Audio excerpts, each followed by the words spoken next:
Chapter 33:15. Oh. It's you? Others couldn't see Xiaohua's appearance, but Ao Shuai's eyes flashed with a strange light. He looked at Xiaohua strangely as if he didn't believe him at all. That's right, it's me. Xiaohua smiled bitterly and said while rubbing his nose, I came here from Longevity Town's River Tide Temple. When Liao River's water clan flooded Longevity Town, I was already in Longevity Town. Moreover, with the water clan, there were some fights. I also didn't know. Fellow Immortal actually went through so much trouble for this matter. What? Ao Shuai frowned. I only know about Chongyun sect and Yunlin Temple I didn't hear about, but I know about Shaojin Temple and Longevity Academy. I also know why Liao River's water clan flooded Longevity Town. Xiaohua said very naturally, moreover if I don't say it now what would fellow Immortal think? And Ao Shuai nodded slightly and glanced outside the pavilion. He originally wanted to take out Dragon Palace's origin tool to seal this place, but he had the same idea as Xiaohua. At this moment he couldn't hide it for long, so he simply smiled and said, Venerable Nine Firmaments, it seems like I don't need to find Venerable Nine Firmaments for help. However, if Venerable Nine Firmaments is interested you can listen. No need. Venerable Nine Firmaments smiled. This is your secret, I'm not interested. You can send me a message as much as you want. Oh, fellow immortals don't need to be too anxious. Since you're doing business here you can tell me everything in detail. Don't have any other disputes after leaving this place. Thank you, Venerable Nine Firmaments. Ao Shuai heard and finally relaxed. He glanced at old monster Zhifeng and Princess Baihua and smiled. Since it's like this I'll send a message to Xiaohua. Please don't blame me. It doesn't matter. Old monster Zhifeng rolled his eyes a few times. This is Brother Ao's private matter. However, Brother Ao should hurry up. Long delays may cause trouble. Don't delay the matter we're discussing. Alright. I understand, I know what to do. When Ao Shuai heard this he ignored Princess Baihua and sent a voice transmission. Xiaohua, tell me the ins and outs of this matter. Xiaohua smiled and also transmitted his voice. Fellow Immortal Ao, you seem to have forgotten your promise. Things like information, as long as it's leaked out, it won't be worth any source stones. This Xiao feels that it's better for us to play the role of a gentleman first. And tell me, how many primeval stones do you want? Or what treasures do you want? Ao Shuai was not surprised because Xiaohua seemed to be a miser. It would be strange if Xiaohua did not ask for primordial stones. Xiaohua thought for a moment and probed. When it comes to spirit stones I don't have many, but I don't have many either.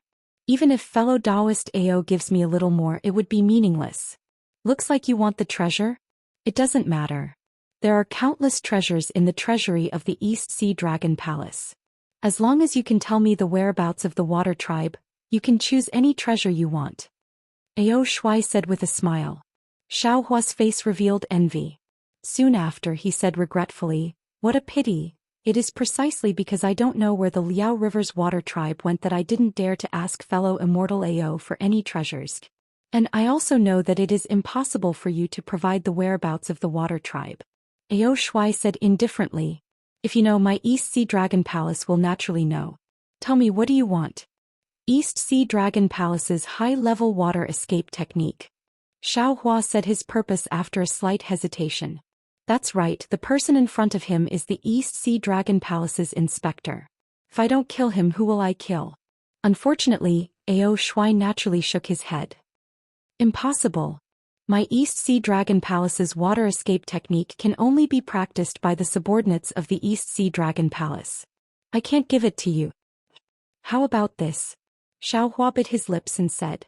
I know that the water escape technique of the Four Seas Dragon Palace is the best and I have always admired it. Since I can't give you the water escape technique of the East Sea Dragon Palace, I can only ask for the next best thing. Xiaohua, what do you want the water escape technique for? Ao Shuai stared at Xiaohua for a long time and asked very strangely. I remember that someone bought a Dao Sec's middle-level water escape technique at the Star Picking Towers auction. If there is no accident, it should be you. What do you want so many water escape techniques for?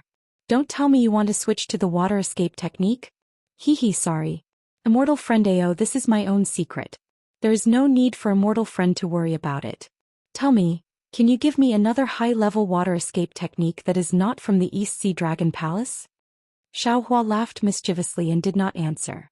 Ao Shuai looked at Xiaohua, trying to see if there was something fishy in his eyes.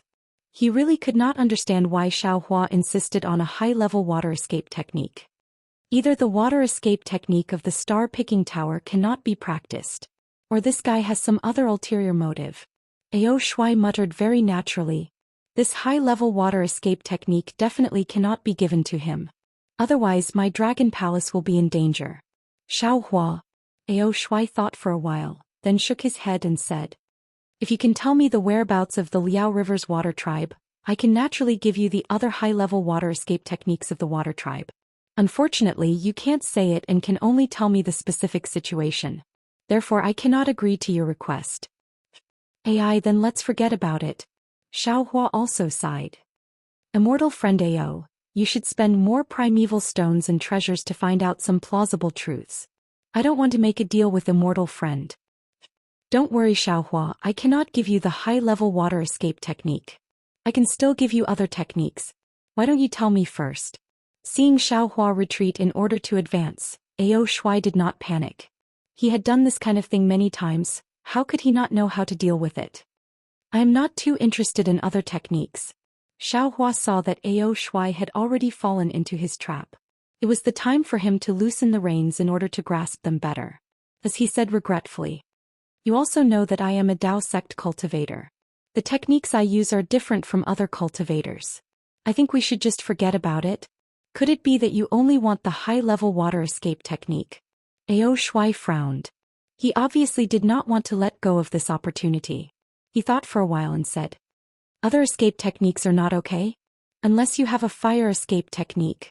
Xiaohua said with a bitter smile. Nonsense, I do have a fire escape technique but I can't bring it with me. Ao Shuai finally laid his cards on the table. I happen to have 2 jade slips here.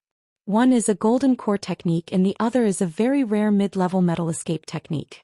If you want you can pick one of them. If you don't like both of them then I can't do anything. Xiaohua's eyes lit up. He said curiously, immortal friend Ao actually has my Dao Sect's jade slips? And you even know that it is a golden core technique? Humph, Ao Shuai sneered. My East Sea Dragon Palace has countless treasures. What is this jade slips? I might not be able to see what is inside, but there are many capable people in my Dragon Palace. Any cultivator with divine sense can see it. What is so difficult about this? This is troublesome. Xiaohua had a difficult expression. He said with a bitter smile.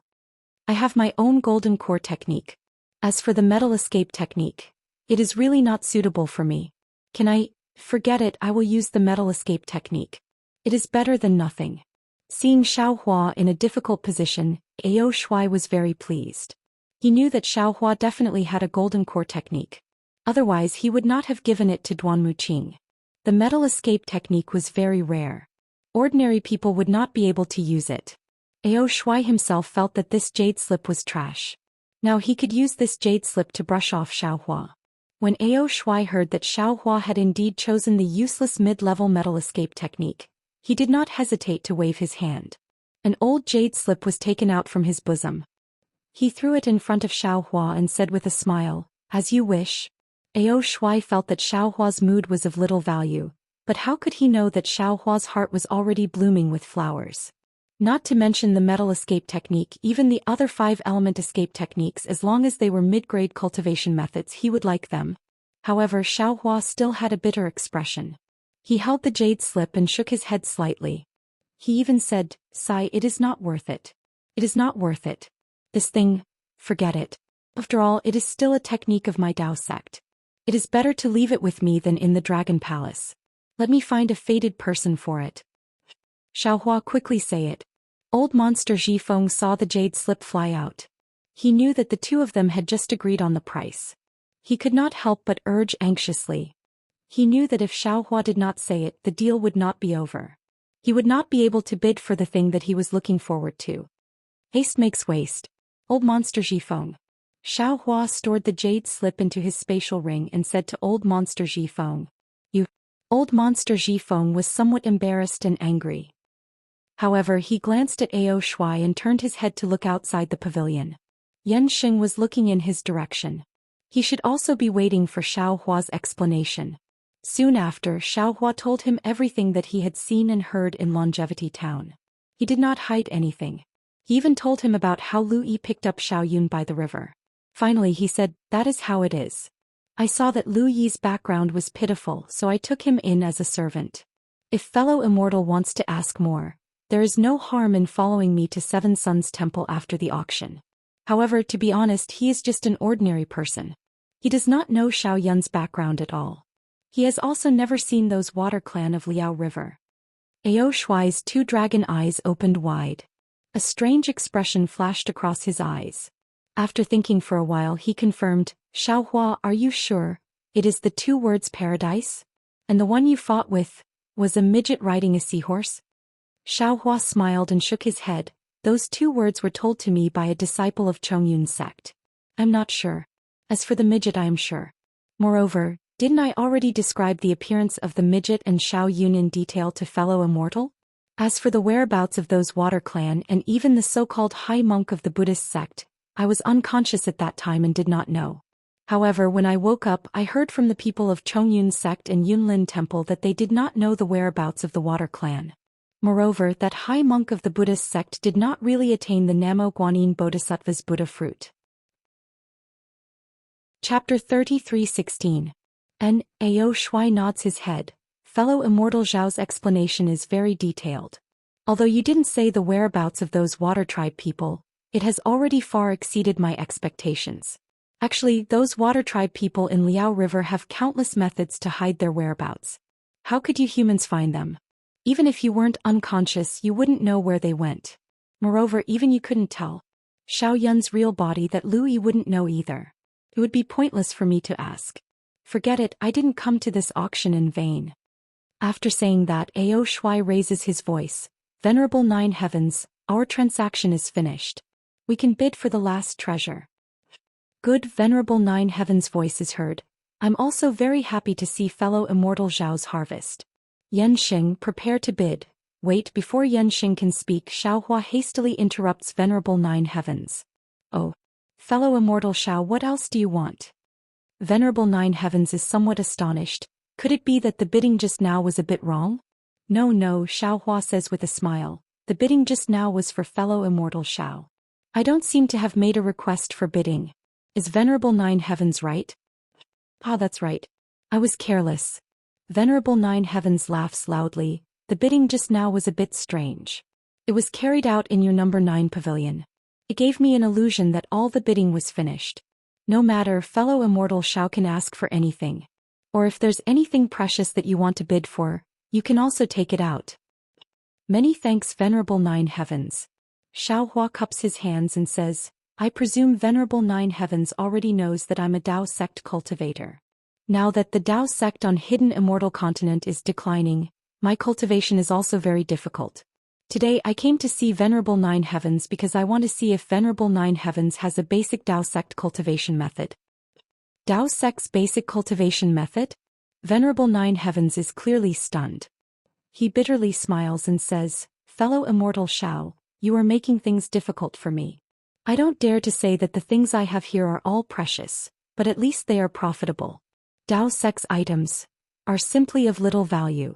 In my early years I also once handled high-level Dao sect spells, but those things almost fell into my hands. After that, I finally found an opportunity to make a move. After that, this old man no longer paid attention to the Dao sect's cultivation techniques. When Xiaohua heard that, he knew that what Master Nine Heavens said was true. His main purpose in coming to the auction this time was to obtain a basic cultivation technique. He hadn't expected that he would obtain something else instead of a cultivation technique. Xiaohua sighed bitterly in his heart. Losing on the swings, gaining on the swings. Master Nine Firmaments asked, Does anyone have a Daoist cultivation technique? I'm sure this fellow immortal from Pavilion number 9 will pay a high price. It was a pity that even after Venerable Nine Heavens spoke for a long time, no one spoke. Presumably, these people did not have the cultivation technique that Xiaohua wanted. Forget it, Xiaohua said. I've gained a lot this time, so it's fine even if I don't have this basic cultivation technique. I don't have any other requests. Venerable Master Nine Firmaments stood up from the small space and prepared to enter the auction. Alright, since fellow Taoist from Pavilion 9 has no other requests, we will bid for the last precious item. At this moment the cultivator named Qin Yu said in a low voice, 9 heavens, today's effort will be in vain. I'm afraid they won't come. However, don't be careless. Pavilion 7 and Pavilion 9 are old demons from the Sage domain. Don't let them see any flaws, especially Pavilion 9 and the East Sea Dragon Palace's inspector. We don't want to go for wool and come home shorn, offending the East Sea Dragon Palace for no reason. And this old man has his own plans. Don't worry. Venerable 9 heavens didn't stop walking. He said casually, when you release the light beast cub, control it a little and release some of its aura. I don't believe that the light beast cub has been here for several years and that light beast didn't notice it. That light beast not only has tyrannical strength, its intuition is also sharp. It never sets foot in a dangerous place. Qin Yu shook his head and said, if we were in the Thousand Demons' sacred domain, we definitely wouldn't be able to capture it. It's only in the hidden immortal continent that we have a chance. If we used the light beast cub to lure them, they definitely wouldn't come. We can only use the auction as a disguise to make them lower their guard. Unfortunately, the auction has been held several times, but we still haven't been able to lure them out. Could it be that they have already returned to the Thousand Demons' sacred domain? Venerable 9 heavens had already walked to the front of the stone wall. Hearing this, he stopped and turned his head, saying, this old man doesn't know why the light beast brought its cub out of the Thousand Demons' sacred domain. I also don't know why it left the cub and disappeared. What this old man knows is that this light beast cub is of no use to us. Only by capturing the light beast can we have a chance to obtain the Sage King's forgiveness and return to the Thousand Demons' sacred domain. This is our only chance.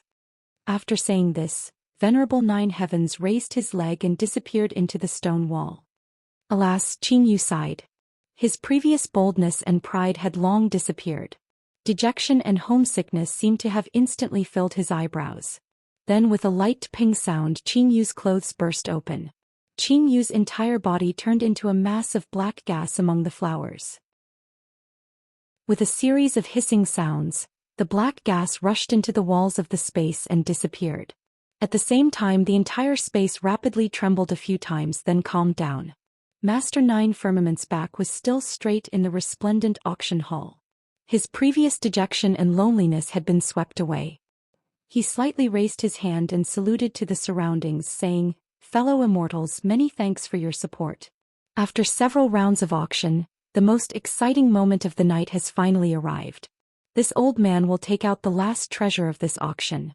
Of course, other than the VIPs in the 7th, 8th and 9th pavilions, the other VIPs probably still don't know what this treasure is, right? Hee hee, fellow immortal 9 heavens. A voice from the 4th pavilion laughed heartily. Many thanks for your arrangement this time. This old man also saw clearly just now. This old man is here to bid for the 2nd treasure. As for the 3rd treasure, this old man really doesn't know, but this old man also doesn't care too much about it. Now that it's getting late, let's hurry up and bid for it. Yes. Venerable 9 heavens said with a smile. This old man just came up, but I still have to explain to the fellow immortals in front of me. This 3rd treasure is a living thing and it's very rare. All the origin arrays, defensive arrays and fire arrays can't seal this thing's aura. So just now, fellow immortal Qin Yu and I joined hands to set up a defensive origin array to prevent the aura from leaking out. That's why I let Yan Xing preside over this auction. This 3rd treasure can only be auctioned by this old man personally. Previously I didn't mean to be slow. Haha, no matter. The people in the pavilions laughed. We'll listen to fellow immortal 9 heavens arrangement. Many thanks for your understanding, fellow immortals. Venerable 9 heavens cupped his hands once more. Then he raised his hand and took out a simple bronze bracelet from his sleeve. Xiaohua's eyes lit up. This was the storage bracelet he saw in the Western Ocean in Guihe Sea. It was also the yin-yang bracelet often mentioned in the hidden immortal continent. Master 9 Firmaments held the yin and yang bracelet in his hand. Wisps of pure white light seeped out of the bracelet without any restraint. Wisps of light rushed into the air one after another. Moreover, this light didn't scatter and directly pierced the space around the auction. Even the light in the air was pierced. When the white light pierced the stone wall, a faint black mist appeared. The white light was absorbed by the black mist and gradually disappeared. Light beast. A shocked voice almost uncontrollably came from a cultivator's throat. At the same time, a few ecstatic voices rushed out. That's right, it's the light beast. Without light there is no light, there is no light, there is no light, there is no light, there is no light. Fellow immortals, you are all very knowledgeable. It is the light beast. Venerable Nine Heavens didn't hide anything at this time. With a wave of his hand, 9 strange black things flew out from his sleeve and landed around the yin-yang bracelet. Then he opened his mouth and with a jig sound 9 blood-red lights shot out from his mouth and hit the 9 strange things. Buzz. The 9 strange things immediately let out a deafening sound and quickly expanded. In a moment they turned into 9 stone tablets. Xiaohua could clearly see that the 9 stone tablets were pitch black and had inexplicable runes on their surface. They weren't Taoist runes, nor were they Buddhist Sanskrit runes. They weren't Confucian inscriptions, but rather similar to the green seal runes of the soul cultivators. However, these runes didn't emit the soul-sucking green luster of the soul cultivators. Instead, they emitted a jet-black, solemn, vast, and majestic aura. What was special was that there were 9 different types of demons on the 9 stone tablets. All of them were baring their fangs and brandishing their claws, looking extremely ferocious. The murderous and tyrannical aura rushed out from the 9 demons. Not only did it cover the entire auction area, it also completely sealed the storage ring. The white light that had seeped out from the yin-yang bracelet earlier couldn't leave. It could only slowly swim within 3 feet of the bracelet and gradually gather into the white light. Xiaohua glanced at the 9 monsters on the stone tablets and understood their origins. As the saying goes, a dragon has 9 sons and each of them is different. These 9 monsters were Qiunyou, Yazi, Chaofeng, Pulao, Baiyan, Fuwen and Chiwen. Xiaohua couldn't help but look at Ao Shuai. Ao Shuai seemed to know that the yin-yang bracelet belonged to the light beast, so his expression didn't change. However, when Venerable Nine Heavens threw out the 9 stone tablets, his expression changed and he blurted out, 9 dragon tablets. Venerable Nine Heavens, where did you get the 9 dragon tablets? Unfortunately, the dark clouds surrounding the light were still like an iron wall that firmly blocked it. This cub could only move within a space of about 10 feet. It couldn't even move half an inch if it wanted to. That's not right. When Xiaohua squinted his eyes and saw clearly, he frowned again. This isn't Huan Huan. It's completely different from Huan Huan. Although this light beast is also an odd beast, it's different from the dragon, qilin, lion and cow. Huan Huan's head and face are like a horse's, its horns are like a deer's, its neck is like a camel's and its tail is like a donkey's. Huan Huan looks very docile, but this light beast looks wild and unruly. It's not easy to get along with it. The stimulation of the light beast's appearance made Xiaohua think of many things about Huan Huan. It made Xiaohua feel a surge of warmth in his heart. Fellow immortals. Master Nine Firmaments waved his hand and said with a smile, "This is the light beast that we often talk about." Master Nine Firmaments. A voice from the 7th pavilion was calm and filled with pleasant surprise.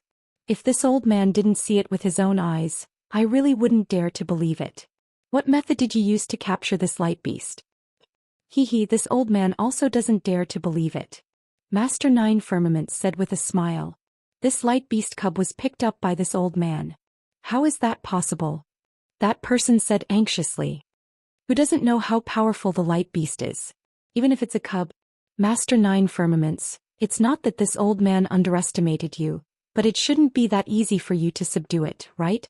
If this old man hadn't met this light beast cub, I would have chosen to believe it too. Master Nine Firmaments said proudly. But when this old man easily captured this light beast cub, I realized that we were all wrong. Perhaps the demons in the 1,000 demon sacred realm who have never seen a light beast cub were all wrong.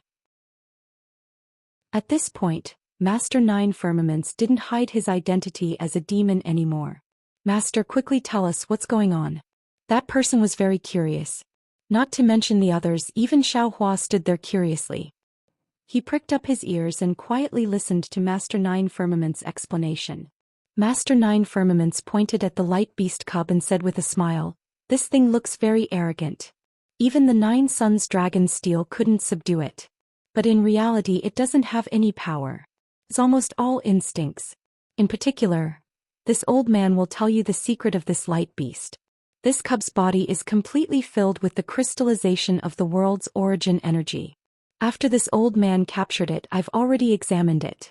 Inside this cub's body, every strand of muscle is solidified with many crystals, and these crystals contain extremely terrifying amounts of the world's origin energy. Perhaps, these essence energy crystals were naturally formed by this light beast cub and have yet to be absorbed by this light beast cub. Once the light beast cub absorbs them, it will grow up and we will no longer be its match. Hearing this, Xiaohua's eyes lit up. Wasn't this light beast cub situation exactly the same as his?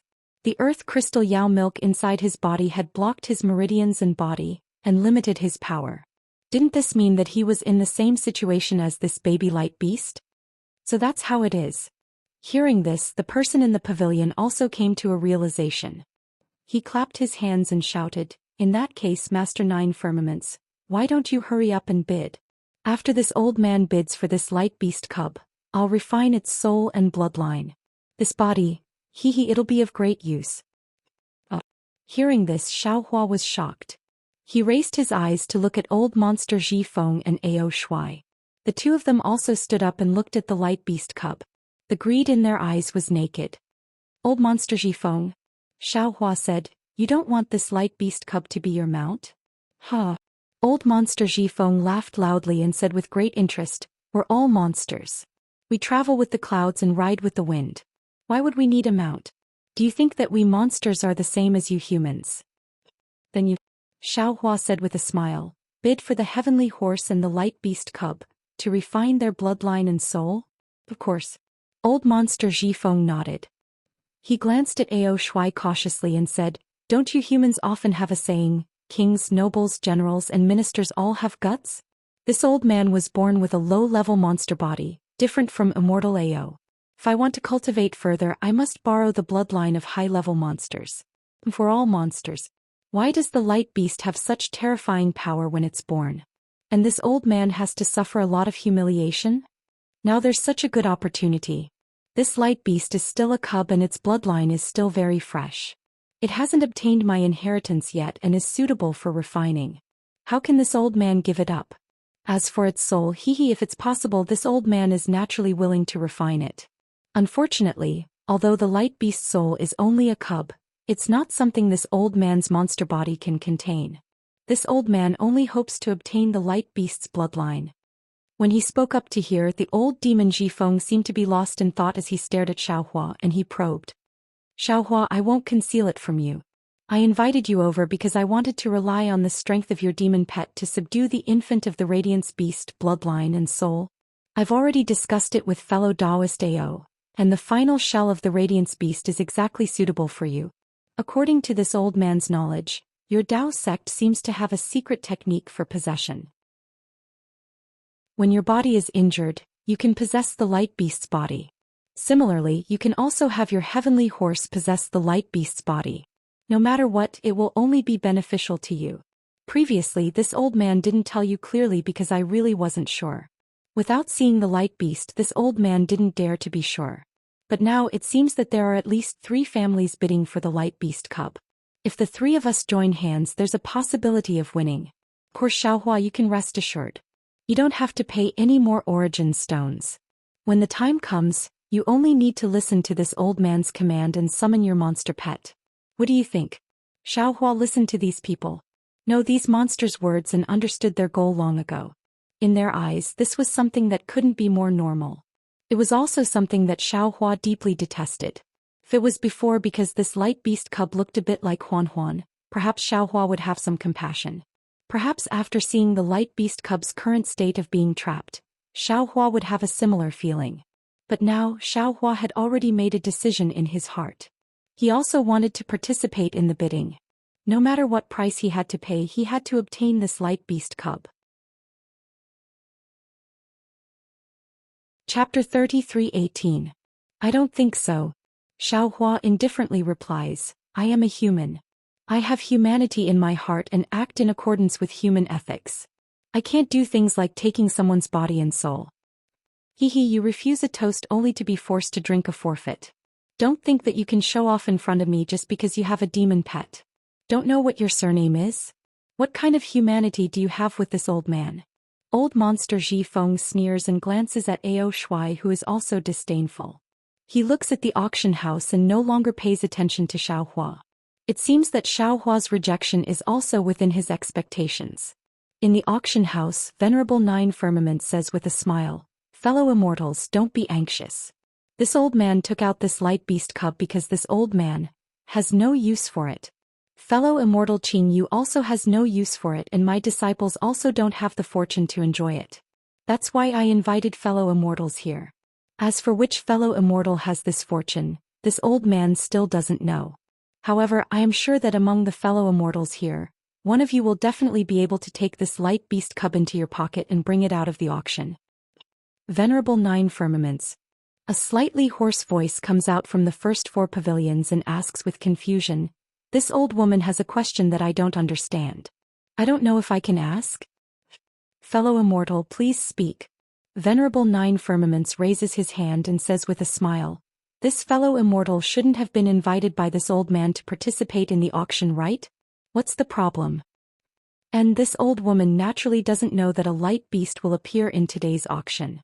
That old woman replies indifferently, "What this old woman doesn't understand is that whether it is the Thunderclap battleship or the shape-shifting scarf, they are all rare treasures in the hidden immortal continent.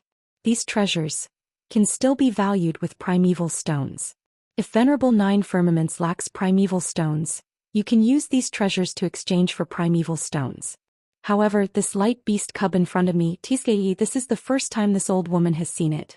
It gives this old woman the impression that it is a blessing between heaven and earth. It is inauspicious to kill. This kind of rare blessing is simply not something that can be valued with primeval stones. Of course, Venerable Nine Firmaments also said that he has no use for it. Fellow immortal Qing Yu also has no use for it, and his disciples even more so. But even so, logically speaking, it's impossible to exchange it for origin stones, right? He, fellow immortal must be a Confucian cultivator from the hidden immortal continent." Master Nine Firmaments didn't get angry. Instead he sneered, "How do you know what the demons of the Thousand Demons Sacred Realm are thinking?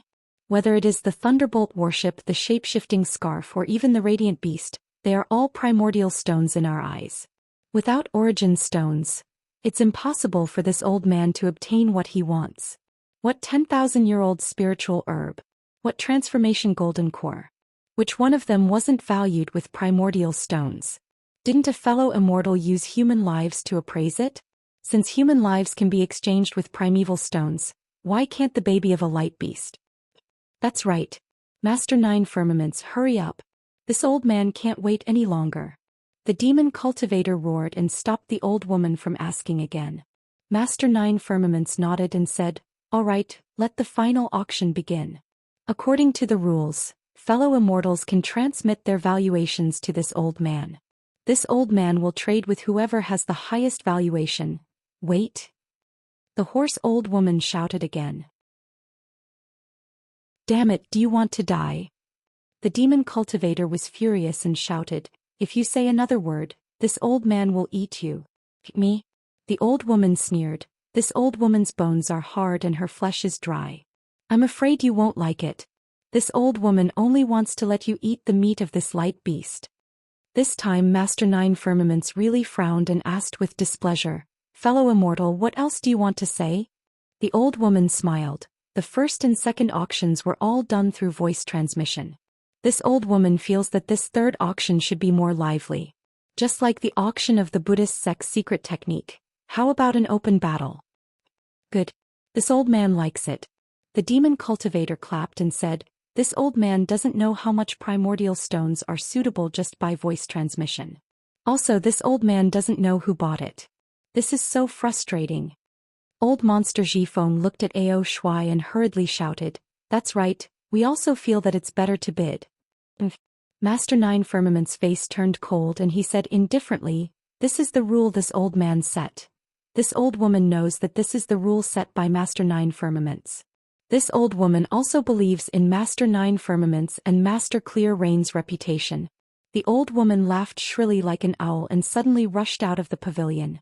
She stood not far from Master Nine Firmaments, but this old woman personally experienced a strange thing. I want to ask Master Nine Firmaments to explain it. What are you doing? Master Nine Firmaments was furious. How can you rush out of the pavilion? This old man is going to kick you out. Xiaohua coldly looked at the auction house. The old woman held a dragon-headed walking stick in her hand and wore a black robe. Her sharp mouth, monkey cheeks, and bitter chrysanthemum-like face didn't have any muscles. Even her eyebrows were so light that they were almost indiscernible. Nine Firmaments, look at who this old woman is. The old woman saw that Master Nine Firmaments was angry, but she didn't seem to be afraid. She opened her mouth. Woo! An orange Yaoqi rushed out and fell around the old woman like a waterfall. Boom! The old woman's pitch-black clothes exploded like rags, and a 3-meter-tall tiger demon appeared in front of Master Nine Firmaments. Master Nine Firmaments' face changed when he saw the tiger demon. He coldly laughed and said, Yin-Hu, you dare to use a transformation technique in front of this old man? What is the meaning of this? Nine Firmaments, you old bastard. Yin-Hu opened his mouth wide and spat out orange demon chi. His entire body shimmered with the luster of a tiger's skin. I'm not going to sabotage you. This old man was just following a fellow immortal to the bronze pillar state to play. I wanted to find some tasty food. However, that fellow immortal was invited to your auction by someone else, so this old man decided to come here on the spur of the moment. Of course, this old man also knew that this auction of yours only allowed one person to participate, so I changed my mind. However, this old man didn't expect. Yin-Hu, Master Nine Firmaments said calmly, don't you think you're talking too much? This old man didn't want to talk too much, but you forced me to. Yin-Hu wasn't afraid of Master Nine Firmaments at all.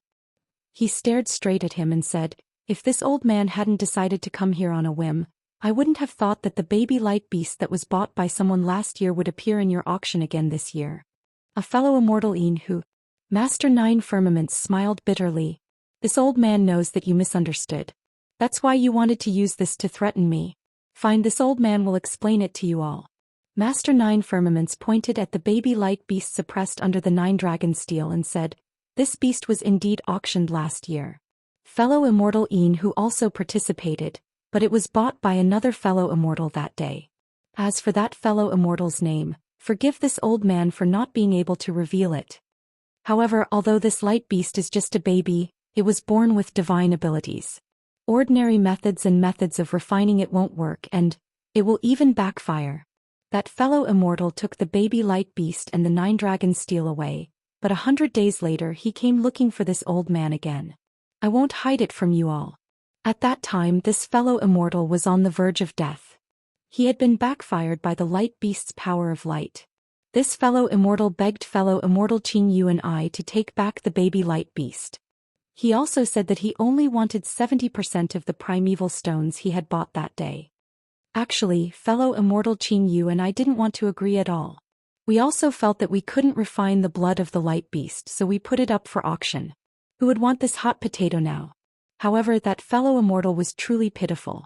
He couldn't even activate the 9 dragon steel, so how could he possibly refine the light beast? Thus, this old man discussed with fellow immortal Qing Yu, and we had no choice but to hold another auction. Furthermore, before this auction, this old man made it clear to these 3 fellow immortals that they must act according to their abilities.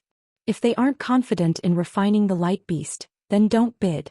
This old man doesn't plan on lending out the 9 dragon steel this time. Old man 9 Firmaments who doesn't know how to make up stories. This old man can make a bet with you.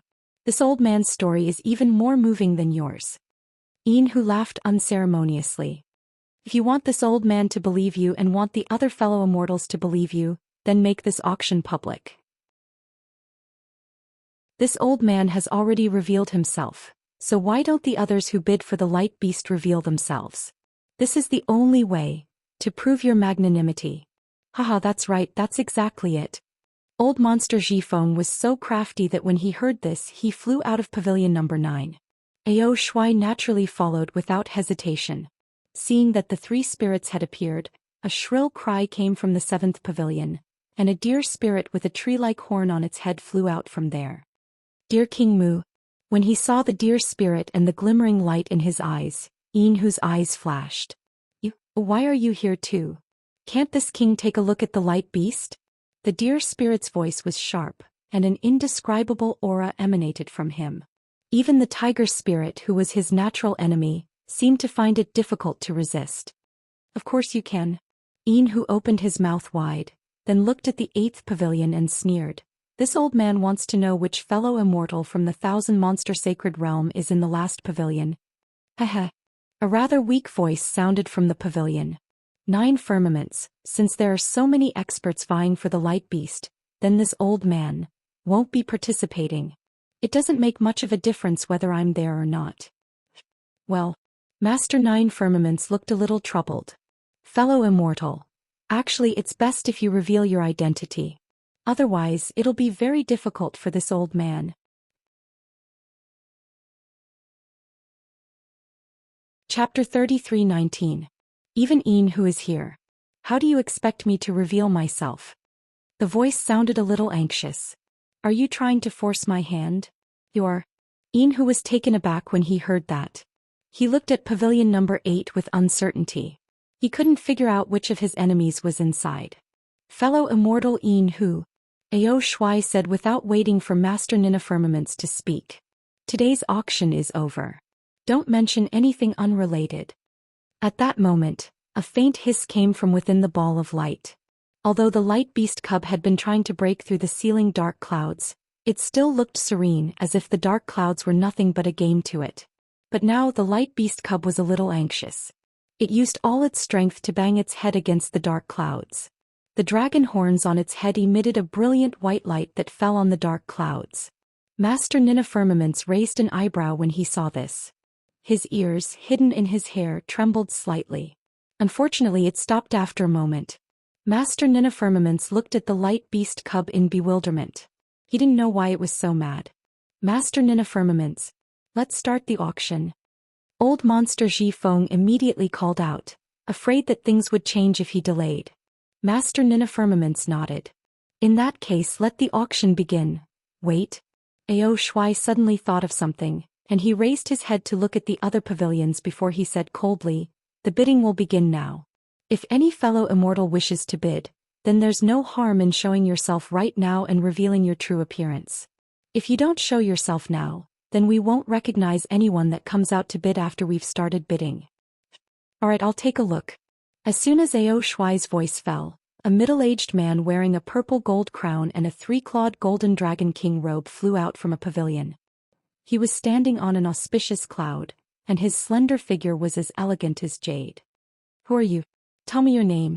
Old Monster Ji Feng asked bluntly. The man didn't get angry. He cupped his hands and said, I am Hai Tian, Imperial Prince of Jassa. I welcome fellow immortals to Jassa after the auction. Ao Shuai and the others didn't look particularly surprised. They only snorted coldly as a greeting. After all, a mortal king couldn't compare to a Confucian cultivator, let alone a prince. I'll take a look as well. Xiaohua narrowed his eyes. He originally had the same thoughts as he had during the auction, but now that Ao Shuai had made his decision, he glanced at Princess Baihua, whose expression had changed, and activated his flying talisman to fly out of the pavilion. Oh! Seeing Xiaohua fly out, old demon Ji Feng's face lit up with joy. But when he saw that Xiaohua did not fly to their side, but instead stood there alone, a stern expression appeared on his face. Xiaohua's intentions were clearly the same as Zhai Xinglu's Bright Moon Palace. They were planning to part ways. Who are you? State your name. Enhu saw that Xiaohua's looks were nothing to look at and his cultivation was shallow. He roared, 9 firmaments, why are there all kinds of people in your auction now? To think that a person with such a cultivation base would dare to bid. No, this is your own disciple, right? It's your pawn. I am Xiaohua of the Taoist sect. Xiaohua glanced at Enhu. The auction has always been about primal stones, not cultivation. If you want to fight, you can go outside and find an arena. Did you see that? Fellow Taoist Enhu, this fellow Taoist is Xiaohua of the Taoist sect. He already bid. Master 9 Firmaments smiled wryly. How could he be my disciple? Nothing is absolute in this world. Enhu could not believe it and shook his head in disbelief. With him participating, I feel uneasy. If I'm not mistaken, he must be the one to bid for the baby light beast.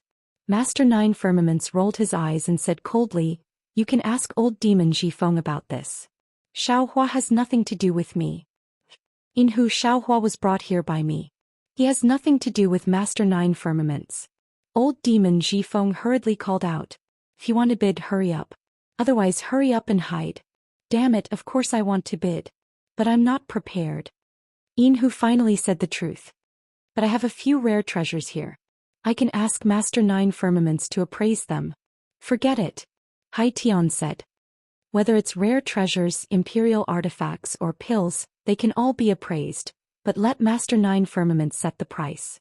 "AI all right." Master Nine Firmaments was now a duck that had been chased out of a tree. What else could he say? He nodded. "The rules of bidding have been trampled on by my fellow immortals. Let's do as you say." "All right, since Master Nine Firmaments has no objections, then let's begin." Hai Tian laughed. His voice was very pleasing to the ears, like the spring rain that fell into everyone's ears.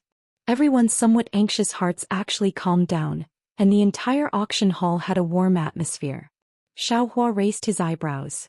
He did not feel any discomfort. Clearly this was not a cultivation technique but a natural charm. This was the first time Xiaohua had seen such a man. "I'll be the first to bid." Inhu opened his mouth and said a number that gave Xiaohua a fright. Hai Tian was still unhurried and had the bearing of royalty. "Since we're standing here, this humble king has no choice but to bid. This humble king will bid with the wealth of my Jiasao nation. Consider it a show of support for Master Nine Firmaments." Hearing Hai Tian's words and the number of primeval stones he mentioned, the corner of Xiaohua's mouth twitched slightly. The wealth of a nation? Who knew how much of the common people's wealth would be shaved off? "If I really take 1,000,000,000 vitality stones, I'm afraid this old man won't be able to walk out of Bronze Pillar State." "Master Nine Firmaments, don't worry." Hai Tian laughed. "If you have 1,000,000,000 vitality stones, this one will personally escort you out of Bronze Pillar State and guarantee your safety to my Jiasao country." "Don't. If this old man had 1,000,000,000 vitality stones, I would still want to spend the rest of my life in Bronze Pillar State." Master Nine Firmaments hurriedly waved his hand. "How can I just leave? Spend the rest of my life? That's not good." Hai Tian said with a frown, "With you overseeing Bronze Pillar State, who is the ruler of Bronze Pillar State afraid of? Where should my Jiasao country go from here?" "Haha." Master Nine Firmaments laughed, then looked at Xiaohua and asked, "Little friend Xiao, this old man is actually not interested in whether or not you have 1,000,000,000 vitality stones. What this old man wants to ask you is, from the looks of it, you are determined to obtain this light beast. However, if others obtain this beast, they can use its soul, bloodline, and even its body. Your cultivation or even your physical body is not enough to refine this light beast. Actually, this old man will make it clear. According to what this old man knows, there are definitely Taoist seniors in the hidden immortal continent who can control this light beast, but this old man does not know any of them. So when this old man invited you, I did not consider Taoist disciples. I wonder which Taoist senior you are bidding for this light beast for?"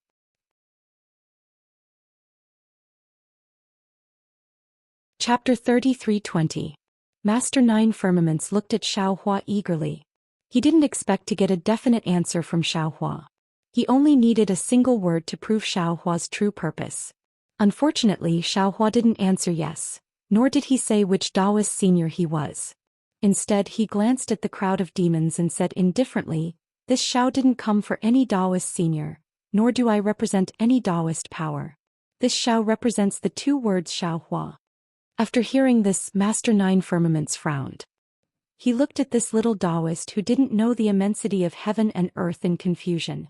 If this Xiaohua didn't have a screw loose, then he must have some great divine ability.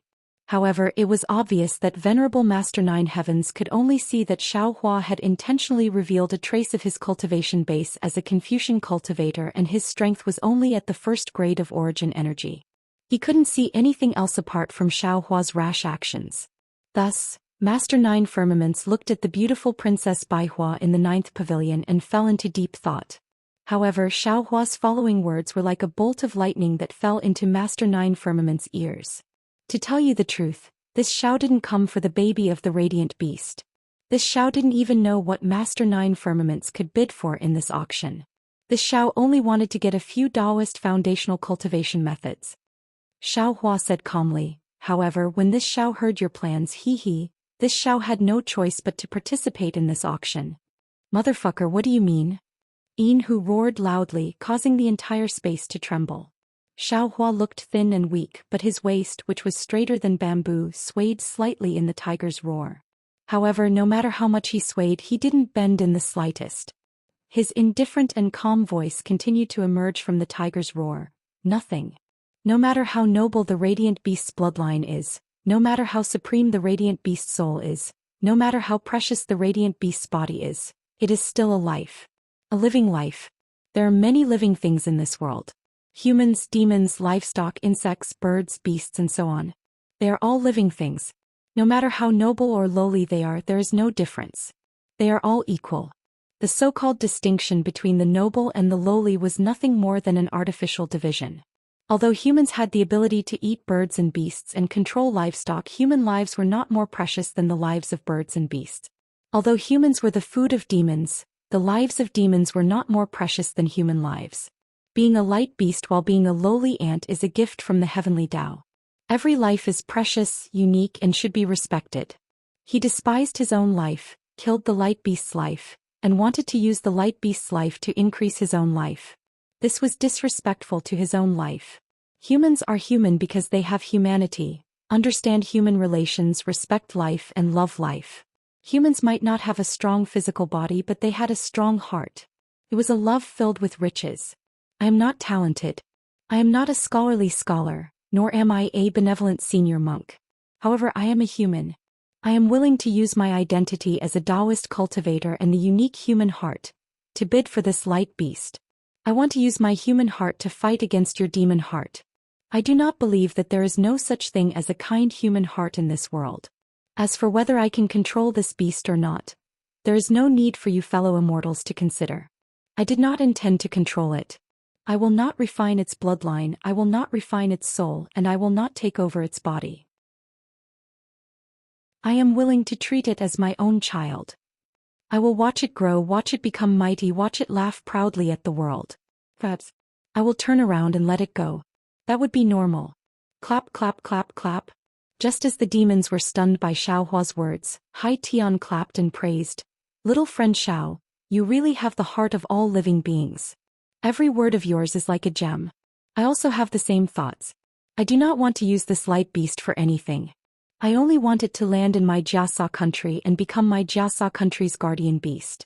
It will receive the worship of my Jiasa country for the rest of its life.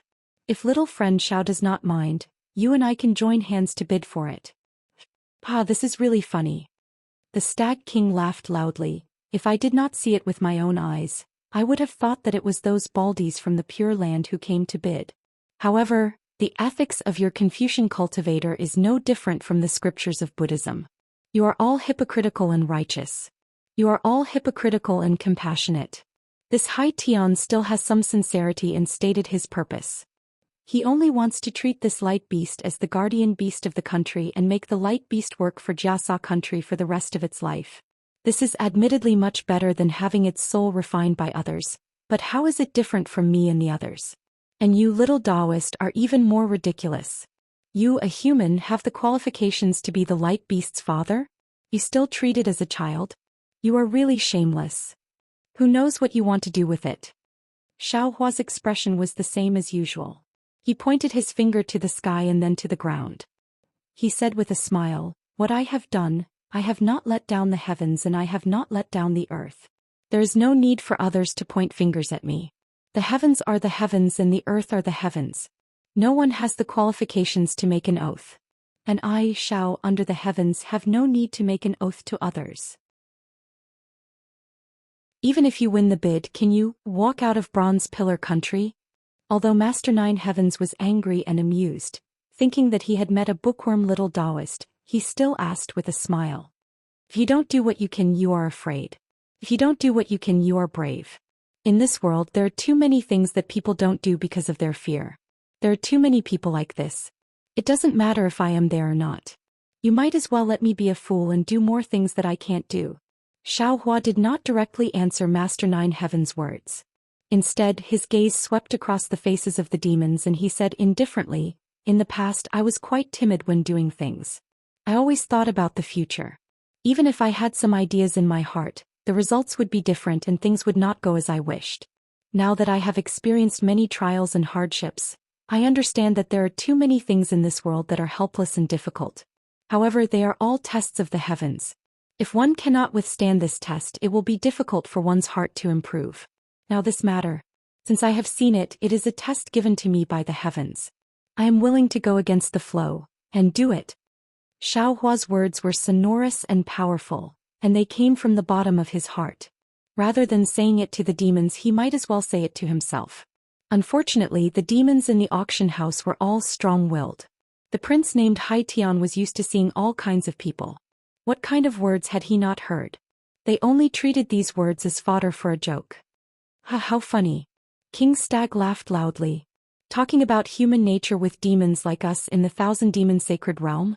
Are you a little Taoist hot-headed? Master Nine Heavens, what are you waiting for? I don't care about what Enhu said just now. But you are delaying again and again. You are actually listening to the crazy words of a little child here. If I didn't trust you and old monster Zhifeng, I would have." Master Nine Heavens listened with a smile on his face, but his eyes were fixed on the light infant in the white ball of light. After such a long time, the infant was still in a frenzy. It used its hooves, head and mouth to tear at the restrictions around it. Master Nine Heavens had never seen such a scene before. Master Nine Heavens narrowed his eyes. He rolled his eyes a few times but did not look up. Now that he heard King Stag's rebuke, he raised his head with a smile and said, "King Mulu, I am not delaying. I am just thinking that you all are determined to get it. I wonder how long you will keep bidding? Just now, this little friend Shao promised hundreds of millions of primal stones. Actually, it's not as I thought. Everyone will bid a price and send me a voice transmission." "Hee, old man Nine Heavens, don't even think about it." Enhu sneered. "If that's the case, you can do whatever you want. How will others know?" "How about this?" Master Nine Heavens retracted his gaze from the light infant and looked at the crowd. "I already said before that the 9-child dragon steel will not be lent out. Since that's the case, let's see who can subdue the light infant first. Only then will they have the right to take it away." Damn it! Old monster Zhifeng was furious when he heard this. Wasn't Master Nine Heavens picking up the wisdom of others? However, it just so happened that old monster Zhifeng had nothing to say. That was because this Yahuig was his to begin with. The problem was that he couldn't even subdue a Pegasus, so how could he subdue a light beast? However, seeing Ao Shuai's confidence, old monster Zhifeng's heart was finally at ease. However, his heart slowly began to bleed. How could the price of Ao Shuai's primal stones be the same as Ao Shuai's? The current old monster Zhifeng unconsciously and fiercely glared at Xiaohua.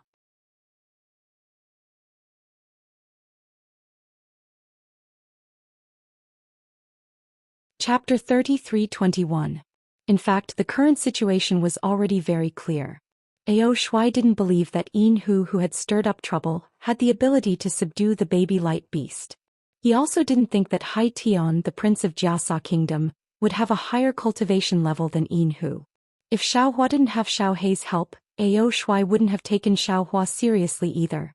Then only the Stag King was left. Is that so? Master Nine Firmaments. Although the Stag King was speaking to Master Nine Firmaments, he also looked up at Ao Shuai. Their gazes seemed to spark in midair. "I'm afraid that's the only way." Master Nine Firmaments smiled bitterly. He looked at the stone wall and said, "This old man has some restrictions on this stone wall that can barely block the light beast's shadow. You 203 immortals, please do your best. Whoever can capture this light beast first can take it away. Of course, before this old man opens the 9 dragon steels, you 3 immortals still have to transmit your voice to this old man and tell me how many spirit stones you're willing to pay." Xiaohua looked at the 2 demons who were waiting for him. After thinking for a while, he gave a number. This number was about the same as the previous bid. He also believed that the others wouldn't give a sky-high price. After waiting for the demons and the people to tacitly give their bids, Master Nine Firmaments flew up from where he was and rushed to the stone wall. He was some distance away from the 9 dragon steels. Then he opened his mouth and let out a mournful cry. Soon after, a faintly discernible demon bird suddenly flashed out. A dense demon aura split into 9 streams and rushed into the 9 steels. Boom, rumbling sounds that could shake mountains and the earth came from the inky steel. The entire space that was enveloped by the 9 suns dragon steel rapidly trembled at the same time. The 9 suns dragon steel suddenly shrank and shot out in all directions. Roar. The baby light beast suppressed by the steels let out a mournful cry. Its body flashed with a brilliance that was several times sharper than the flying swords. This brilliance instantly pierced through the dark clouds that had lost the support of the 9 steels. The baby light beast, which was the size of a donkey, immediately broke free from its imprisonment. The baby light beast stretched its neck and let out a long cry. It didn't flee outside the space. Instead, it rushed recklessly toward the second pavilion. If it was before, Venerable 9 Heavens would still have some doubts, but when he saw the baby light beast's actions, a smile appeared on his face. Hai Tian naturally didn't know what was going on.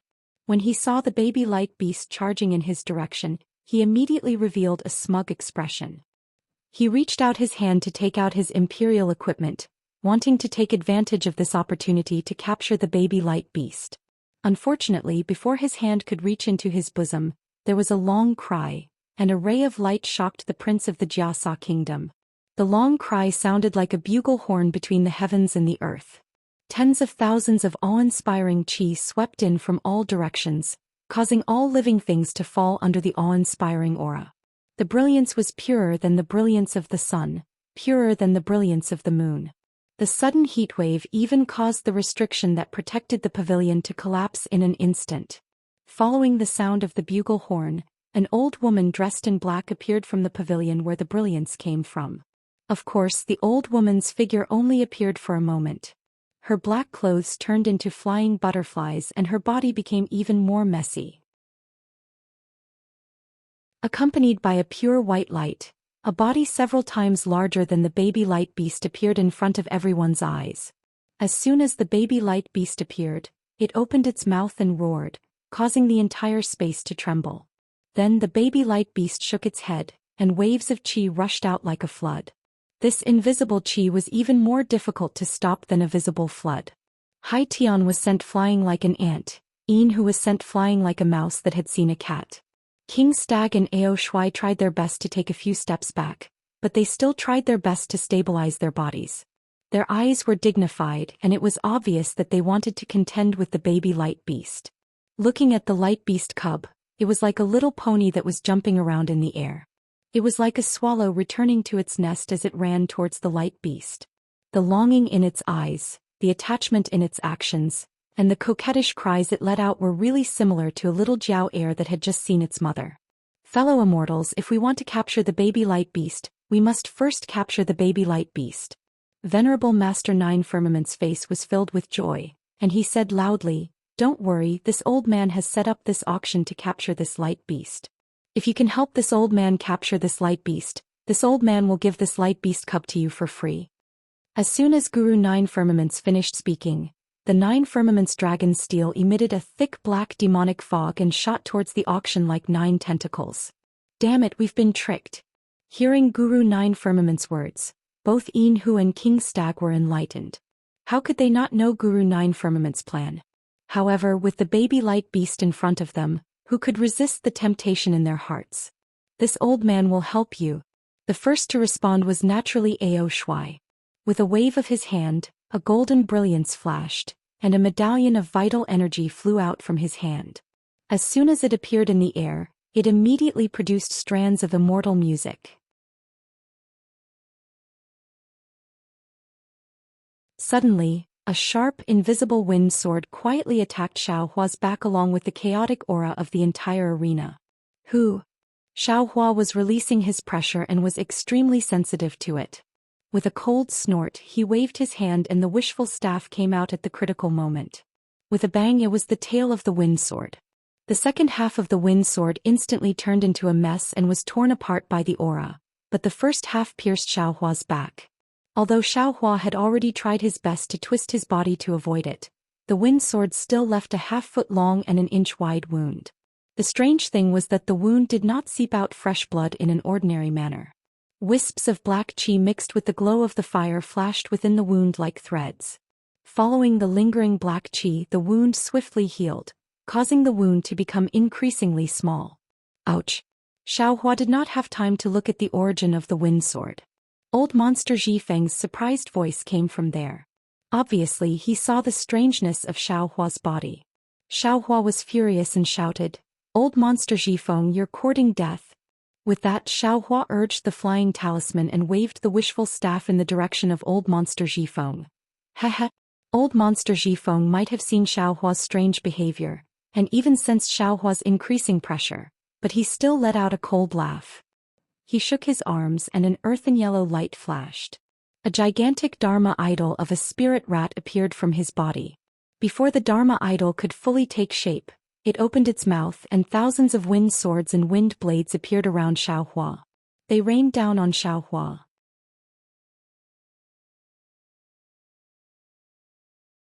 Chapter 33-22. This guy really does have some tricks up his sleeve. Sensing the sharpness of these wind swords, Xiaohua didn't dare to be careless.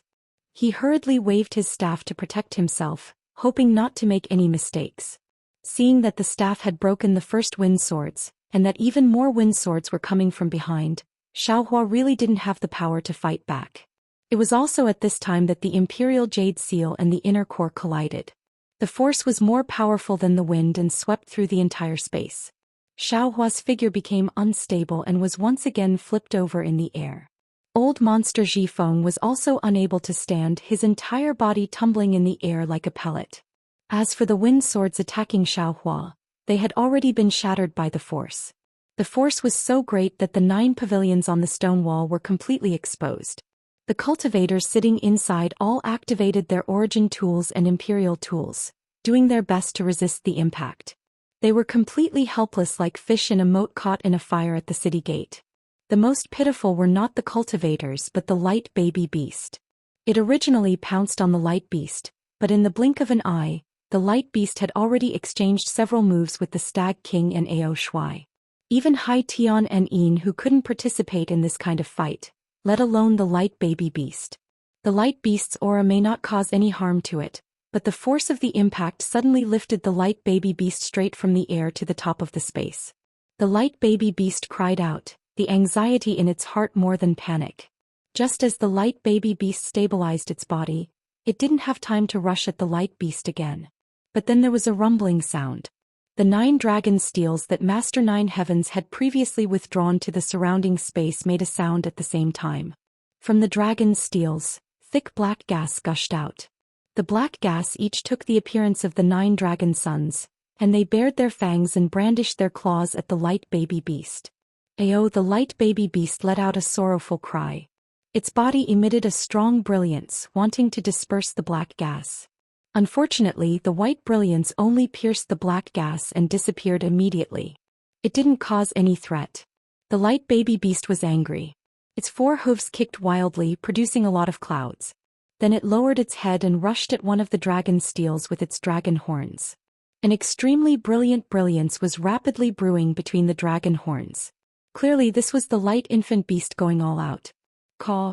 In the chaotic space there was a sudden, excited cry of an eagle. Master 9 Heavens had also revealed his true form. A huge, ugly sparrow hawk flapped its pitch-black wings, and its claws flashed with a stench and death chi.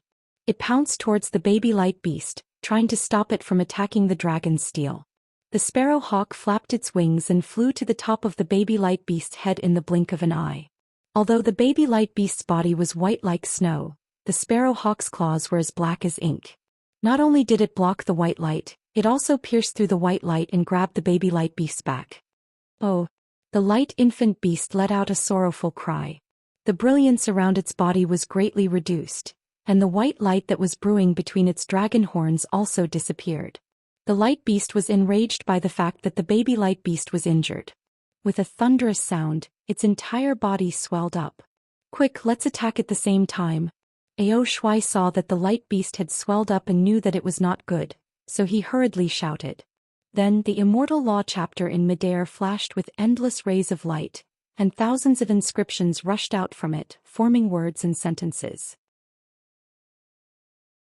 In the end they gathered into pages of inscriptions, complementing the black chi of the 9 Suns dragon steel, and fell towards the light beast. The black chi of the 9 Suns dragon steel was surging violently, and the rays of light of the immortal law chapter were also imposing, and the sounds of chanting were loud and clear. However, when the two treasures converged, the light and darkness combined, and it was like a perfect pair of pearls and jade. An aura that was even more powerful than the light beast's aura rushed out from the treasures, but it did not move. It was like a powerful nightmare that could not be found anywhere, and it controlled the area around the light beast. Roar. The light beast roared angrily, and the entire space shook violently.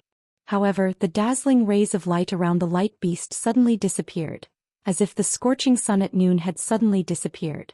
Everyone's eyes darkened, and it was as if something extremely important was missing in their hearts. This doubt only lasted for a moment, and a ray of light that was even more dazzling than before, so dazzling that it directly pierced the heart, appeared in the light beast's chest. This dazzling light was heart-shaped, and it was only the size of a soybean, but its brilliance once again lit up the entire space. The light beast's body that could not be seen clearly before now looked like a transparent statue, and it was abnormally ferocious in the light and shadow. This light beast was several feet long, and its dragon head was one size larger than Ao Shuai's. However, there were some differences. The dragon horns were slightly curved, and the bright and dark runes on them were rhythmically moving like music. On the Qilint's body, the folds of palm-sized scales glowed. What was different from before was that the edges of the scales were abnormally dark, and only about 80% of the center of the scales shone brilliantly. The 4 thick bull legs were surrounded by countless auspicious clouds, and it really looked like an auspicious beast. Unfortunately, the light beast's bloodshot eyes were faintly flickering with flames, and it opened its ferocious mouth to let out an extremely angry roar. An ordinary man was innocent, but treasuring a jade ring would arouse the envy of others. Thump, thump, thump. The dazzling light in the light beast's heart beat 3 times like a heartbeat, and the light had already completely enveloped the light beast. The 3 heartbeats filled the entire space, and everyone, all the demons and everything in the space, all beat 3 times at the same time. Without any surprise, the 9 children dragon steel and immortal law chapter's light curtain that encircled and suppressed the light beast also rippled 3 times like the black chi.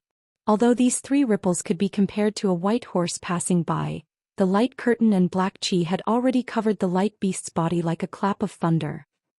Gugugugoo. A burst of what seemed to be countless bubbles gushing out as if the entire space was boiling.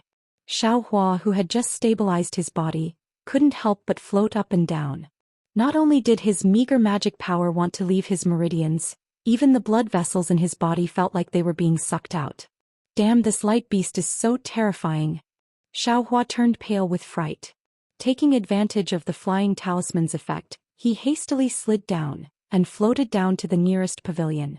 Just as Xiaohua was about to get close to the pavilion, boom! A world-shaking sound rang out. The 9 children dragon steel's 9 dark clouds were blown apart, and the immortal law chapter's armor was shattered into fragments.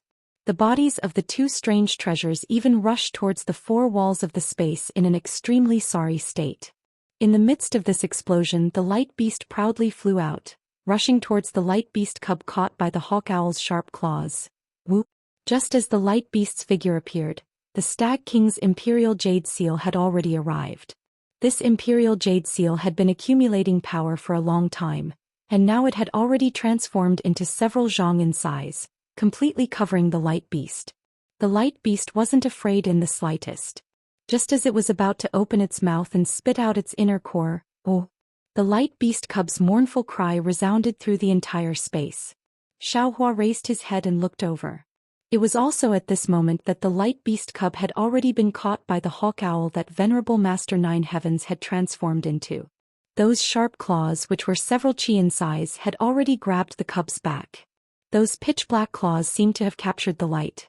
No matter how hard the white light tried to stretch within the claws, it was still unable to struggle free. On the contrary, a strand of blood flowed down the cub's back. Seeing this, Xiaohua's heart couldn't help but tighten. The light beast cub was only a cub. It probably hadn't suffered such pain before, right? At this moment Xiaohua was unable to help the light beast. He waved his hand and the divine power centipede immediately rushed out of the space, flying towards the hawk owl. Xiaohua couldn't bear it anymore. How could the light beast use ordinary methods? Wing. The light beast's mouth opened slightly before closing. The light around its body became even brighter. Countless white runes appeared on the dragon horns on its head. Without the slightest hesitation, it directly collided with the imperial jade seal. Rumble. The entire space once again emitted a deafening sound. The imperial jade seal, which was several zhang in size, was sent flying at an angle. The light on the light beast's head also became slightly dimmer. However, the light beast didn't stop at all.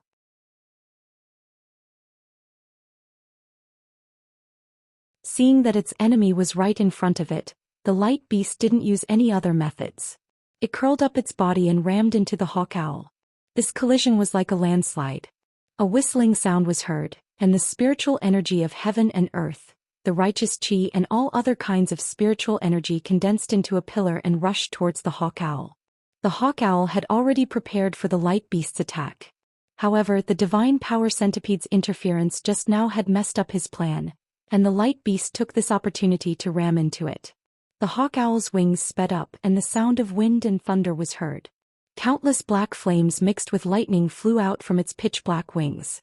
Furthermore, there was a foot-long lightning bolt that rushed out from its beak, and together with the wind and thunder on its wings, it attacked the light beast.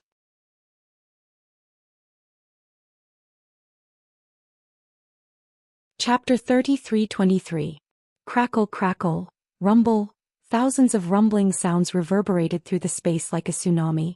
The glaring brilliance dazzled everyone's eyes. Xiaohua's figure had just stabilized itself on the pavilion when it began to shake violently. Even the entire pavilion was on the verge of collapse. Gah! The dazzling collision ended with a heart-wrenching cry. A black shadow that was close to 10 feet in size flew into the sky like a kite with a broken string. It looked like it was about to crash into the stone wall of the space. The black feathers collided with one of the pavilions on the stone wall, causing the pavilion to fall from the stone wall in an even more chaotic manner. Several cultivators inside turned pale and flew out in a panic. They stopped in midair, not knowing what to do, and each of them used their own methods to protect themselves. As for the black feathers that had just sent the pavilion flying, there was another crack that was about 10 feet long. Light surged from the crack and rapidly corroded Hawk Owl's body. Around the crack, the black feathers that were several feet in size scattered all over the sky. Roar! The light beast that had injured Hawk Owl didn't stop. In a spurt of energy, it let out a long roar. Without waiting for Ao Shuai, the Stag King, and the other demons to catch up, it immediately charged at Hawk Owl that had already lost its balance, preparing to kill it in one blow. The light beast's plan was naturally as it wished, but Hawk Owl's claws were still holding on to the baby light beast. Seeing the light beast attack again, Hawk Owl's claws tightened once more. Roar! The baby light beast couldn't help but let out another miserable cry. The baby light beast was connected to the heart. No matter if it was a human or a demon, when the light beast heard the miserable cry, its body couldn't help but tremble slightly. In the blink of an eye, another change occurred. Chi-chi-chi-chi. As if thousands of hippos were farting at the same time, waves of fishy stench and sky-piercing sounds suddenly came from the four walls of the space. In particular, the 9 pavilions that the crowd and the demons were in suddenly shattered with these strange noises. Behind the 9 pavilions, 9 huge chrysanthemum-shaped holes were revealed. Thick black fog mixed with a fishy smell gushed out from the holes like bees. These 9 black fog were different from the fishy smell emitted from the stone walls. The moment they appeared, they immediately enveloped the light beast. At this moment, Venerable 9 Heavens Hawk Owl definitely had a plan to lure the light beast here. This black fog was most likely a huge ambush for Venerable 9 Heavens. Venerable 9 Heavens. The people and demons that were originally hiding in the pavilions had no choice but to fly out of the pavilions. Their bodies all flashed with various colors of light and fog, and even stepped on auspicious clouds to protect themselves as they shouted at Venerable 9 Heavens. At the same time, everyone and the demons were also alarmed. They ordered everyone to use their methods to protect themselves. The 9 indescribable black mists with a fishy stench were definitely powerful. The light beast's figure immediately dimmed. When Venerable 9 Heavens Hawk Owl saw this, A trace of joy flashed through its eyes. However, just as it revealed this joy, it suddenly sensed danger. It hurriedly spread its wings and a jet of black lightning shot out from its beak. Its eyes revealed a shocked and angry expression. This was because the divine power centipede that had curled up to avoid the lightning took advantage of the hawk owl's ambush. It suddenly broke free from the lightning and attacked the hawk owl like a black light, grabbing the light beast's left claw. The divine power centipede actually had such intelligence. It was actually able to seize this excellent opportunity. Even Xiaohua, who was watching from afar, was surprised. However, Xiaohua didn't have time to be surprised. He knew that he didn't have the strength to fly over to help the divine power centipede, so he didn't hesitate at all.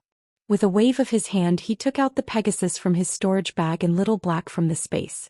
He only gave Little Black a command, then he activated the lightning flash and thunder roll technique, preparing to help the light beast. Since the divine power centipede was already like this, Little Black was even more clever. It didn't fly in the direction of the light beast's cub, but landed on the Pegasus' head and commanded it to fly towards the hawk owl. The divine power centipede's speed was very fast, and it had planned to catch the hawk owl off guard.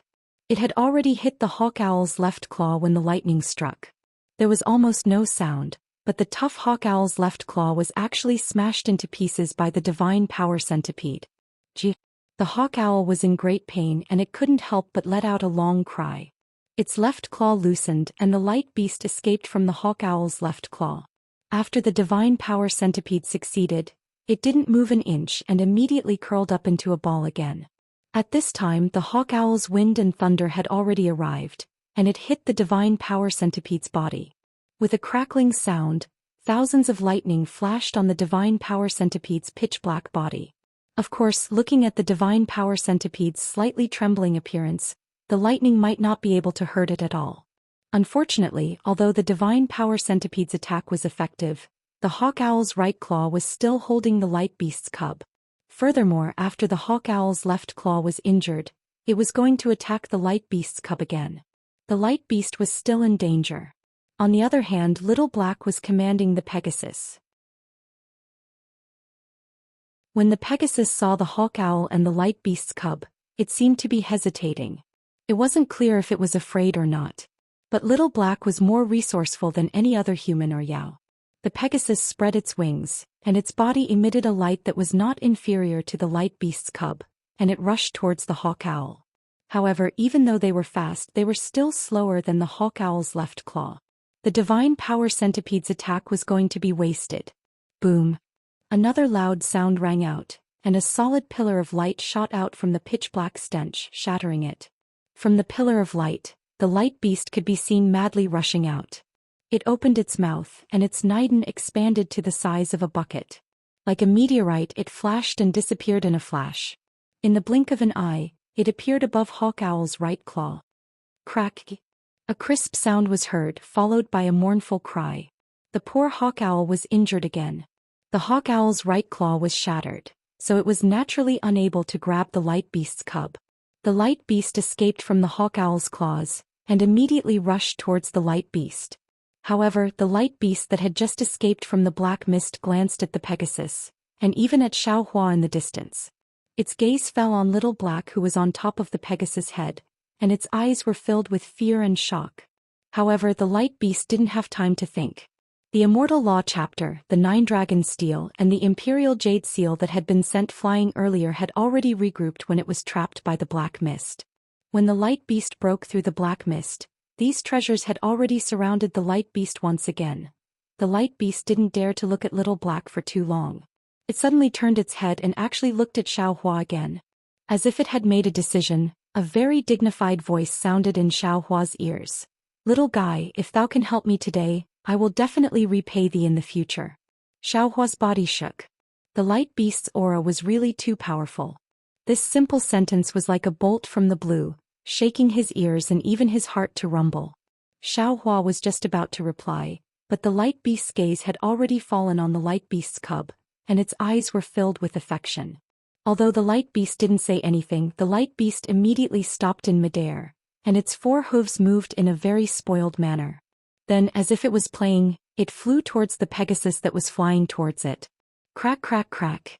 How could the hawk owl allow the light beast's cub to land on the Pegasus' head? It opened its mouth, flapped its wings, and wind and thunder appeared out of thin air again. However, this time hawk owl was not as sharp as before. Within a radius of 10 feet around him, the wind and clouds were also surging.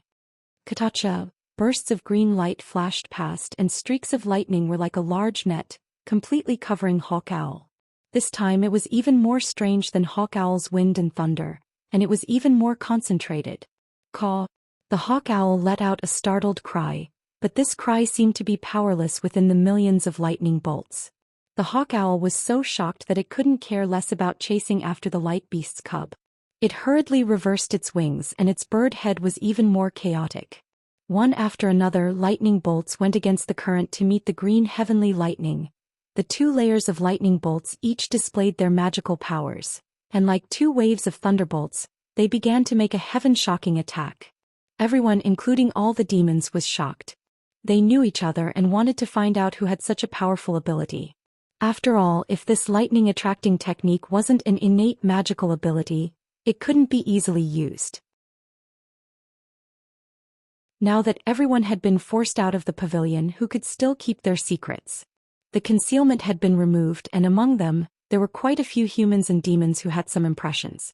However, after looking at it, no one could tell who had made the move.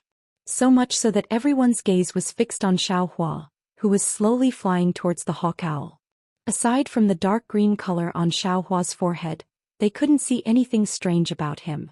It was as if he had nothing to do with the 2 words, thunder and lightning, that were even more vigorous than the flood dragon in midair. Of course, even if this lightning flashing thunder rolling thunder technique wasn't used by Xiaohua, at this moment, everyone and all the demons still attributed this technique to Xiaohua. After all, other than Xiaohua, no one had stood out and no one dared to stand out. He was different from the others. That hawk owl was even more frightened than the others. He had already discovered the difference in this lightning from the thin and tough thunderstorm. He was clear in his heart that he had set up a restriction around this stone wall, completely isolating this space from the outside world. Even if there was an expert controlling lightning here, it was absolutely impossible for him to attract the heavenly lightning from outside this space. And he himself, relying on the innate magical ability of his demon body, was able to control the heavenly lightning within this space. This was originally one of his trump cards to capture the light beast, but he didn't expect that when the battle had just begun, this magical ability that could restrain the light beast would actually be broken by someone else. Who was this someone else? There was no need to say more. Other than that Xiaohua who had always kept a low profile, who else could it be? Hawk Owl's vicious and hateful gaze couldn't help but stare at Xiaohua. A kind of indescribable feeling emerged from the bottom of his heart. He had a kind of intuition. Today's matter would be exposed because of Xiaohua's appearance. However, before Hawk Owl could think more, the 2 layers of lightning had already collided.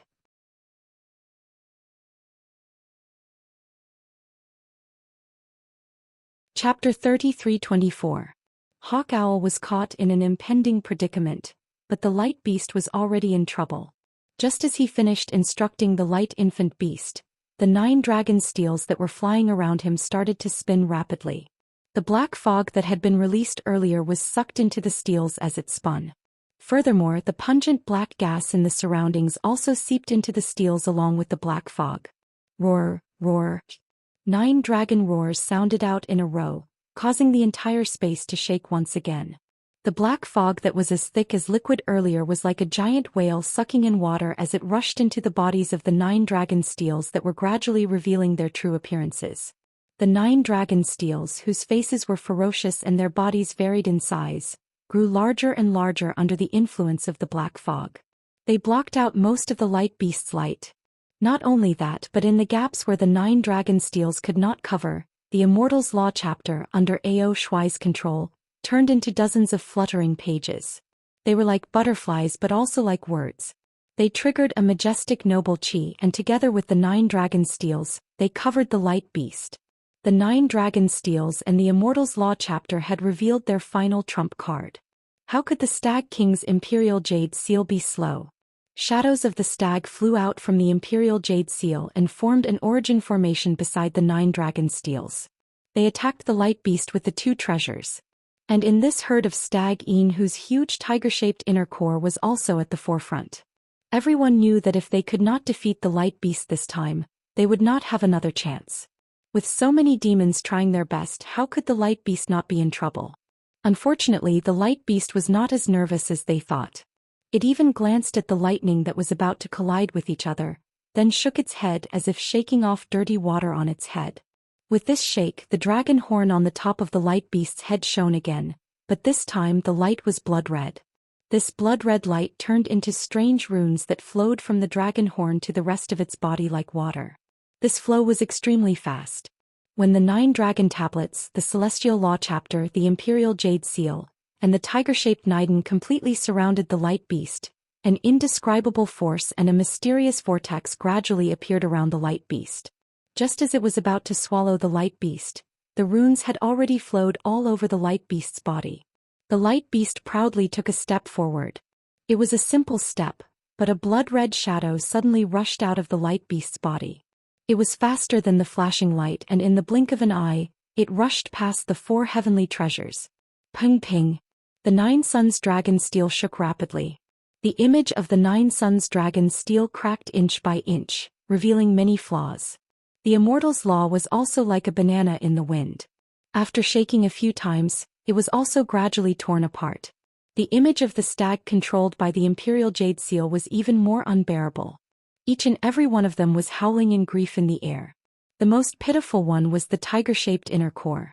After the blood image passed, it actually turned into an empty shell. It first wrinkled, then turned into dust with the wind. Roar. Enhu roared. His physical body withered not far away. Whoosh. Before Enhu's howl could fade away, a flash of light faster than a shooting star rushed out of the 3 heavenly treasures and attacked Enhu. Enhu was shocked. Before he could even think of dodging, the dragon head of the light beast appeared in the flash of light. It opened its bloody mouth and swallowed Enhu's head with a roar.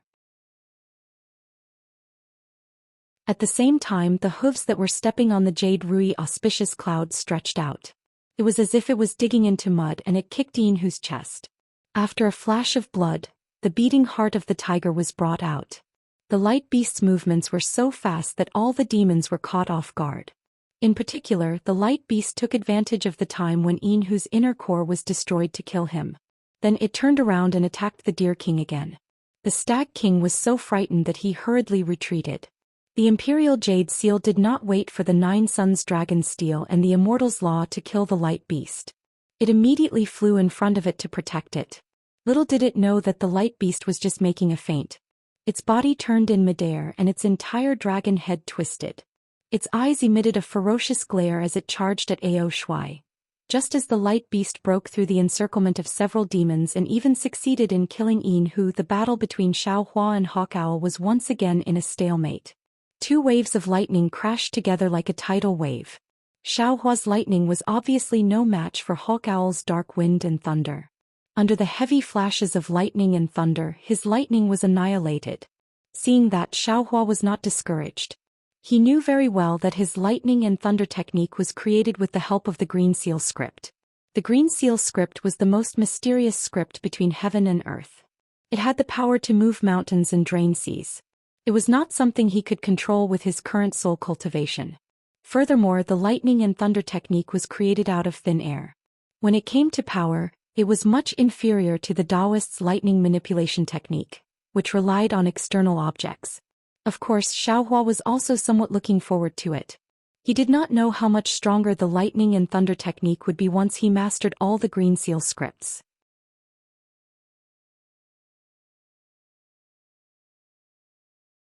This was the feeling when his left claw, which was not shattered, touched the wishful staff. The painful blow not only defeated the wind and thunder, but also shattered the left claw. The Hawkowl really did not understand.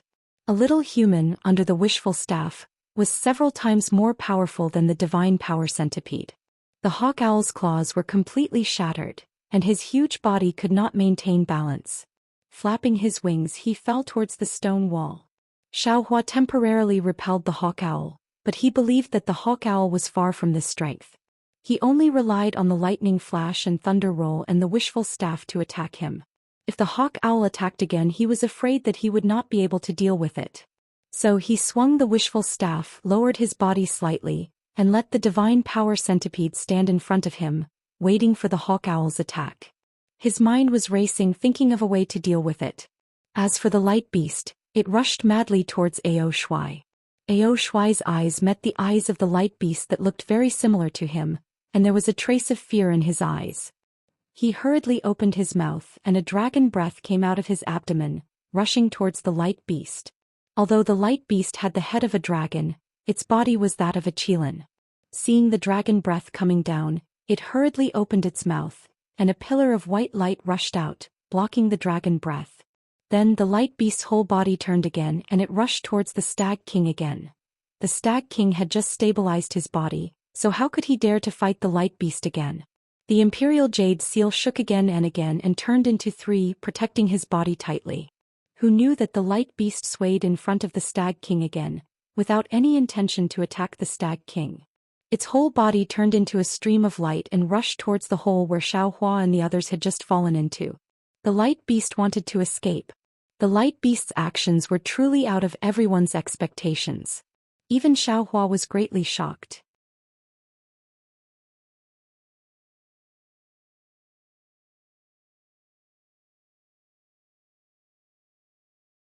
Chapter 33-25. Seeing that the light beast's figure had reached the entrance of the cave, and the Pegasus had also followed, struggling forcefully, it was already too late for Hawk Owl, who had landed on the stone wall, to use his magical power again.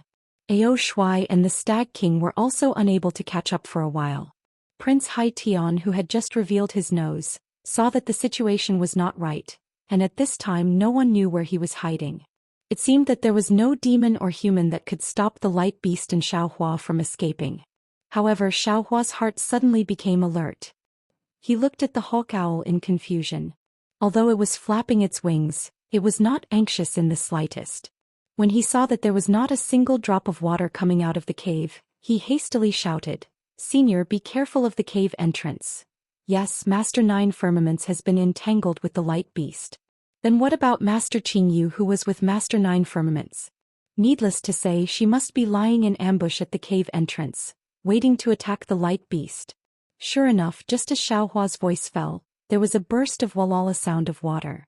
A clear spring water flowed out from the cave entrance again. This spring water looked very sparkling and translucent, but when the light beast's brilliance touched this spring water, it immediately made a sizzling sound. The brilliance that could not be covered by the black mist was actually completely corroded by this spring water. The light beast turned pale with fright and quickly retreated as if it had seen a ghost. It wasn't just the hole that the light beast had rushed out of that was spewing out clear spring water. The other 9 holes were also spewing out clear spring water. In fact, the entire space was shaking violently at the same time. Countless fist-sized spring water seeped out of the stone walls and dripped down from the stone walls like fine rain, sprinkling on the heads of the crowd and the demons. What is this thing? Xiaohua's mouth and nose suddenly smelled an unpleasant smell that made people vomit. It seemed to be rotten but also seemed to be fishy, and even more so it seemed to be sour. Xiaohua was surprised and did not dare to be negligent. He quickly waved the wishful steel staff, making it look as if the water could not be splashed. However, when the spring water fell on the wishful steel staff, it actually corroded it. Not good. Xiaohua shouted and hastily looked at the heavenly horse and the divine power centipede. Sure enough, the black mist around the divine power centipede's body was immediately melted by the spring water. The spring water fell on the divine power centipede's back, producing traces of green smoke. The light feathers of the Pegasus also showed signs of corrosion in the clear spring. While Xiaohua and the radiant beast were panicking, all the humans and demons in the auction house were also panicking. Ao Shuai pointed at the Immortal Law chapter, and the Immortal Law chapter turned into a brilliance that protected Ao Shuai's body. However, Ao Shuai's heart ached as he watched the clear spring water fall and the Immortal Law seal's inscriptions corrode and disappear one by one. When he raised his eyes and swept his gaze over, he actually couldn't see any trace of Yan Shao. The 9 dragons' steel from before had also disappeared. He couldn't help but fly into a rage. 9 heavens, old man, you've gone too far. If I escape from here I will definitely kill you and Qin Yu. Qin Yu, Stag King seemed to have thought of something and hurriedly called out, This is Qin Yu's ambush. Quick, let's think of a way. Peek. From the surroundings of the stone wall, an extremely dense black fog once again gushed out. This time it was even denser than before and enveloped everyone. Moreover, at the same time the fog was produced, a gurgling sound like a fountain was emitted. An even more nauseating stench was emitted from under everyone's body. Woo! A gust of wind was heard. Old demon Jifeng, who was hiding in an unknown place, appeared far away from Xiaohua. Far away from the hurricane, layers of mucus gushed out from the abyss below the demons like a tidal wave. Within the mucus, there were actually some strange bones and half of the corpses that had been corroded. What is this? Why does it look so familiar? Not to mention Xiaohua, even the demons were somewhat baffled as they looked at the black fog that was blown away in a radius of 1 zhang. They all thought this in their hearts at the same time. At this time Hai Tian's originally very charming voice at this time was trembling, panicked and incredulous. 9 Heavens Master is the incarnation of Yan Shao, then Master Qin Yu. What is the incarnation of? Zhuangzi's Wandering the Carefree Journey says, in the northern underworld, there is a fish named Kuan. The Kuan is so big that it is unknown how many thousands of li it is. When it transforms into a bird it is named Peng. The Peng's back is unknown how many thousands of li it is.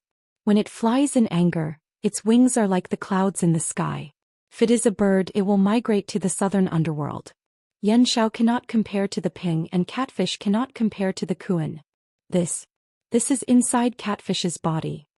Hai Tian's loud roar woke everyone from their dreams. All the demons came to their senses. That old demon Jifeng even screamed. This old man has often heard that catfish's body is comparable to the Kuan. Moreover, its mouth is wide and its stomach is firm, able to swallow the world. Everything that falls into its mouth has no way of escaping. We have fallen into 9 Heavens Master's trap. This auction house's quiet room is catfish's stomach. That's right, no one would have thought that under the bridge of Bright Moon Lane in Bronze Pillar Country, the mysterious transportation formation would actually send everyone and the demons into catfish's body. That stone pillar Xiaohua saw when he turned around was catfish's throat? That stone pillar that looked like a fish's back was really catfish's back. It's useless to say more now. 9 Heavens Master already has the intention to kill us. We can only escape from here if we work together. Hai Tian was worthy of being a grand prince. He hurriedly called out, but when he spoke he glanced at the light beast and the baby light beast next to him and hesitated. Swoosh. At this point Xiaohua could no longer hide anything. He took out the clear water bottle from the saraira, but he was still cautious and hid it in his sleeve. With a wave of his hand, the thin layer of innate true water rushed out of the clear water bottle and turned into a thin layer of mist in midair, protecting him, the light beast, the heavenly horse and the others. As for Hai Tian and the others, Xiaohua simply ignored them. Innate true water? Everyone and all the demons were shocked. How could they not understand when they saw the catfish's stomach juice immediately melt upon contact with the innate true water? Xiaohua! Princess Baihua anxiously shouted from afar. Wait for a moment. Xiaohua frowned. He looked at the imperial equipment above Princess Baihua's head that looked like 100 flowers and shouted, This Xiao will work together with Senior Light to break this catfish's stomach. Oi! Princess Baihua understood Xiaohua's meaning. She knew that she could still hold on, but if she went over now she would become a burden for him. It would be better to wait until she could no longer hold on, than let Xiaohua protect her. She also firmly believed that Xiaohua would not abandon her and leave. Senior, please. Xiaohua blocked the catfish's acid and respectfully said to the light beast. The light beast slightly nodded, but it was not in a hurry to fly away. Instead its body rapidly flashed with brilliance. This brilliance brightened and dimmed in a rather rhythmic manner. Damn it, this Xiao understands. Xiaohua suddenly had the urge to slap his forehead. That's right, apart from this light beast there must be another light beast. One of them came to the auction in disguise, while the other was waiting outside. Sure enough, as the light beast's brilliance dimmed, the catfish's stomach suddenly began to tremble violently. Then the brilliance around the light beast's body, like a slowly rising sun, became intense and dazzling again. Moreover, with this brilliance, the light beast's body rapidly expanded, 10 zhang, 20 zhang. It seemed that the light beast wanted to burst the catfish's stomach. However, when the light beast's ferocious appearance had only grown to about 400 feet, the catfish's stomach juice had increased, directly corroding the light beast's brilliance. The light beast's huge body trembled slightly and then rapidly shrank. The monsters originally had the same idea as the light beast, but when they saw that even the powerful light beast was unable to resist the catfish's stomach fluid, they all looked at each other in dismay, their monster auras slowly retracting. Looking at the light beast again after its body shrank, it did not speak and hurriedly flew up, rushing to the entrance of the cave where Xiaohua and the others had entered. Then its whole body flashed with a blood-red brilliance again, and the runes on its dragon horns flowed again. Rumble! The light beast rushed into a part of the stone wall, all of a sudden, its whole body like an awl piercing into it. "This Xiao will help you," Xiaohua roared, waving the wishful steel staff in the same way, smashing towards that place. Poof! The wishful steel staff fell, revealing a big hole, and more black gas and acid mixed with blood rushed out. "You all come too." Xiaohua looked around, seeing that there was no one else in the primordial true water. Knowing that others would not see the situation here, he waved his hand and Goldie also flew out. Under the light beast's fear, Goldie and Blackie flew to the two sides of the light beast. The two little generals opened their mouths and noses, and with two kumph sounds, silver light spurted out from their mouths and noses, landing on the stone wall. The walls of the catfish's stomach melted faster than snow under the sun. As Xiaohua and the others went deeper, the catfish's body trembled even more violently and more blood flowed out. Seeing the primordial true water enter the catfish's stomach, Ao Shuai and the other monsters had an inexplicable expression on their faces. They originally wanted to capture the light beast, but they did not expect that in the end they would be saved by the light beast. And that unremarkable little Taoist of the Tao sect was even more indebted to the light beast. "Let's go." Hai Tian sighed and waved his hand. "No matter what, let's escape with our lives first." Ao Shuai looked at King Mu Lu, then looked at old monster Ji Feng. Narrowing his eyes, he activated the immortal chapters to protect himself, and rushed into the hole where the primordial true water disappeared. Since the East Sea Dragon Palace's patrol envoy could break the rules, how could others not? None of them dared to be negligent and followed closely. The light beast, Goldie and Blackie activated their own abilities, trying their best to break the catfish's body. In the time it took to drink a cup of tea, the bloody light suddenly disappeared, and a pitch-black warm passage appeared in front of everyone's eyes. In this passage, black tentacles like tree branches danced up and down. Woo! Just as Xiaohua was a little dazed, a powerful hurricane came from below everyone, rolling them up and sending them up high. Xiaohua was shocked, and just as he was about to activate the primordial true water to resist, he heard the light beast's voice beside his ear. "Don't resist, let's go out first."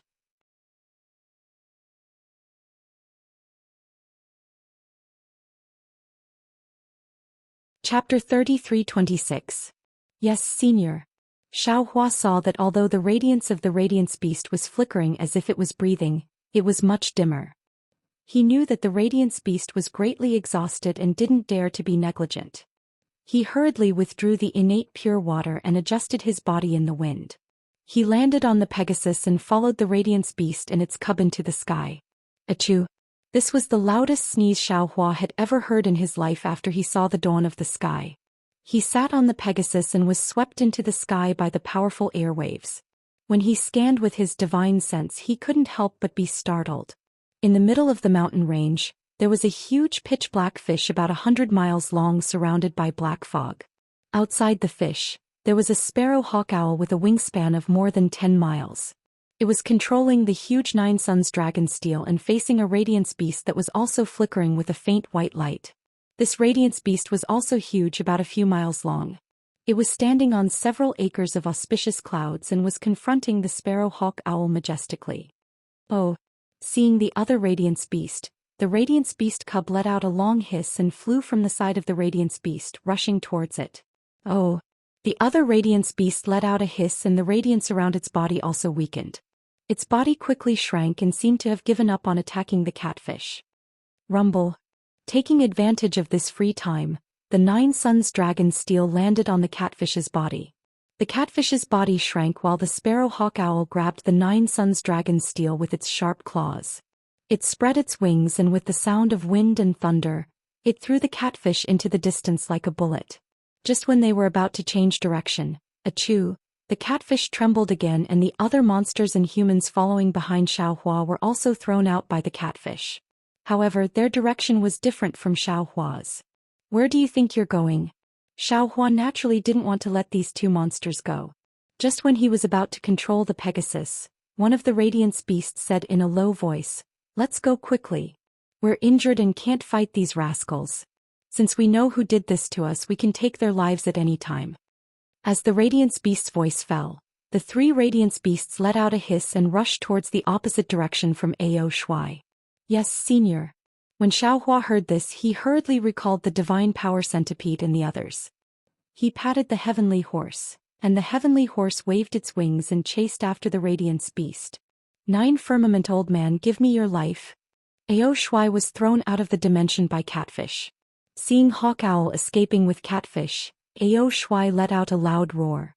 Golden light burst out from his body, and a golden dragon true body of 1,000 feet long appeared. The dragon swung its tail and auspicious clouds swirled around its body as it chased after Hawk Owl.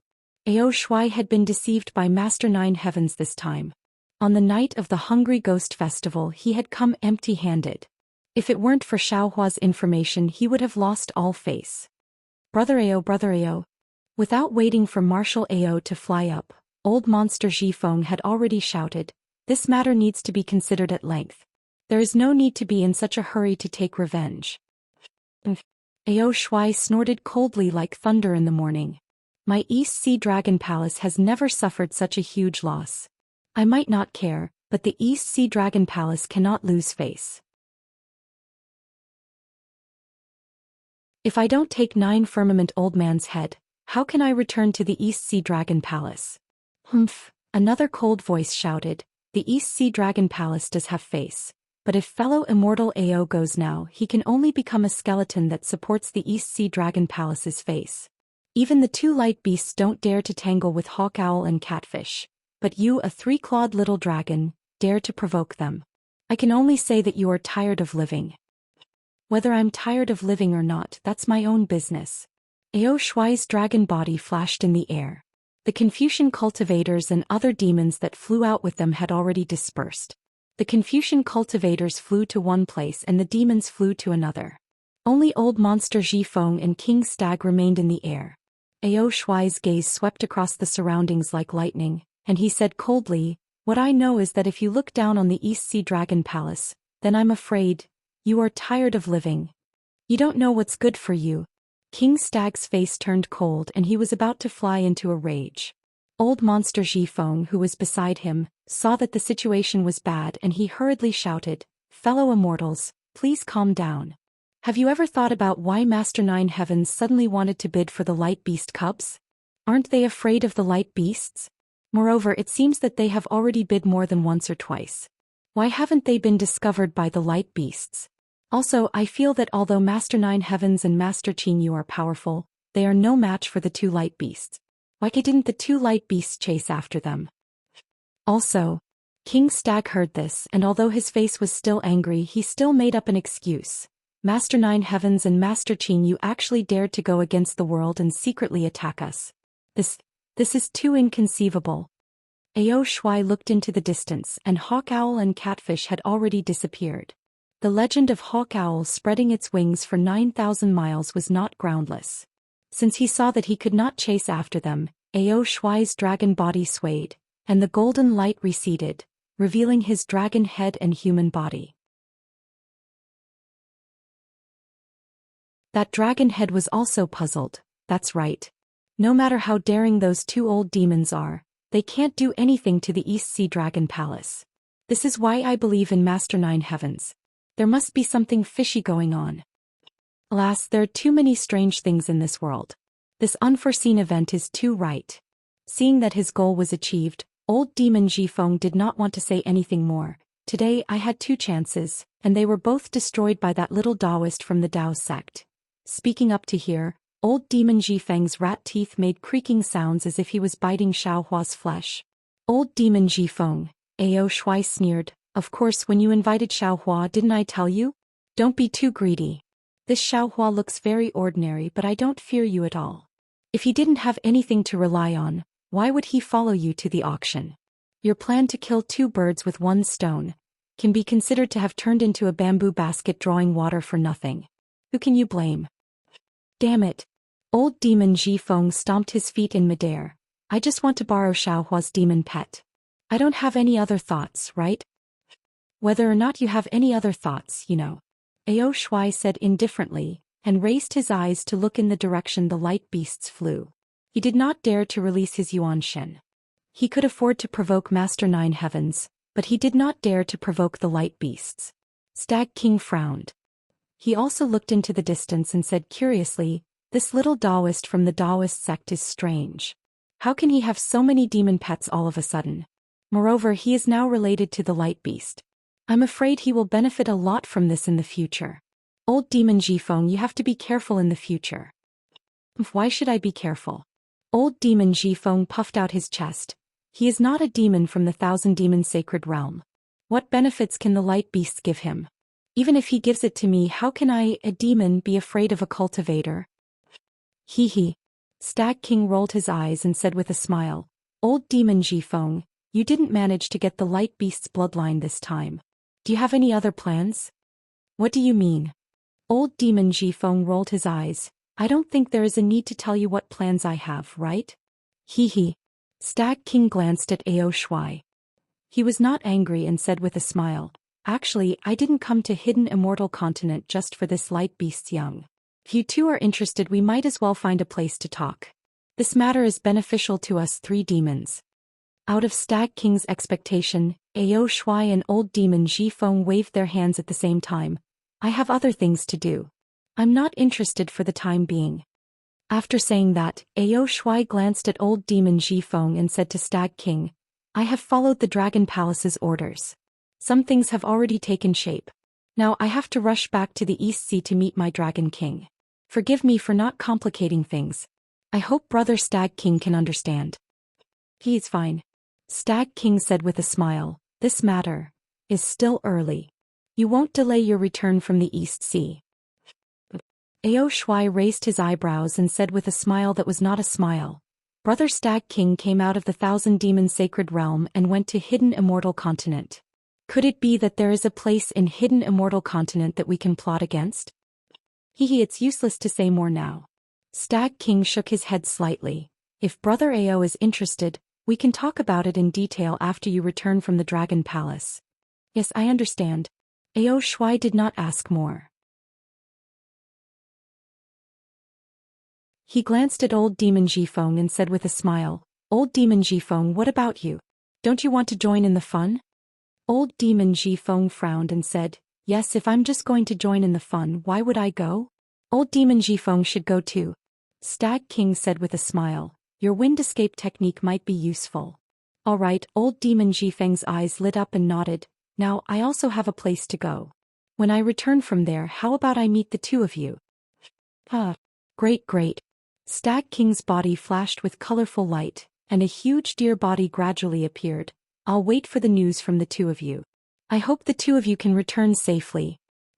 Don't worry.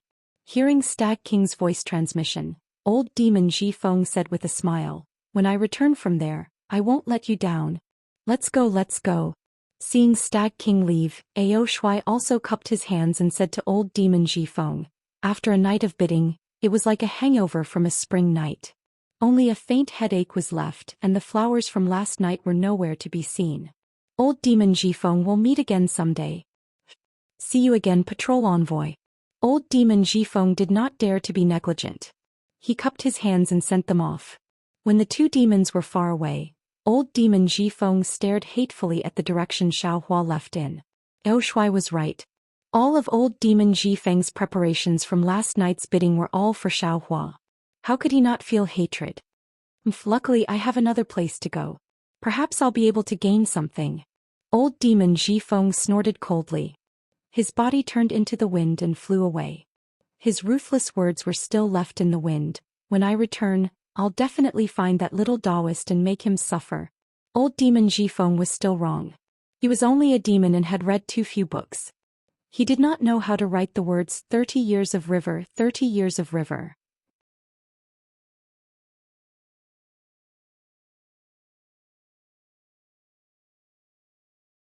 Chapter 33:27. Xiaohua naturally didn't know that the old monster Zhifeng already bore a grudge against him. At this moment he was only sitting on the heavenly horse, following the light beast as it flew towards the place where the sun rose. His face was pure and holy. Moreover, he didn't know that in a certain place in Yu province, an even greater plot was slowly unfolding. The hidden immortal continent was vast, and the vast majority of mortals wouldn't have the opportunity to completely travel through all 9 provinces in their lifetime. As one of the 9 provinces, Yu province was a huge monster in the eyes of most mortals. Similarly, many people from Yu province had never left Yu province in their entire lives. The Chongli country was also part of Yu province, but it was completely different from the state of Shi. The Chongli country was far to the south of Yu province. Its climate was like spring all year round, and the Tuachuo River, which was several times wider than the Liao River, flowed through its borders. With such a pleasant climate, the Chongli country was not only rich in natural resources, but also had beautiful mountains and rivers and lush vegetation. It was a famous country of fish and rice within a radius of 10,000 miles. However, what truly made the Chongli country famous in Yu province wasn't the scenery and wealth, but the towering Hanling Mountain in the middle of the Tuachuo River. Hanling Mountain was thousands of feet tall and several acres wide. It was like a jade pillar that supported the sky in the torrential river. It was truly a strange scene. However, this strange scene had only been a part of the Chongli country for thousands of years. Although people came to enjoy it, its reputation wasn't very prominent. Commoners who were slightly further away from the Chongli country might not have heard of this mountain. However, ever since Hanling Mountain was purchased by an unknown wealthy merchant from the Chongli country's king and then offered to the Buddhist sect, the Buddhist sect built a Hanling temple on Hanling Mountain. Hanling Temple became famous in Yu province. Not only was Hanling Temple the largest temple in Yu province, but it was also the first temple in Yu province that was recognized and built by the Buddhist sect. After Hanling Temple, the Buddhist sect built many more temples in Yu province. Not to mention temples like the Small Gold Temple, which could be found in many villages and towns. Even temples like the Cloud Forest Temple could be found in many countries. However, due to Hanling Temple's special status, it attracted tens of thousands of devout pilgrims from Yu province every day. Some even traveled thousands of miles to worship it. Hanling Temple was built at the peak of Hanling Mountain, and one could see the majestic temple by the Tuachuo River. However, it was not easy to go from Tuachuo River to Hanling Temple to offer incense and worship. Beside the Tuachuo River, there was an official ship of the Chongli Kingdom that would sail from the riverside to the Hanling Temple every hour. It would only stop at the ferry of Hanling Mountain before immediately returning to the ferry of the Chongli Kingdom. Although the official ship was large, it could only accommodate a limited number of people. Furthermore, the Chongli Kingdom only provided 2 official ships. Only a few hundred pilgrims could cross the Tuachuo River and come to Hanling Mountain each time. 10 ferries a day from morning to night only amounted to a few thousand pilgrims. What gave pilgrims a headache the most was that the official ship could not be booked in advance. They could only line up at the ferry every morning. As for the remaining pilgrims, they could only think of their own ways. They either hired their own boats or hired people to ferry them across on rafts. There were even people who crossed the Tuachuo River by themselves. The pilgrims finally arrived at the ferry of Hanling Mountain after much difficulty. Their test had only just begun. At this time, there was a path that led directly to the top of the mountain. This path had been specially built by the Buddhist sect to allow them to walk to the entrance of Hanling Temple. However, this path was not a smooth one. First of all, this path spiraled up the mountain. The mountain that was already thousands of feet high had now become thousands of feet high. Then the path was uneven and winding, making it even more difficult to walk than if there was no path at all. Moreover, there were no places to rest on the side of the path. All the pilgrims could only climb to the top of the mountain in one go. Otherwise, they would block the pilgrims behind them. There were 9 extremely dangerous places on this path. There was a cliff that was only wide enough for one person to walk sideways. There was also a suspension bridge in a bottomless mountain stream that swayed violently. There was also a narrow path at the top of the mountain that was as smooth as a fish's spine. There was also a stone staircase that was nearly straight and could only be climbed using both hands and feet. In short, the abbot of Hanling Mountain did not wish for anyone to enter the temple to offer incense. He had set up numerous obstacles to hide Hanling Temple from everyone's view. These extremely dangerous places were not a gimmick of the Buddhist sect. They were real. Every year or even every month, there would be pilgrims who would carelessly fall from these dangerous places and their corpses would never be found. However, from a good point of view, humans had a kind of tenacity. From a bad point of view, humans had a kind of despicable nature. The more obstacles there were, the more people would go forward. Even the difficulties of Hanling Temple, these life-threatening dangers, could not stop the pilgrims from going forward.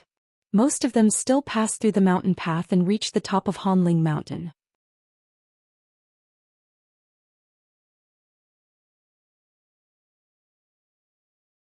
Beneath the pagoda were the relics of the deceased monks of Hanling Temple, and above the platform was a golden statue of Vairocana Buddha. Such a holy place was naturally not something that an ordinary person could reach. It was even said that ever since Hanling Temple was built, there had been extremely devout believers who had gone to the Buddhist pagoda to reminisce about the past eminent monks. However, no one had ever been able to go to the Buddhist altar to see the golden body of Mahavairocana. As for the reason, Hanling Temple explained it very well. In Yu Province, and even in the other 8 provinces of the hidden immortal continent, although there were many pilgrims who were fated with Buddha, this fate wasn't enough. These pilgrims still needed to cultivate for a long time before they could truly reach the level of a cultivator and see Buddha's golden statue.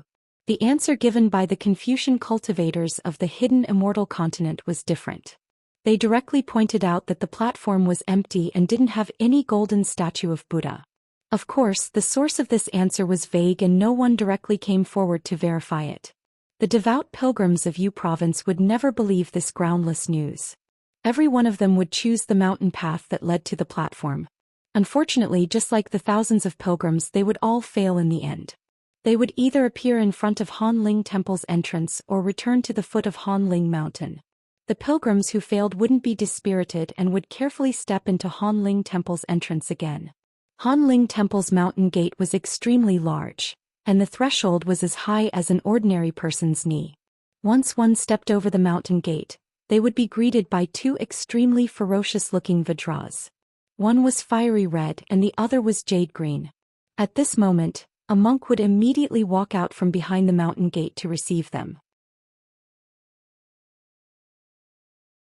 When the pilgrims respectfully followed the monk past the 2 Vajras and truly entered the mountain gate, they would be shocked by the tens of thousands of Buddhist halls in Hanling Temple and the countless incense sticks lingering in the air.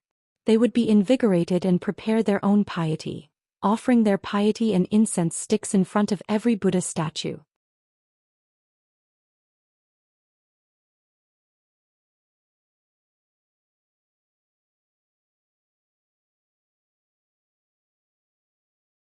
Jing Qing was even more stunned and hastily said with an apologetic smile, "Ancestor, this disciple did something wrong? I hope Ancestor won't be stingy with your guidance." Actually, it can't be considered a mistake. Ci Mei shook her head slightly but didn't turn around.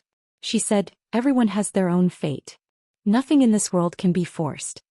When Jing Qing heard this, he became even more anxious. He hastily took a step forward and put his palms together. He bowed and said, "Ancestor, you watched this disciple grow up. Moreover, Ancestor has always been a role model in this disciple's heart. This disciple was able to become the abbot of Ci Yun Temple under the jurisdiction of Hanling Mountain because Ancestor is also a role model for this disciple." "I said you were wrong. You are really getting more and more wrong." Ci Mei flicked her sleeves and helped Jing Qing up. She said indifferently, "You and I are both Buddha's disciples. Everything we do is for the Buddha Lord. If there's a role model to follow, it's Ancestor Buddha. I have cultivated for many years and have yet to attain any Buddhist results. Why are you imitating me? It's just 50 steps to learn 100 steps." When Jing Qing heard this, he said in all seriousness, Ancestor is wrong. This disciple naturally places great importance on the Buddha Lord and the future of the Buddhist sect, but that is this disciple's lifelong pursuit. Ancestor is the benchmark in this disciple's heart. Every time this disciple encounters difficulties, the distant shore gives this disciple hope. However, the nearby benchmark gives this disciple the motivation to move forward. C.I. May smiled slightly. That smile was like a blooming lotus. She said, "Then let me ask you. Is the matter of Longevity Town's Shaojin Temple more important? Or is the news of senior brother C.I. Heng more important?" This. Jingqing was somewhat puzzled. This disciple has already passed the news of Ancestor C.I. Heng to Ancestor C.I. Heng. There is nothing else important. This disciple is not talented and has not been able to find Ancestor C.I. Heng's whereabouts. In order to prevent Chongyun's sect from gaining the upper hand in Longevity Town, this disciple hurriedly sent junior brother Jingyamo to Longevity Town to become the abbot of Shaojin Temple. Taking advantage of the shadow left behind by Ancestor C.I. Heng, this disciple firmly rooted Shaojin Temple in Longevity Town. Has Jingyamo gone to Longevity Town? C.I. May asked indifferently. Of course not. This disciple is waiting for Hanling Temple's Buddhist edict. Jingqing hurriedly said, although this disciple can directly appoint the abbot of Shaojin Temple, the number of people in Longevity Town today is truly beyond this disciple's expectations. Every day, tens of thousands of benefactors come from all directions to Longevity Town's River Tide Temple to worship Ancestor C.I. Heng's statue. This kind of grand occasion, this disciple does not dare to arbitrarily decide. Hearing this, C.I. May's tone softened. She asked, according to what you said, there are already many villagers and laymen gathered in Longevity Town. They spontaneously want to erect a Tenjong golden body for senior brother C.I. Heng? Yes. Speaking of this, Jingcheng's eyes lit up. Someone suggested this before Xingchen left Longevity Town. This suggestion was immediately accepted by all the benefactors. When Xingchen left Longevity Town, they had already prepared a lot of money. However, alas, our Buddhist sect does not have a golden body on the hidden immortal continent. Moreover, Ancestor C.I. Heng has not truly attained fruition. Therefore, this disciple can only tell you about this matter. At this point, Jing Cheng's face suddenly revealed shock. He looked at C.I. May with an incredulous expression and hurriedly said, Ancestor, you mean? This disciple should focus on erecting a golden body for senior brother C.I. Heng instead of hurriedly dispatching the abbot of Shaojin Temple? Unfortunately, C.I. May completely ignored him. She turned her head and asked indifferently, Did Xingchen come with you? Yes, this disciple received Ancestor's verbal order and immediately rushed over with Xingchen. Jingqing nodded. This disciple took a short rest and waited in front of Ancestor's door. After meeting Ancestor, I will have Xingchen come over and kowtow to Ancestor. However, what is wrong with this disciple's arrangement? You still asked in the end. C.I. May sighed. Jingqing, if you don't get rid of the obsession and secular thoughts in your heart, I'm afraid you will never attain fruition in this lifetime. Jingqing was greatly shocked and hurriedly asked, This disciple knows his mistake. Ancestor, please teach me. Don't be too shocked. C.I. May said with a smile. I haven't attained fruition yet, so why are you so anxious? Just now I said that you shouldn't leave behind any obsession. Isn't this obsession? Alas. Jingqing thought for a moment and immediately came to a realization. He put his palms together and said, Amitabha. Ancestor's teachings are right. This disciple has been the abbot of C.I. Yun Temple for more than 30 years. Every day I have to work hard on secular affairs. The obsession in my heart has become increasingly deep. I even remember clearly how long I have been abbot. How is this different from the secular government? This disciple's Buddhist cultivation has long fallen into a disadvantageous position. C.I. May nodded and said, You are right. You are a Buddhist disciple. There are some things that you must always remember and some things that you must always forget. The cultivation base of Buddhism sect and the divine abilities of Buddhism sect are of no benefit to us Buddhist disciples. They are merely some divine abilities to subdue evil. They are not the foundation of us Buddhist disciples. Doing good deeds and achieving enlightenment is the ultimate pursuit of us Buddhist disciples. Yes, this disciple understands. Jing Qing naturally thought of the compliments he had said to Ci Mei when he first met her. He answered very shamefully. Ci Mei said again, Amit Ba. Although you and I are different in age and cultivation, we are both Buddhist disciples. The secular etiquette doesn't have to be firmly followed. You don't have to get up so early and you shouldn't wait respectfully in the pavilion. If your heart is immersed in these secular thoughts, it will be difficult for you to make any progress in your Buddhist cultivation. This disciple understands. This disciple will keep it in mind and constantly remind myself. Jing Qing smiled bitterly. This kind of respectful etiquette was what the other monks in Yunlin Temple did when they paid their respects to him. He had seen it for more than 30 years and had long been used to it. Now he naturally took it out to greet Ci Mei. How could he have known that this was the secular practice and was different from the Buddhist sect's rules? I won't say much. Ci Mei smiled again and said, You have done well in the country of Shi. You have made great contributions. Our Buddhist sect's prosperity in the country of Shi is obvious to all the bodhisattvas of the hidden immortal continent. It's just that you have heard and seen too many secular affairs, resulting in today's bad consequences. As long as you wake up a little, you can correct it. Your future is limitless. It is also very possible to attain fruition. Speaking of this, Ci Mei smiled bitterly again and said, Not to mention you, even I, when I heard that senior brother Ci Hang almost attained the Bodhisattva Buddha fruit, almost lost my mind.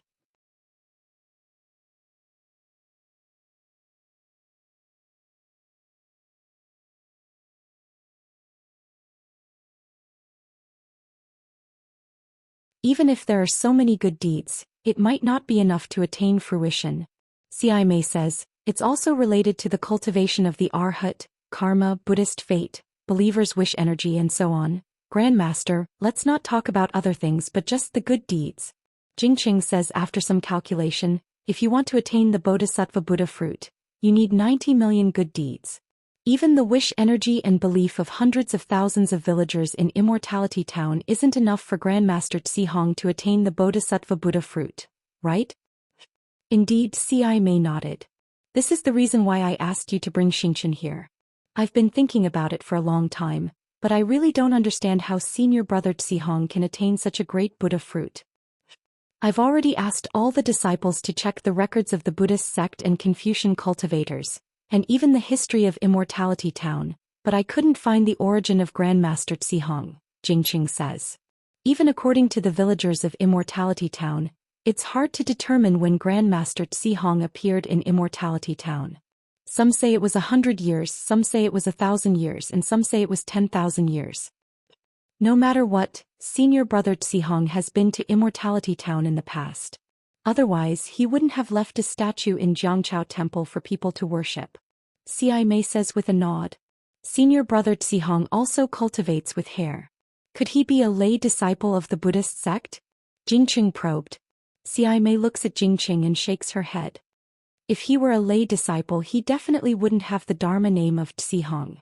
Don't doubt this point. Jing Qing's face turns red and he quickly says, Disciple doesn't dare, this is only my guess.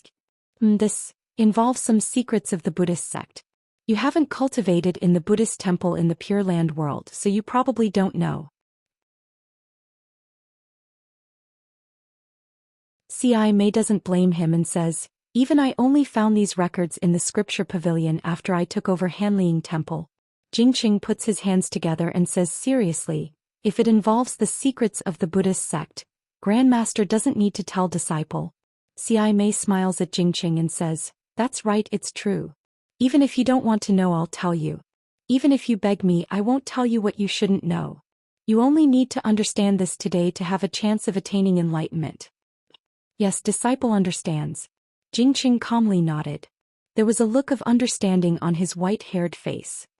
Actually, it's not much of a secret. Jing Qing doesn't want to know anymore.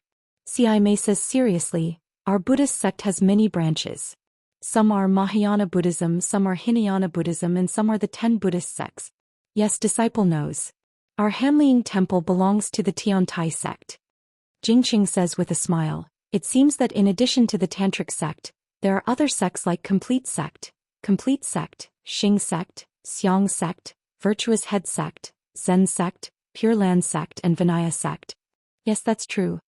C.I. May nods. However, before the Buddhist light of the Pure Land world shone on the hidden immortal continent, or perhaps before the formation of the 10 Buddhist sects, there was a Buddhist sect disciple with a completely different cultivation method from us. They were called Dutta. Dutta is also called Dutta Xing, Dutta Matters, and Dutta Meritorious Virtue.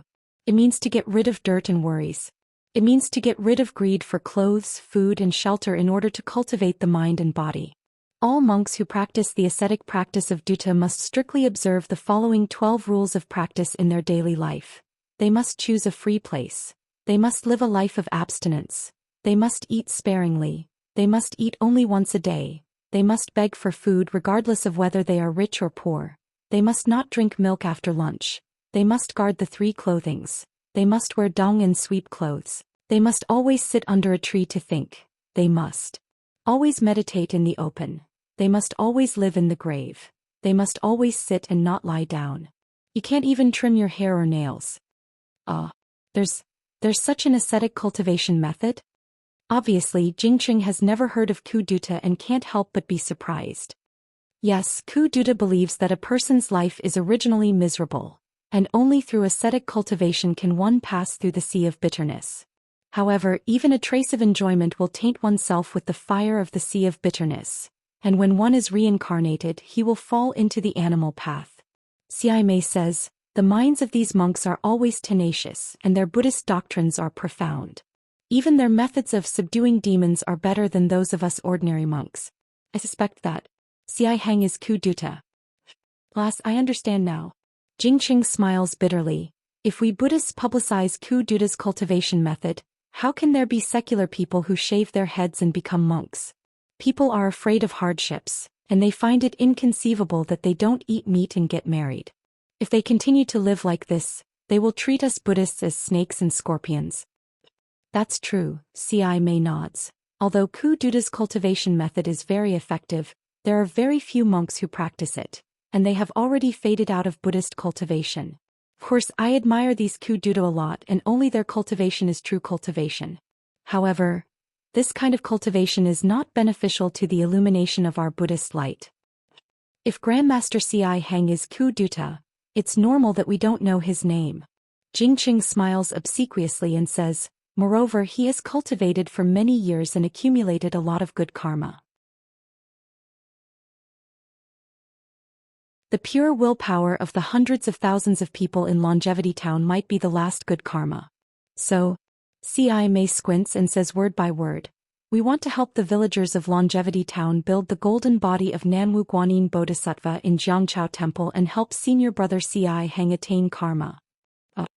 Jingqing is shocked. Grandmaster, this doesn't conform to our Buddhist Dharma, right? Grandmaster C.I. Hang, he has yet to achieve fruition?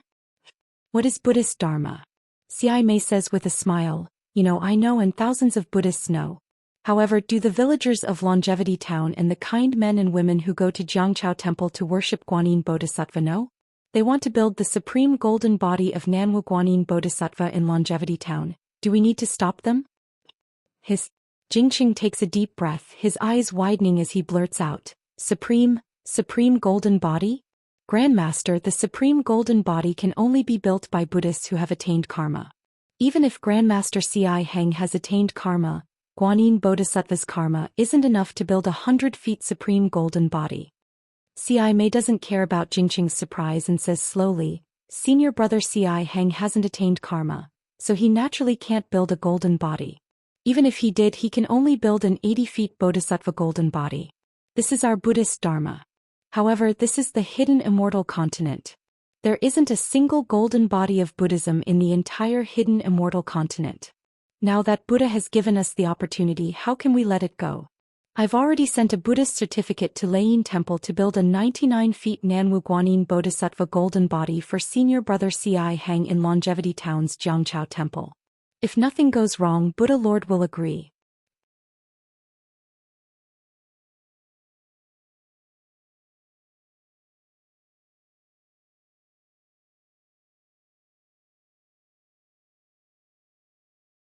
With the accumulation of 3 lifetimes, attaining enlightenment in this life is not a problem. However, the sudden appearance of senior brother Tsihong really gave me a blow. Ordinary senior monks can accumulate merit for 3 lifetimes. After reincarnating, their merit will weaken. I thought for a long time. If senior brother Tsihong didn't have enough merit, then his cultivation method must be extraordinary. This is why he was able to attain enlightenment so much earlier than me and have such high achievements. If I can help him attain enlightenment, it must be good karma. It will also be beneficial to my cultivation. Upon hearing this, Jingqing's heart skipped a beat. C.I. Mei's words were somewhat incoherent and even went straight to her heart. No matter what, it shouldn't have been something he could hear. However, C.I. Mei had actually exposed herself in front of him without any scruples. If it wasn't that C.I. Mei's cultivation was high enough, then she had ulterior motives. How could Jingqing not be afraid? As if she saw Jingqing's abnormal state, C.I. Mei smiled and pointed her finger. Although they were a few feet apart, her arm seemed to have suddenly stretched out and pointed between Jingqing's eyebrows. Jingqing was shocked. Unfortunately, he didn't even have the chance to dodge. However, when C.I. Mei's hand touched between Jingqing's eyebrows, she immediately retracted her hand. Jingqing was so scared that he broke out in a cold sweat. When the sweat dripped from Jingqing's forehead, Jingqing suddenly came to his senses. It was as if he had thrown away a heavy burden. He was very convinced and said, Amitabha. Thank you, Grandmaster, for clearing my doubts. Yes. C.I. Mei closed her eyes and said faintly, the matter of Nanwu Guanyin Bodhisattva's golden body is settled. You don't have to do anything. You just need to reveal the 99 feet Dharma body. Naturally, the benefactors in Longevity Town will add fuel to the fire. As for Chongyun sect, you don't have to worry about it. No matter how strong the Confucian cultivators are, they are built on the billions of ordinary people in hidden immortal continent. They can stop us Buddhist disciples, but they don't dare to. Perhaps they can't stop crazy good men and women. Moreover, the more they stop, the more successful Nanwu Guanyin Bodhisattva's golden body will be.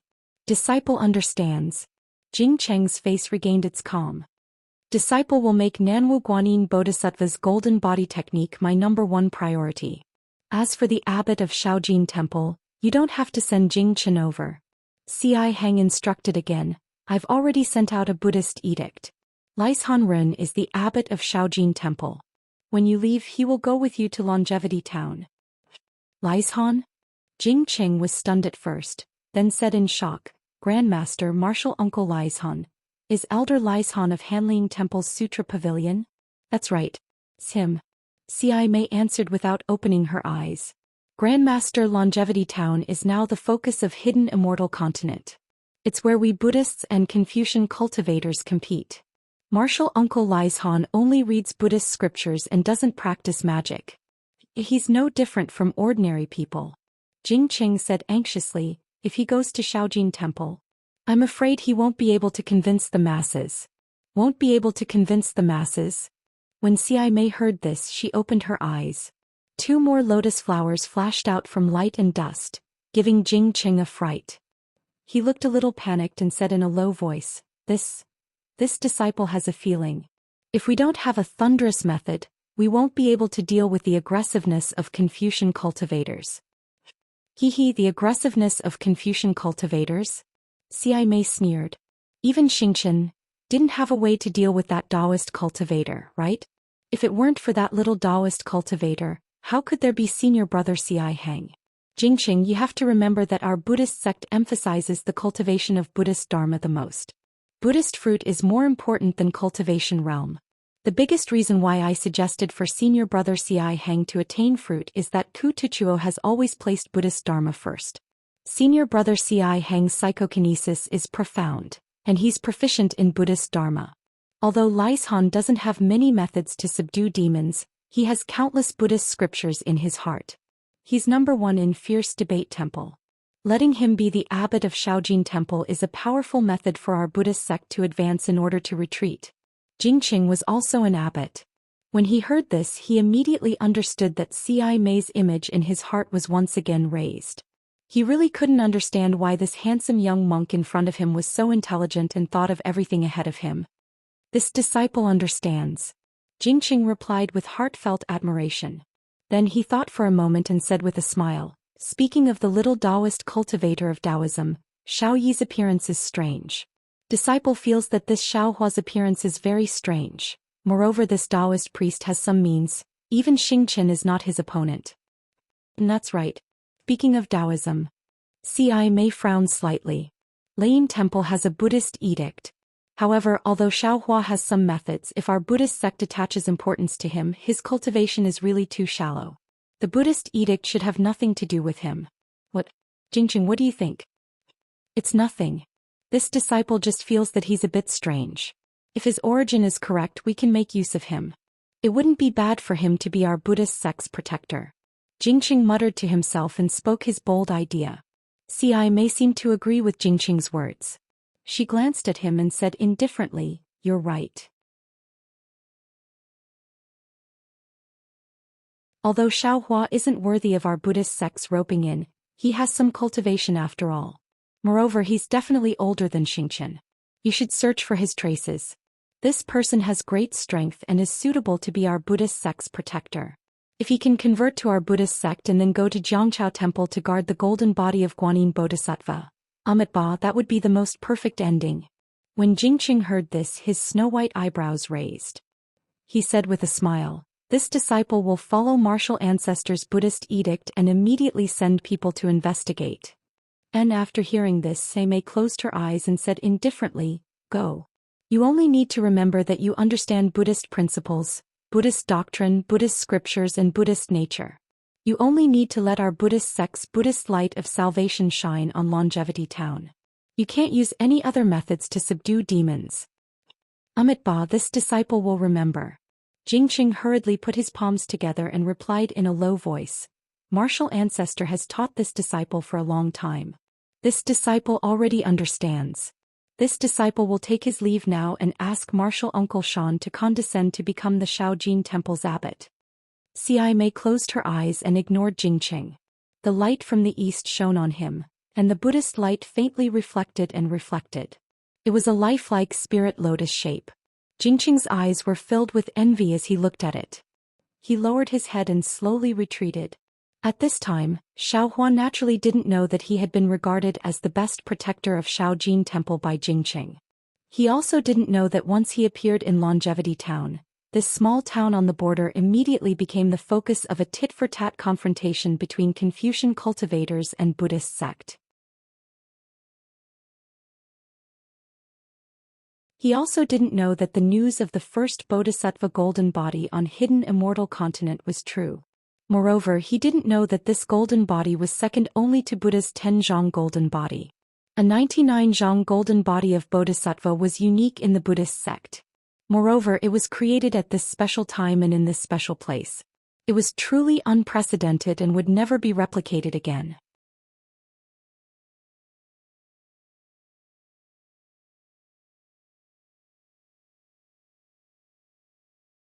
Chapter 33-31.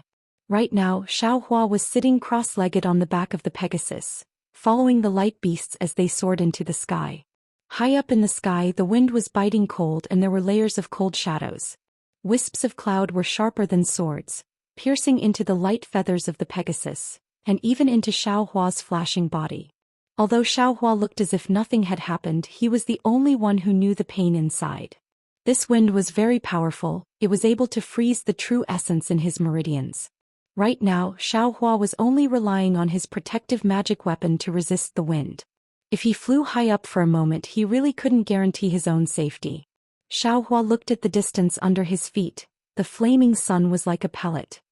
He patted the Pegasus's neck and the Pegasus obediently stopped.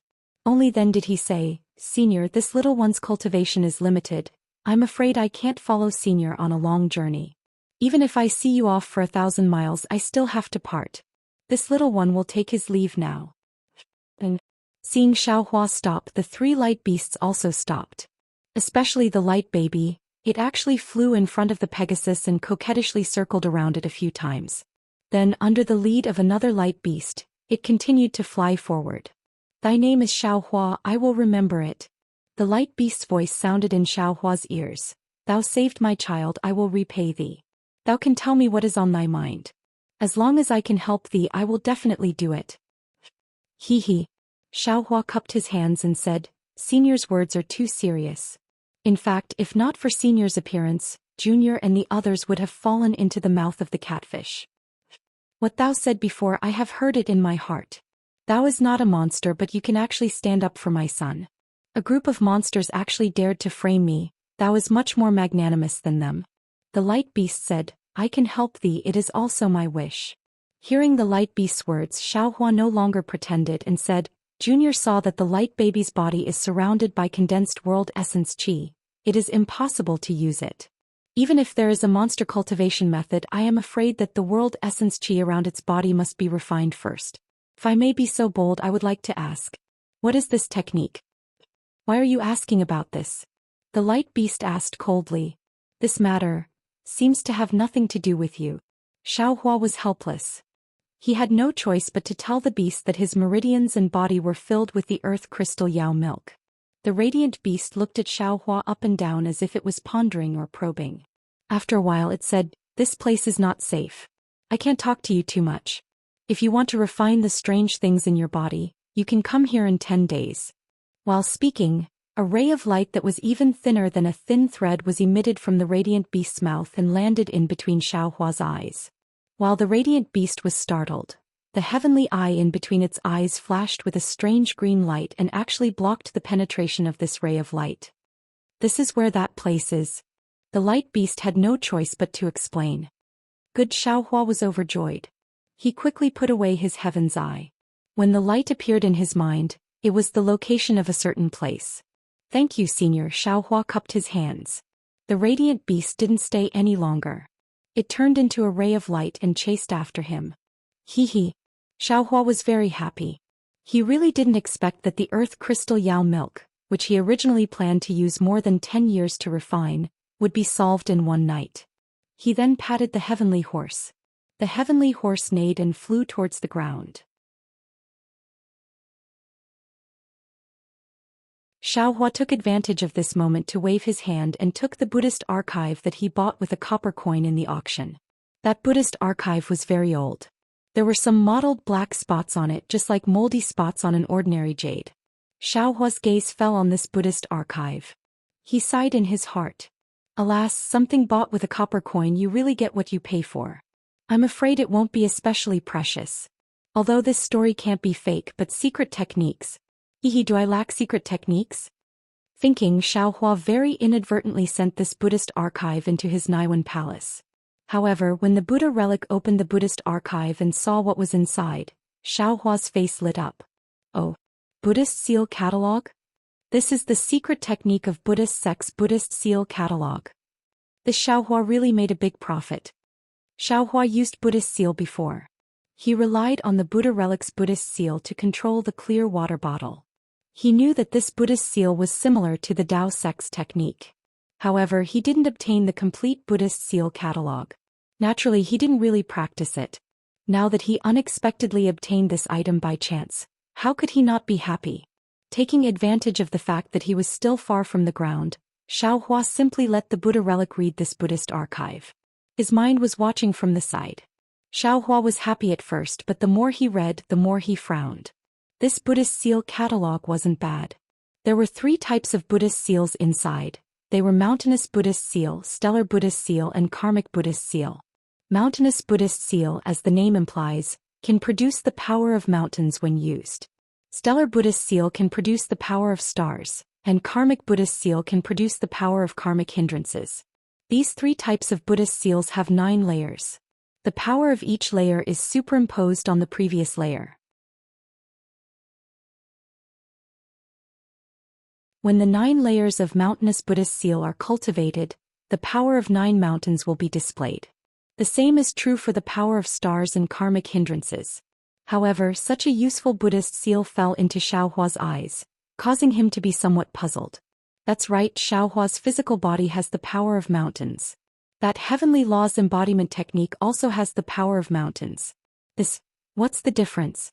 Thinking of the power of mountains, Xiaohua unconsciously thought of the Confucian cultivators, 1 breath soars to the 9 heavens and 1 word to determine heaven and earth.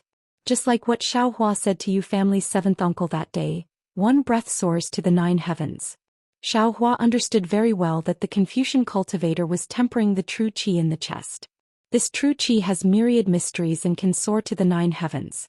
However, one word to determine heaven and earth puzzled Xiaohua. Although Xiaohua had seen the power of the scroll's inscription and also saw the power of the Confucian cultivator's handwriting brush, it was still far from one word to determine heaven and earth. If one word to determine heaven and earth, Xiaohua's first thought should be of soul cultivation. The 365 green seal script characters could communicate with ghosts and gods. Each character could determine heaven and earth. That was the true one word to determine heaven and earth. Moreover, although the sword cultivators of the Dawn Rain continent also used flying swords, there were also illusory swords and transforming swords.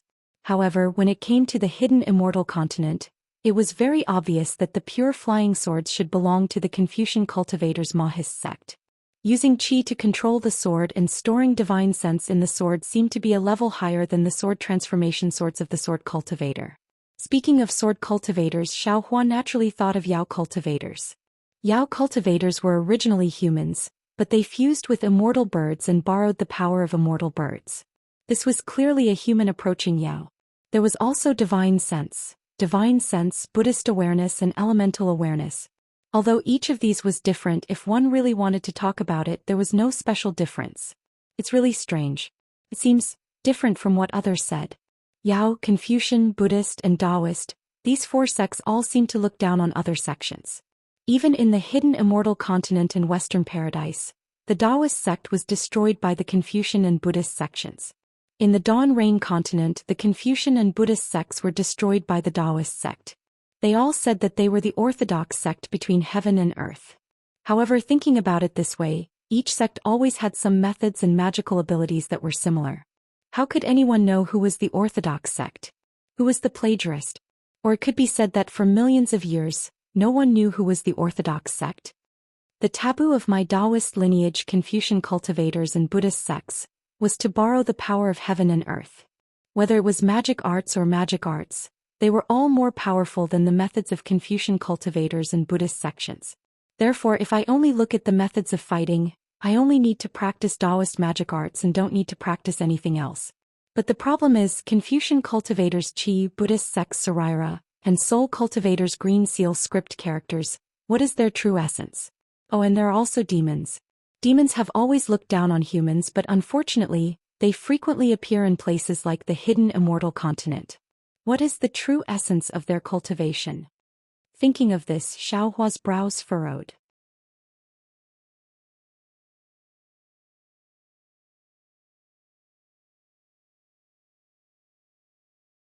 This technique is also related to the size of the karma.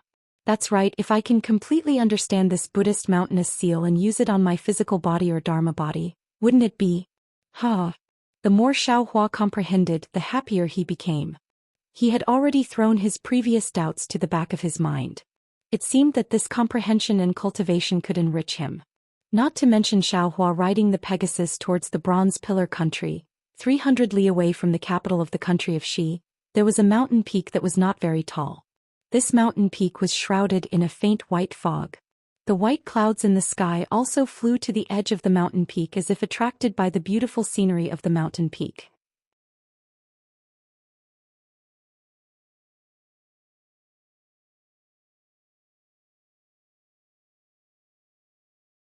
Chapter 33-32. The scenery on the mountain peak was indeed pleasant. Not to mention the trickling streams at the foot of the mountain, the green cypresses on the side of the winding mountain path, and the faint pools that appeared from time to time under the shade of the trees. Just the occasional elk and antelope that appeared between the mountain peaks and leisurely walked in front of people as if they were psychic was enough to make people's hearts stay here. The top of the mountain was a little different from the bottom of the mountain. Not only were palaces made of jade hidden in the green, but they were also embellished all around the mountain peaks. Many young men in clean clothes were either holding folding fans in their hands or holding green swords in their hands, shuttling back and forth between these palaces. Not only were they walking indifferently, but they were also flying on green lights. All of them were calm and dignified. This was the mountain gate of the Chongyun sect in the country of Xi. In the innermost part of the palaces, there was a place that looked like a jade seal, and there was a palace that looked like a crown. At this moment, in the palace, An old man with a Confucian crown on his head was sitting behind a jade table. His face was extremely solemn and he looked coldly at the 4 people in front of him. These 4 people were none other than Mo Yen, Mo Jianli, Qiu Jian, Li Mo Ming and Ji Dong. And this old man was the head of the Chongyun sect, Shangguan Feiyu, a great Confucian scholar who had cultivated to the level of master. Facing Shangguan Feiyu's colder gaze, Mo Jianli and the other 3 people lowered their heads, not daring to say anything. It seemed that if they moved a little, the gaze would turn into a flying sword and pierce into their bodies. Mo Yen. Although Shangguan Feiyu wanted to suppress the anger in his heart, he could not help but show it in his words. He did not even call him Jianli as he usually did. Yes, head. Mo Jianli hurriedly answered. You really did not find the whereabouts of the old bald donkey Ci Hang? Shangguan Feiyu suppressed the anger in his heart and asked again. Mo Jianli raised his head with a bitter smile on his face and replied, Sect leader, this disciple's cultivation is limited. At that time I lost track of Ci Hang. Senior. Later on this disciple was busy with disaster relief. I really didn't have the time to look for that senior. Speaking of this, the bitter smile on Mo Jianli's face became thicker, and he did not dare to continue. After hesitating for a while he said, Later I looked for the legend of the sea god in the Longevity town. Stop. Shangguan Feiyu waved his hand. You have said this 4 times. Yes. Mo Jianli quickly shut his mouth. Are the villagers of Longevity town really raising funds to build a guanyin golden body? Shangguan Feiyu had just mentioned Mo Jianli, but this was the 5th time he had asked about Mo Jianli. It seemed that he did not believe the news about Mo Jianli. Mo Jianli replied respectfully, Yes. When I left, there were already tens of thousands of good people in Longevity town. Many of them were rich people from the surrounding areas. They were discussing how to build 100-feet golden body in Longevity town. How is this possible? Shangguan Feiyu couldn't help but stand up. The airflow around him was so strong that Mo Jianli and the other 3 couldn't stand still. Longevity Academy has been in Longevity town for so many years, educating countless Confucian disciples. My Chongyun sect has protected Longevity town for even longer. Why is it that a simple flooding of the town of immortals and an old bald donkey of the Buddhist sect can steal their hearts? Shangguan Feiyu really couldn't understand.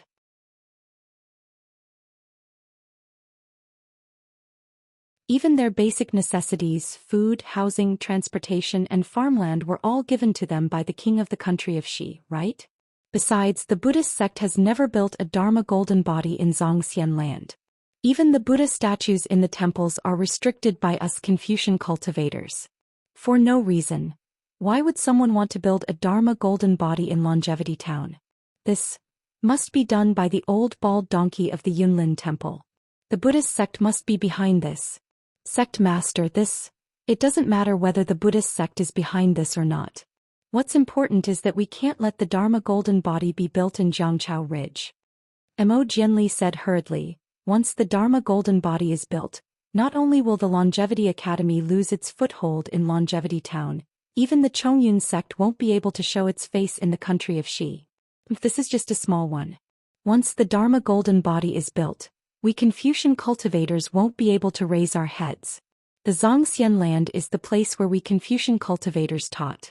Now it has been conquered by the Buddhist sect. With this first Dharma golden body, thousands of other Dharma golden bodies will be built. We can't stop them. Shangguan Feiyu said coldly. Then Shangguan Feiyu waved his hand and said coldly, the Chongyun sect must stop this so-called Dharma golden body by any means. Yes, I understand. Mo Jianli nodded. However, before he could finish, Shangguan Feiyu said, Mo Yen, you've done a good job in the Longevity town. I've already rewarded you according to your merits in the merit hall. The Longevity town is getting more and more serious.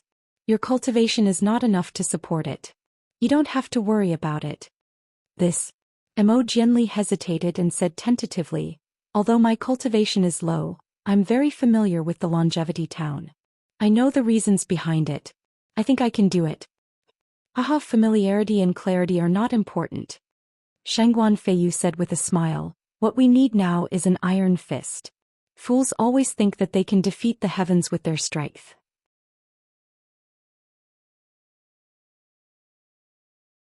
However, they don't know that in the eyes of heaven they are just ants. Our Chongyun sect has controlled the country of Xi for so many years. How can we let them succeed? We just need to ask the government to use some means to drive them away. I've only mentioned your merits and not your faults. When you go back, you have to think about it carefully. See where you went wrong and what you can gain from the longevity town. Jianli, you are the most outstanding disciple of our Chongyun sect. This old man has high hopes for you. Yes, I know. A gentleman has 3 reflections on himself. I should follow suit. Mo Jianli replied respectfully. Then he hesitated for a moment and said, besides, I've thought about it for a long time on my way back to the sect. I have some ideas, but I don't know if they are correct. Tell us. Shangguan Feiyu raised his eyebrows and nodded. We, the Confucian cultivators, use etiquette to educate the people. We use poems and books to pass down generations. We help people learn how to read and get rid of ignorance. We build a country and form order. But we don't form a belief in their hearts. We don't make them follow us from the bottom of their hearts.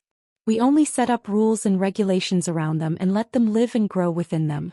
Mo Jianli's tone was a little weak. He stole a glance at Shangguan Feiyu and said tentatively, the Buddhism sect uses Buddhism to set up rules and regulations. They do things with kindness and benevolence. They make people respect them and follow them. Although people are small, there is a tiger in their hearts. We, the Confucian cultivators, can control the small people, but we can't control the fierce tiger. 1 or 2 people are easy to control. But if there are millions of people, millions of tigers, it's even harder for us to control them. It's inevitable that they will be like the flood and fierce beasts in the longevity town. Shut up. Before Mo Jianli could finish, Shangguan Feiyu shouted, Mo Yen, do you know what you are saying? Mo Jianli was shocked. He hurriedly shut his mouth, bowed and said, I know I was wrong. I was worried because the situation in the longevity town was out of control. Ah, Jianli, you are too smart, but your experience can't keep up with your cultivation. Now you are facing a layer of mental retardation. This is both a test for you and a disaster for you. If you can get rid of the Buddhism and Confucianism, I will congratulate you. It won't take you many years to reach the level of master and become a great Confucian cultivator. But if you can't get rid of it, I'm afraid you will fall into a state of eternal damnation. Shangguan Feiyu sighed and said, I thought you would encounter this disaster in 20 years. I didn't expect that the trip to the longevity town would bring you to this stage. It seems that the old bald donkey Ci Heng's fruit has affected you quite a bit. Mo Jianli didn't expect that his feelings would have such a deep impact. He was shocked and didn't know how to answer. Go back and cultivate in seclusion. Shangguan Feiyu waved his sleeve. I am regretting sending you to the longevity town. Disciple understands. Mo Jianli bowed. Just as he was about to leave, he seemed to have suddenly thought of something and said, That's right, disciple mentioned to sect leader before. Sect leader, please pay more attention to that Dao sect's Xiaohua. This senior has a noble character and there are traces of Confucianism on him. If we can get him on our side, it will be beneficial to our Chongyun sect. Don't bother. Shangguan Feiyu waved his hand in annoyance. He is just a little Taoist cultivator. Even if he has some character, what can he do? He is not worthy of our Chongyun sect. Yes, I will listen to you, sect master. Mo Jianli had a very good impression of Xiaohua. Originally, he wanted to ask Shangguan Feiyu for a reward for Xiaohua.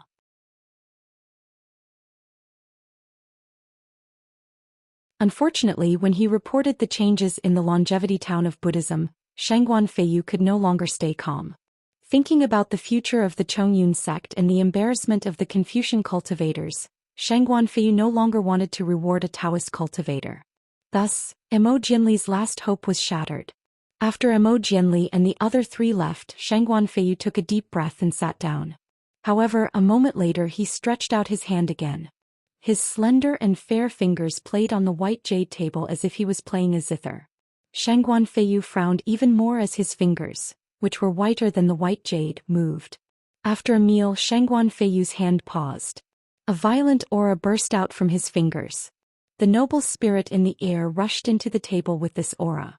Boom! Like a hammer, the jade table was smashed into pieces by Shangguan Feiyu's finger. Shangguan Feiyu stood up and said to himself, The Buddhism sect has established a Bodhisattva Dharma body in the longevity town. This is a shame to the Chongyun sect and the Confucian cultivators.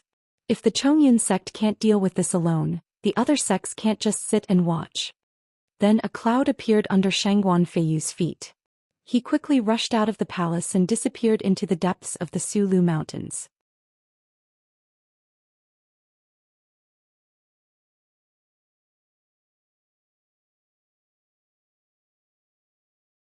Chapter 33-33. Xiaohua sat on the Pegasus and flew for an hour before he saw the silhouette of the capital city of the Bronze Pillar Nation in the distance. He then walked down from the Pegasus with a smile and kept the Pegasus in his spirit storage pouch. He had always been a person with no sense of direction. Even if someone pointed the way, he would still fly astray. Now that he had the Pegasus, Xiaohua didn't have to worry about getting lost. Moreover, in this hour his Buddha Saraira had comprehended a lot of the mountainous Buddha seal, and he had just comprehended the beginner-level water escape technique. How could he not be happy? Xiaohua flew straight to the city gate of the Bronze Pillar Nation and found a secluded place to land. He followed the crowd into the city gate. However, the moment he stepped into the Bronze Pillar Nation, a cold feeling rose in his heart. Xiaohua was shocked. He had already experienced this kind of impulse twice last night and today. The first time he thought that he had encountered some kind of danger during the auction, and the danger he encountered in Catfish's body just now confirmed his thoughts. However, now that the matter had passed, he felt a warning in his heart. Last night's sudden impulse was definitely not the auction last night. Then what could it be? Xiaojian Lui? Suddenly Xiaohua came to a realization. I'm afraid that the Duanmu clan was ruthless to them? That's right, Xiaohua didn't cause any trouble last night. The only possibility was the Duanmu clan. Furthermore, after Duanmu Qing and Duanmu Qiu came out from Star Picking Tower, they were taught a lesson by Xiaohua. One of Duanmu Qiu's arms was even crippled. Who knew if these people had learned their lesson and would go look for Xiaohua? Xiaohua had been at the auction last night. If the Duanmu clan disciples couldn't find Xiaohua, they would naturally vent their anger on Xiaojian and the others. Damn it! Since Xiaohua knew where the matter was, how could he restrain himself? He activated the flying talisman and immediately rushed to the Seven Suns Temple while shouting, Duanmu Qing, you better not let this old man guess correctly. If you really dare to kill, this old man will make you suffer a fate worse than death. At the same time that Xiaohua flew up, he had already released his divine sense. When that divine sense saw Xiaojian, Yuanye, Lu Yi and Fujiwen standing outside the Seven Suns Temple with strange expressions on their faces, his heart unconsciously calmed down. However, when they saw that the four of them were blocked by more than 10 people in official robes, and there were many officials in front of the Seven Suns Temple, as well as many commoners, they were stunned. Immediately after, when Xiaohua's divine sense once again probed into the Seven Suns Temple, his expression suddenly changed. A wave of coldness and killing intent shot out from his body like a flying sword. If it weren't for the fact that his middle dantian was also blocked by the earth crystal Yao milk, his anger might have already shot up into the sky. What's going on? When Xiaohua arrived at the Seven Suns Temple, the expression on his face had already returned to normal. He did not enter but instead walked down step by step as if there was a flight of stairs beneath his feet. Senior. Before the others could recover from their shock and astonishment, Xiaojian hastily called out, You've finally returned. Big, what happened? Although Xiaohua had already seen the situation inside the Seven Suns Temple, he still asked word by word like a thunderclap.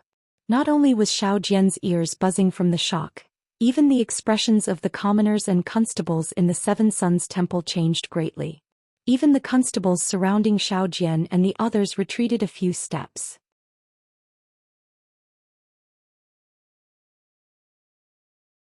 Who is making such a ruckus here? An angry roar that did not seem to be inferior to Xiaohua's roar sounded. A tall and sturdy constable with a face full of sideburns and a long blade hanging from his body charged out of the Seven Suns Temple and fiercely shouted. Xiaohua did not pay any attention to the constable and only looked at Xiaojian.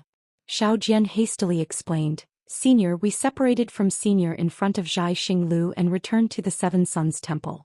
However, because we were really thirsty, we rested in a small shop by the roadside. However, when we returned to the Seven Suns Temple, the entire Seven Suns Temple was silent and the temple door was wide open. Junior thought that Senior Dao Shan and his disciple had already rested and was about to find a place to rest when Yuanya discovered that our horses had all died in the temple. Furthermore, before Junior could go and check the situation, the constables of the Copper Pillar Nation charged in and chased us out of the Seven Suns Temple without any explanation. Furthermore, they imprisoned us here and did not allow us to leave. Xiaohua indifferently nodded his head. He raised his eyes to look at the constable and coldly asked, "Where is Great Master Dao Shan?" "Little Taoist, aren't you quite powerful? With such a loud voice, I wonder how your old Taoist is doing?" The constable said with a smile. Without waiting for the constable to finish speaking, a quick-witted constable hastily ran to the constable's side and whispered a few words into his ear. The constable's expression slightly changed as he looked at Xiaohua from head to toe. It was as if he did not believe that Xiaohua came from the sky. "Let this old man ask you, how is my Taoist Dao Shan and the 19 disciples of the Seven Suns Temple?" Xiaohua's eyes slightly narrowed as he indifferently asked. "Humph, little Taoist."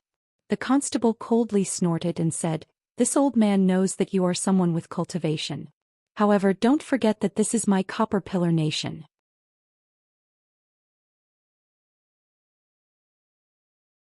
Even if you have some tricks up your sleeve, if you want to live, you have to watch with your tail between your legs. Perhaps the Seven Suns Temple was your Taoist sect's property before, but now this property no longer has an owner.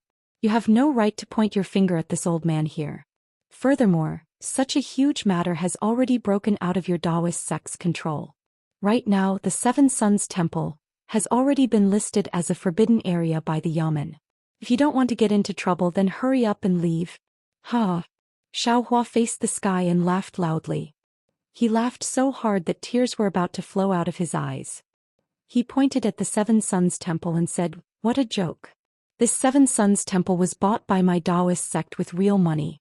Even if Dao Shan and the rest died, the Seven Suns Temple is still my Taoist sect's property. Since when is it your Yamen's turn to speak?" Dao. Great Master Dao Shan?" Xiao Jian was shocked. "He is. How do you know that the old Taoist is dead?" Looks like you have your eyes on the property of the Seven Suns Temple. You poisoned the old Taoist to death and want to set up your own sect here." The constable said with a sinister laugh. Xiaohua laughed. "You seem to have said those words just now, right? If you didn't say it, how would this old man know?" "When did this old man say it?" The constable looked around and asked, "Tell me, how come this old man doesn't remember such a thing? You said it yourself just now." This one heard it clearly. Fujiwen, who was at the side, did not immediately greet Xiaohua. At this moment he opened his mouth and said, "Even if we are in court, this one will still say it." The constable looked at Fujiwen's scholarly robes and pondered for a moment. The arrogance on his face was wiped away and replaced with a smile. Since this scholar is testifying, then this old man might really have said it. "Forget it, little Taoist, you quickly leave.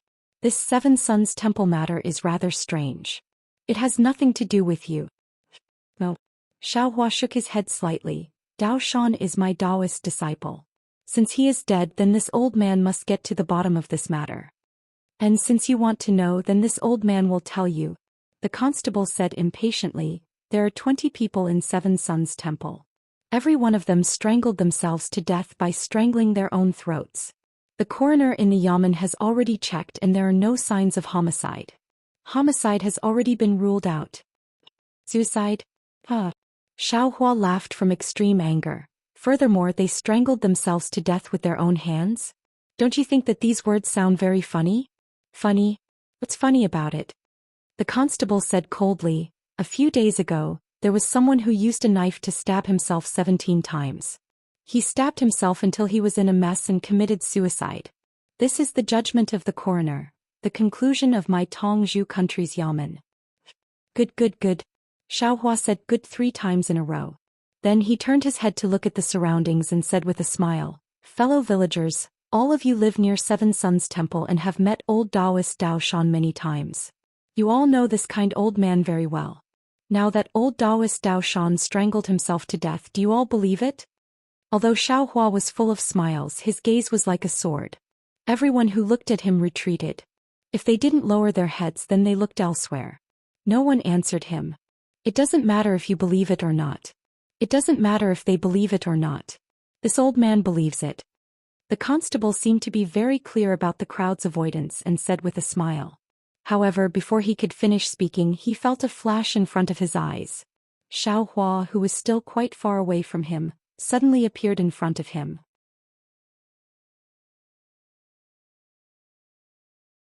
You. The constable was shocked. He flicked his hand and was about to pull out his knife. Unfortunately, just as his hand touched the handle of the knife, he heard Xiao Hua say coldly, "It doesn't matter if you believe it or not. The key is that this old man doesn't believe it."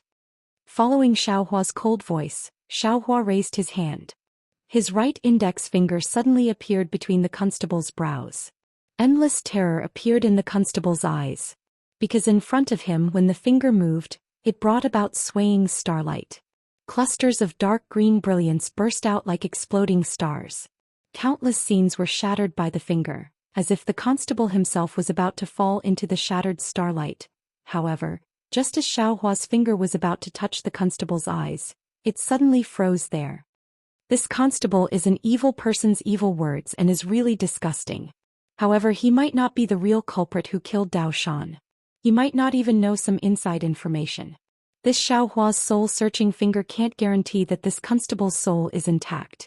If this Xiao Hua can't find anything related to Dao Shan, won't this Xiao Hua also become an evil person? Xiao Hua narrowed his eyes. However, his index finger stopped in midair as if it was cast from copper and iron. After half a cup of tea's time, Xiao Hua laughed coldly and said coldly, "Humph. Good will be rewarded with good. Evil will be punished with evil. It's not that there's no revenge, it's just that the time hasn't come. When the time comes, those who have enmity will take revenge and those who have resentment will complain."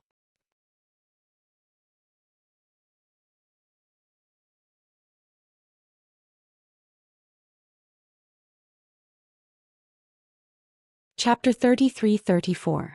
Speaking until here, Xiao Hua waved his hand and disappeared from the constable's sight. He looked at Xiao Jian and the others and shouted, "You all follow me." Yes. Xiao Jian did not know why Xiao Hua suddenly stopped, but he still turned his head obediently. Currently, Seven Suns Temple was a place of trouble, so Xiao Jian did not dare to stay for long. Xiao Hua had just left when the constable was covered in sweat and collapsed on the ground. Xiao Hua gave him too much power. He opened his mouth and wanted to say something, but an indescribable tiredness emerged from the bottom of his heart. Moreover, an unpleasant smell of urine came from his crotch. He lowered his head in shock and only then did he realize that he had unknowingly peed himself. Xiao Hua's face was like water and his eyes were filled with anger. He walked out of Seven Suns Temple's dilapidated mountain gate step by step. The surrounding villagers all lowered their heads and hurriedly made way for him. Even the surrounding constables did not dare to block him and dispersed in panic. After crossing the small bridge over the river, they arrived at the smelly street. At this moment there were no pedestrians on the street. It was obvious that the surrounding residents and pedestrians were gathered at Seven Suns Temple to watch the show. Xiao Jian looked around and walked a few steps to Xiao Hua's side. He said softly, "Senior, there must be something fishy about Senior Dao Shan's death." Xiao Jian, hearing this, Xiao Hua stopped and looked at this cultivator who was once the ruler of a country. He said word by word, "To be honest, I do not have a good impression of you. It can be said that this period of time has been testing you. I will not hide the results of the test from you. You still cannot satisfy me. If it was not for Dao Shan's matter and the tragedy of Seven Suns Temple, I would not have helped you. However, now I understand. Every disciple of the Dao sect is precious. Although you have flaws, you are still a disciple of the Dao sect. I am a senior of the Dao sect. If I don't help you, who else can I help? Now, even if I want to help Dao Shan and let him live for another 100 years, it is impossible. Therefore, Xiao Jian, you must cherish this opportunity and not disappoint me again." As Xiao Hua spoke, he waved his hand and a heavenly mending pill appeared in his hand. "This is my Dao sect's heavenly mending pill. The spirit medicine used to repair your meridians and dantian. Your cultivation has been crippled, so you need this to restore your strength. Furthermore, this old man promises to help you restore your country. Chase the Buddhist sect out of the country." The disciple thanks Master. Xiao Jian was truly overjoyed. The long-cherished wish that he had always kept in mind had actually come true at this moment. He hurriedly knelt on the ground and kowtowed to express his gratitude. Xiaohua said indifferently, "This old man is only helping you, a disciple of the Tao sect. I will not accept you as a disciple. Yes, senior has been so kind to this junior, comparable to a teacher. Junior will perform the etiquette of a disciple in front of senior for the rest of my life," Xiao Jian hurriedly said. "As you wish." Xiaohua handed the sky-mending pill to Xiao Jian, then looked at Fu Jiwen and said, "Fellow Taoist Fu, Xiao Jian and the others' cultivation levels are low. I originally wanted to send them out of the Bronze Pillar Nation, but I was afraid that there would be more changes in the Seven Sons Monastery. Therefore, I will have to trouble fellow Taoists to send them out of the Bronze Pillar Nation." Fellow Taoist Xiao wants to. Fu Jiwen had been silent the entire time. Hearing Xiaohua's words, he immediately understood what Xiaohua was thinking.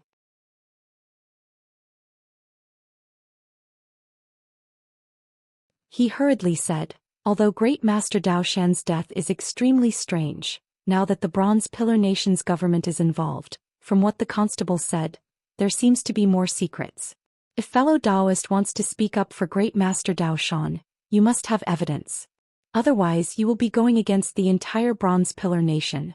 Immortal Elder."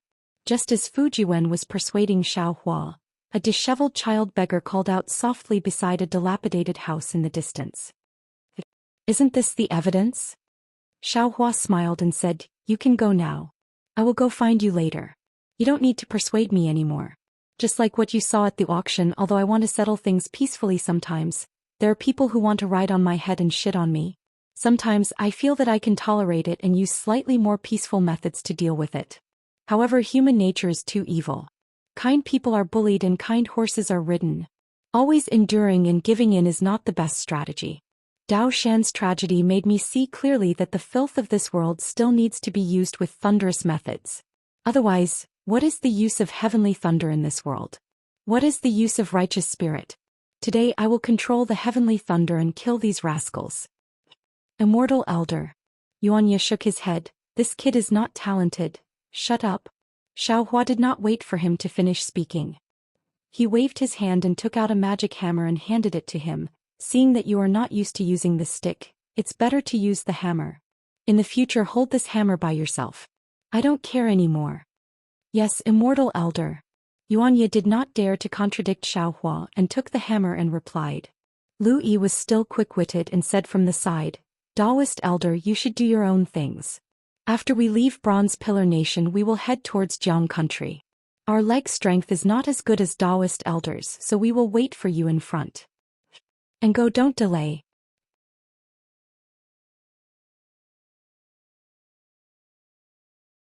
Xiaohua waved his Taoist robe and quickly walked towards the beggar who had already shrunk his head. "Fellow Taoists, let's leave quickly." Fu Jiwen looked at Xiaohua's skinny back and walked away resolutely. His eyes flashed with an indescribable light as he urged Xiao Jian and the others, "We can't help Senior Xiao. It's best if we don't become his burden and leave as soon as possible." Yes, Xiao Jian carefully hid the heaven-mending pill, and with Xiaohua's promise to help him restore his country, he hurriedly followed Fu Jiwen towards the city gates of Bronze Pillar Nation. Xiaohua walked into the dilapidated house, but after a while he calmly walked out again. Looking at the Seven Sons Temple in the distance, the corner of his mouth raised a few times in disdain, and he muttered to himself, "Since ancient times officials and bandits have always been close, how can the officials of Bronze Pillar Nation be an exception? Since I am sure, how can I let you all go?" Immediately after, just as Xiaohua was about to activate the flying talisman, he saw a 1 zhang tall stone tablet on the side of the street. This stone tablet was very old, and the words on it had long been worn out, making it impossible to clearly see what it was. Xiaohua walked in front of the stone tablet, looked at it and said with a smile, "I was just worried that I didn't have anything to erect a stone tablet for Dao Shan. This thing is very good." As he spoke, he stretched out his hand, grabbed the side of the stone tablet and shouted, "Rise!" Inside the Seven Sons Temple in front of the main hall, the constable who had just been scared to death was sitting on a dilapidated chair. It was as if he had just come back to life and there was a trace of blood on his face. Next to him stood a few constables as well as an old man with a protruding mouth and monkey cheeks. Although the constable's voice was trembling, he still forced himself to be calm. Who am I? I am a constable under the magistrate's command. Although that guy has some tricks up his sleeve, he is still a remnant of the Taoist sect, so how could he dare to oppose me? Lend him 10 more guts. Just as the constable said this, he suddenly felt that something was wrong and hurriedly looked around, but didn't see anything strange. However, a moment later he heard the sound of wind whistling in his ears. He hurriedly raised his head and saw a huge black shadow descending from the sky. That black shadow blocked the scorching sun, and the constable was so frightened that he hurriedly jumped up from his chair. Unfortunately, just as his butt left the chair, a voice that made him tremble with fear came from midair. I don't need to lend you more guts. As long as I have a pure loyalty in my heart, it will suffice. As Xiaohua's voice fell, the several zhonglong and several chi-tall stone pillar also fell from midair, and with a rumbling sound, it caused the entire Seven Suns temple to shake. What are you doing? The constable was shocked. I am the constable of the Copper Pillar State. If you dare to hurt me, the Copper Pillar State will definitely cut you into 1,000 pieces and chop you into mincemeat. Xiaohua's figure landed on the stone pillar, and his gaze swept across the Seven Suns temple as he said, the Taoist sects of the world have long declined, and the hidden immortal Taoist sect has opened today.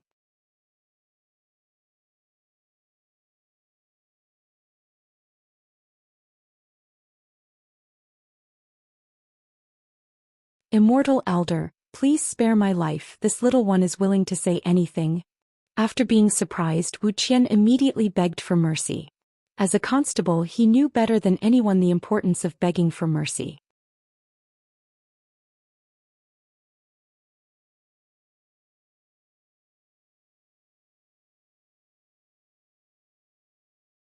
Chapter 33-36. Xiaohua sneered. Why would he care about Wu Qian's begging? He stretched out his hand again, and the soul-searching finger that could move the starry sky appeared between Wu Qian's eyebrows.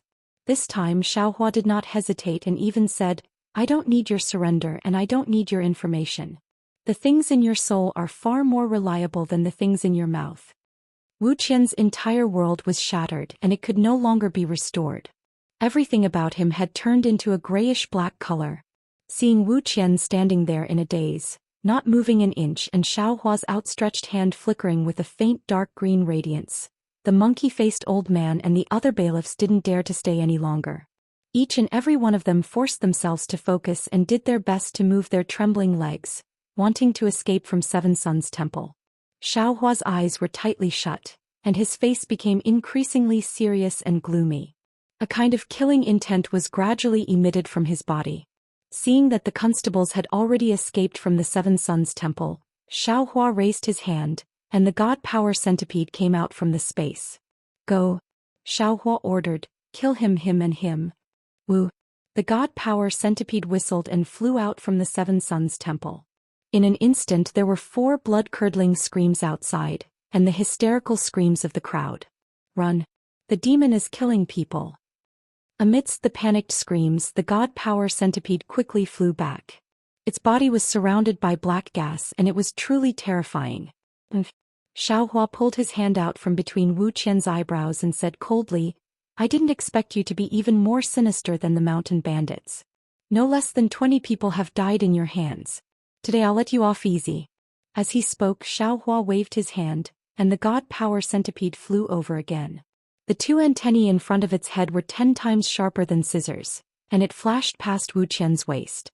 After the cold light passed, Wu Qian's body still stood there quietly. Only the blood that gushed out afterwards showed that he had been cut in half by the God Power Centipede. This blood can't be wasted. Xiaohua looked at it and sneered. He flew up again and used his hand to push the stone tablet that was half a meter deep into the ground. He forcefully pushed it several meters into the ground, leaving only about half a meter above the ground. It was just like an erect tablet. Xiaohua stretched out his hand and put his index finger and middle finger together to write on the stone tablet. This is the land of the Tao sect, only good people can enter. Otherwise you will be killed without mercy. Then he waved his hand again and several streaks of blood-red light flew out from Wu Qian's body and painted the words on the stone tablet. The dozen or so words couldn't be said to be neat or calligraphy, but their bloody appearance was truly terrifying. Alas, Grandmaster Dao Shan. Xiaohua sighed and walked to the main hall with light steps. He gently raised his hand and the originally tightly shut door opened with a soft sound. Xiaohua walked into the main hall quietly as if he was afraid to disturb Dao Shan's rest. Although Xiaohua had used his divine telekinesis to check on Dao Shan, he could not help but grit his teeth when he saw Dao Shan's miserable state with his own eyes. He saw Dao Shan sitting cross-legged on a praying mat and facing many memorial tablets. He was still wearing the new Taoist robe that he wore when he saw Xiaohua. The white hair on his slightly drooping head was still neat and tidy. However, Dao Shan's hands were now clutching his neck. His neck was bruised and the marks of 10 fingers were extremely obvious. What Xiaohua could not bear to look at the most was that Dao Shan's face was green and his eyes were wide open.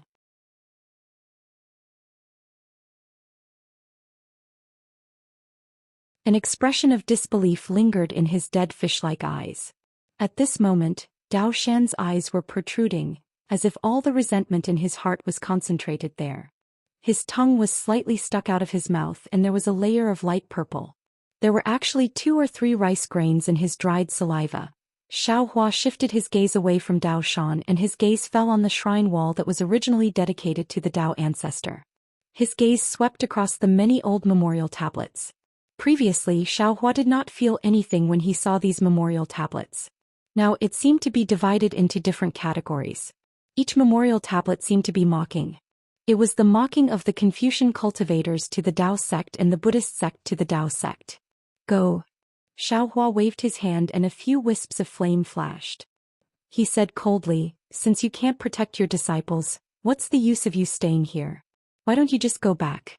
Even if you have the true body of the Dao ancestor, why do you need to worship the Dao sect's disciples when they are brutally killed? In the future you might as well worship this Xiao. Seeing that the shrine wall of the main hall was slowly burning, Xiaohua turned around and waved his hand.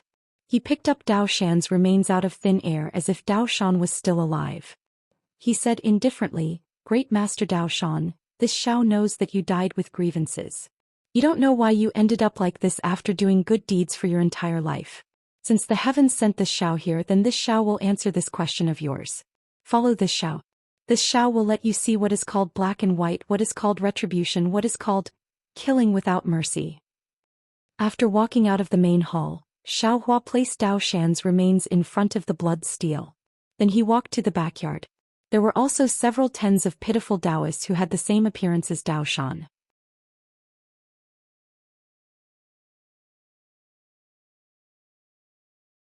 Even the few fine horses that Xiaohua brought were lying dead in the corner of the wall. Looking at this miserable situation, Xiaohua was truly furious. He really couldn't think of how Wu Qian could make the coroner conclude that this was a suicide.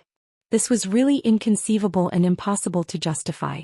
However, at the same time he also understood that this so-called justification was only a kind of explanation to others. Since others didn't need an explanation and no one would stand up for the pitiful Dao sect's disciples, there naturally wasn't any need for an explanation. Soon after, Xiaohua put away those rations. Then his gaze fell on the corpses of these Taoists. Amitabha, Xiaohua pondered for a moment and released the Buddha's Saraira. As soon as the Buddha's Saraira appeared, it immediately gave rise to a heavenly phenomenon. A kind of unconcealable benevolence seemed to have materialized and spread in all directions. Not good. How could Xiaohua expect such an unforeseen event? He didn't have time to use the confrontation divine ability and hastily put the Saraira into his mind palace. Sure enough, as soon as the Buddha's Saraira disappeared, the heavenly phenomenon also disappeared. What is going on? Xiaohua was somewhat depressed. He was originally hesitating whether or not he should use the Buddha's Saraira to transcend these dozens of Dao sect's disciples. Since this wasn't appropriate, there was naturally no need to use it. Moreover, it had been a long time since they were brutally killed. Even if there were vengeful spirits, they should have already dissipated, right? Rise. Since the Buddha's Saraira couldn't be used, Xiaohua flew up. He clenched his fists and closed his eyes. He carefully comprehended the little bit of Buddha's seal technique that he had just comprehended. After that he waved his hand. Boom. A loud sound resounded. As the earth and mountains shook, a deep hole several feet in size appeared on the ground. Disciples of the Dao sect, you can go now. I, Xiaohua, will redress your grievances and kill the culprit with my own hands. After saying that, Xiaohua sent the corpses of these Dao sect's disciples into the hole with a heavy heart and buried them one by one. After burying the Dao sect's disciples, Xiaohua took the carriage that he came in from the rear courtyard to the front of the main hall. He removed the shed and placed Dao Shan's corpse on top of it. At this moment, there was a commotion outside the Seven Sons Monastery. It was very chaotic. There were already many soldiers and constables surrounding the Seven Sons Monastery. However, none of them dared to barge into the Seven Sons Monastery. They only stuck their heads out and looked around while holding their weapons and shouting outside. Blood steel, ah, blood steel. Xiaohua stared at the bloody steel. I, Xiaohua, am not willing to stain my hands with blood. However, since someone dares to bully my Dao sect, I, Xiaohua, don't mind staining my hands with blood. Not to mention staining my hands with blood, even if I enter the depths of the netherworld sea of blood, so what? I hope that the blood steel can wake up people who are blinded by greed. There is nothing in this world that can be covered up. In this world there are also people who are not afraid of death and who are not afraid of evil. After he finished speaking, Xiaohua extended his index finger again and wrote the words, Xiaohua of the Dao sect, stroke by stroke under the blood steel. His handwriting was not familiar, but it contained the determination of that side. Because after these words, what Xiaohua had to face was no longer the carefree feeling he had in the past. What replaced it was a heavy burden and oppression. Perhaps there would also be endless pursuit. However, under this kind of choice, Xiaohua could not shirk his responsibility. The times create heroes.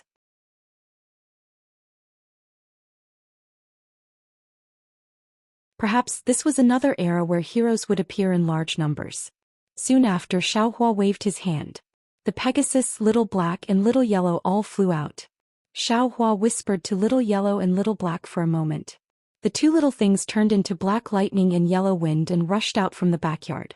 Xiaohua pulled the Pegasus, faced the sky and roared. He let the Pegasus pull the worn-out carriage and soared into the sky. Lu lu lu. Following Xiaohua's roar, the Pegasus also raised its head and roared. As if it had sensed the anger in Xiaohua's heart, the worn-out carriage flew high into the sky. The Pegasus spread its feathers that were several zhang long. A glaring brilliance shot out in all directions. It was even more glaring than the scorching sun at noon. Under this intense brilliance, Xiaohua put his hands behind his back and coldly looked into the distance. He simply did not care about the hundreds of villagers who were prostrating on the ground and the hundreds of soldiers who were panicking. In Xiaohua's eyes, there was only the hatred of killing the main culprit, only the sorrow of the decline of the Taoist sect. He did not know that the Pegasus flight was already a leap in his mental state. It even more brilliantly opened a new chapter in the rise of the Taoist sects in the three continents. The Pegasus leaped through the sky and rushed out of the Seven Sons Temple. It did not fly towards the outside of the bronze pillars. Instead, it made a slight turn and directly landed at a place not too far away from the Seven Sons Temple. One could only see that this place was like a garden. There was a small bridge over flowing water. The sound of water gurgling could be heard. There were corridors and pavilions, and the lush greenery was faintly discernible. From time to time, there would be some scholars' robes and scarves swaying in the lush greenery. Their jade-like spirit and delicate appearance were all very handsome for a moment.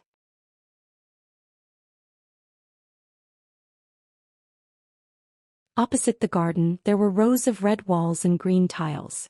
The red walls were at least several zhang tall and extended for an extremely long time. There were also many green tiles inside. One could not see the end of them with a single glance. In the middle of the red walls, there was a door that was several zhang tall and several zhang wide. It was dazzling in gold and jade. On top of it, there were 5 words written in gold and iron: Bronze Pillars Imperial Academy. The real culprit who killed Master Dao Shan was actually a scholar?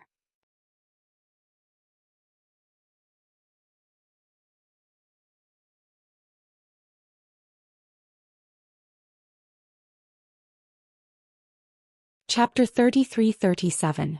On the two sides of the gate, there were 2 strange beasts standing there majestically. One was a horse neighing at the sky while the other was a strange beast that looked like a radiant beast but had a turtle shell on its back. Both beasts carried something on their backs. On the horse's back was a picture scroll while on the strange beast's back was a red brush. Through the majestic gate, there was a straight and wide road inside the Imperial Academy. At the end of the road was another Confucian cultivator statue that was several feet tall. This Confucian cultivator statue was dressed in a simple Confucian robe. His forehead was protruding and his hands were raised in front of his chest. His hands were also holding a scroll and a red brush. Around the statue of the Confucian cultivator, along with the sound of reading from the Imperial Academy, countless amounts of clear air were emitted from the surroundings. They swam in the air above the Imperial Academy like fishes and revolved freely around the statue. Wave after wave of righteous energy spread from the Imperial Academy to the entire Bronze Pillar country.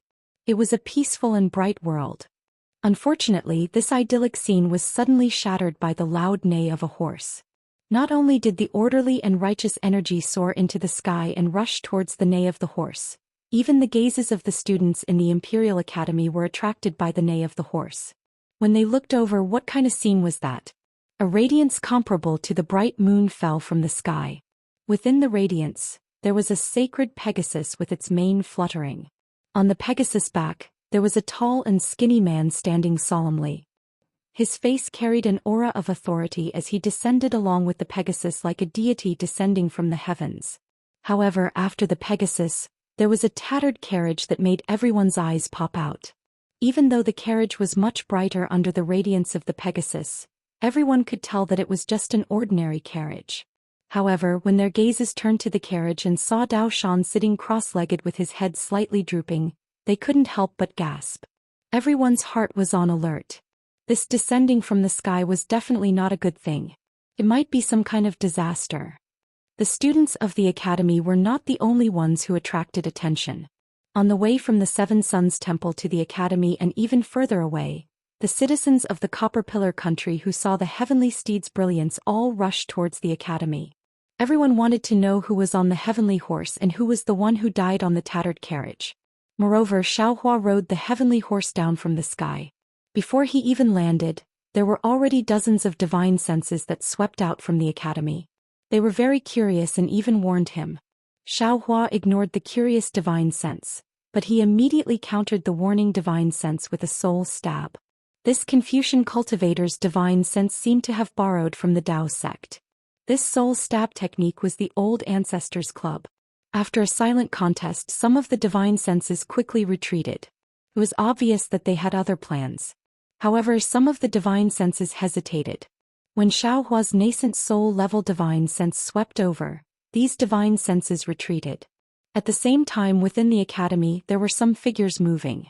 Many scholars and literary masters had begun to move. Xiaohua's face was still as calm as water. He followed the heavenly horse and landed in front of the Copper Pillar Imperial Academy. Looking at the crowd coming from all directions as well as the curious and surprised students, Xiaohua flew down from the heavenly horse and walked step by step towards the dazzling golden gate. As he walked, he said, "There is righteousness in heaven and earth."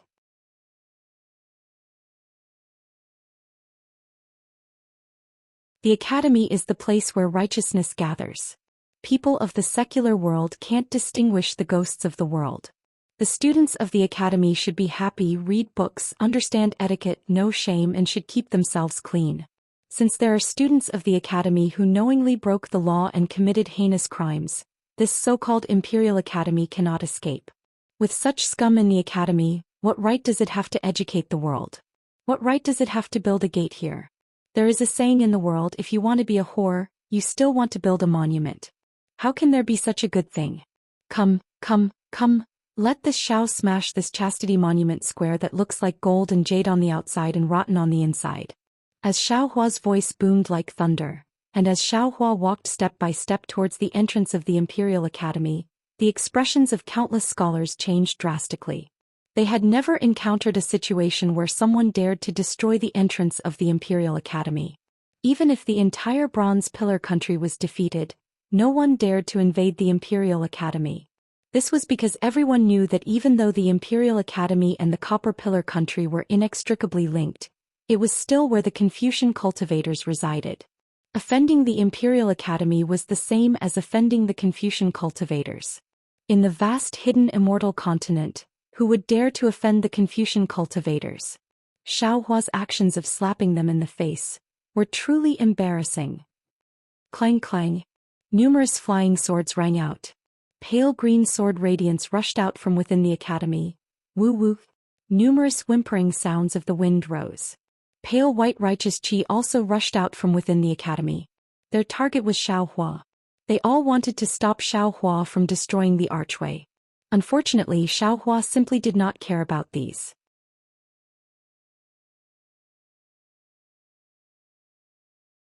He was only a few feet away from the magnificent gate. With a raise of his hand, the wishful steel staff appeared in his hand again. Grow. Xiaohua roared, destroy all evil in the world. Grow. Xiaohua roared for the second time, shatter all hypocrisy in the world. Grow.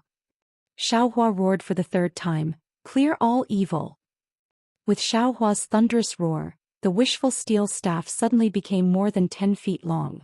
Under the angry wave of Xiaohua's wishful steel staff, it issued a buzzing sound and smashed the thousands of righteous qi in the surroundings, smashing towards the dazzling golden gate.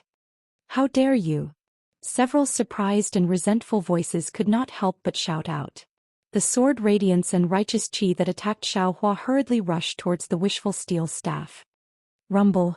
Xiaohua's Dao sect magical power was not at its peak, but the power of his physical body was unaffected. Even after being tempered by the origin of the earth, his strength was even more boundless. This wishful steel staff was now as heavy as 10,000 catties. How could a simple sword radiance and righteous qi block it? After a few deafening sounds, Xiaohua's wishful steel staff smashed into the gate with a bang. The gate of the bronze pillar state Imperial Academy that had stood for so many years collapsed. The sound of this collapse was far worse than the previous sound of fighting, but this collapse was far from being comparable to a fight. The eyes of countless students showed pain. Countless students' hearts were bleeding. The perfection in the minds of countless students collapsed. Countless students' faces showed indignation. The face of the Bronze Pillar State Imperial Academy was actually easily defeated by Xiaohua when a group of Confucian cultivators were caught off guard. Open. The wishful steel staff had indeed destroyed the gate. Immediately Xiaohua did not stop. With a swing of the wishful steel staff, he destroyed the red wall and the strange beast statue near the gate, revealing a gap that connected to the academy. Then, with a wave of his hand, the Pegasus that stopped in the distance unfolded its wings of light and flew towards the gap. Who are you? What kind of bear's heart and leopard's guts did you eat? How dare you destroy the gate of my academy and break through the gate of my academy? Do you not put us, the thousands of Confucian scholars, in your eyes? A trembling voice came from within the academy. An old man dressed in Confucian robes stepped on a flying sword. Behind him, 2 middle-aged Confucian cultivators flew out of the academy in a flustered and exasperated manner. At the same time, several cultivators dressed in Confucian robes also flew out from several directions of the academy with ashen faces. Xiaohua waved his hand and the wishful steel staff shrank to about 10 feet. He casually held it in his hand and smiled coldly. I am Xiaohua of the Dao sect. How dare you, Xiaohua? The old Confucian cultivator's face was clear, with a short gray beard under his chin. His square face could not hide his anger as he roared, your Dao sect has long declined in the hidden immortal continent. We, the Confucian cultivators, have not cut the weeds and eliminated the roots. You actually dare to provoke the bottom line of our Confucian cultivators. Are you not afraid that we will eradicate your Dao sect? Huh. Xiaohua laughed as if he had seen the most ridiculous thing in the world. He pointed his hand behind him and said, Yes, my Dao sect has long declined. Therefore, every Dao sect disciple lives with his tail between his legs. Even the disciples who have never cultivated dare not make a loud noise for fear of attracting the attention of the Confucian cultivators.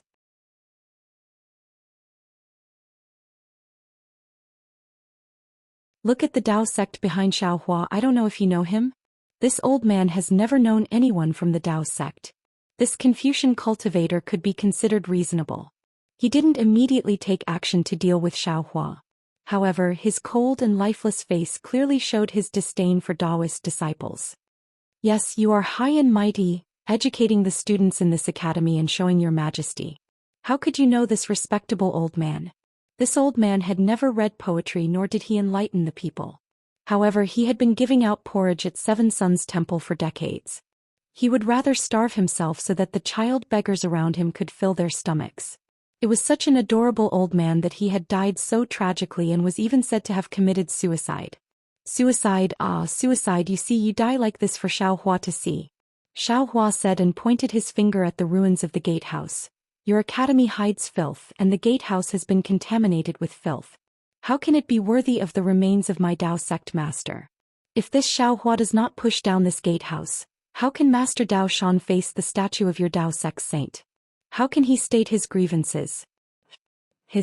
That Confucian cultivator was stunned and sucked in a breath of cold air. Finally, he looked at the people who had already surrounded him. He exchanged glances and looked at Xiaohua.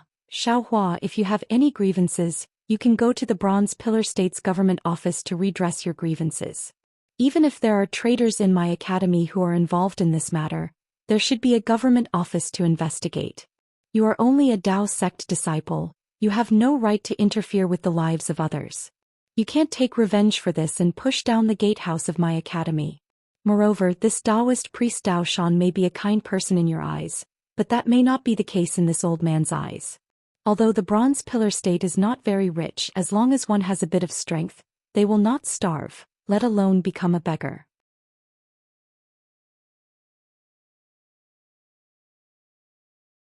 It is because of people like Dao Shan who give them help that they don't need to pay, allowing them to reap without sowing, that they will have a lazy heart and not work, only knowing how to beg and be parasites.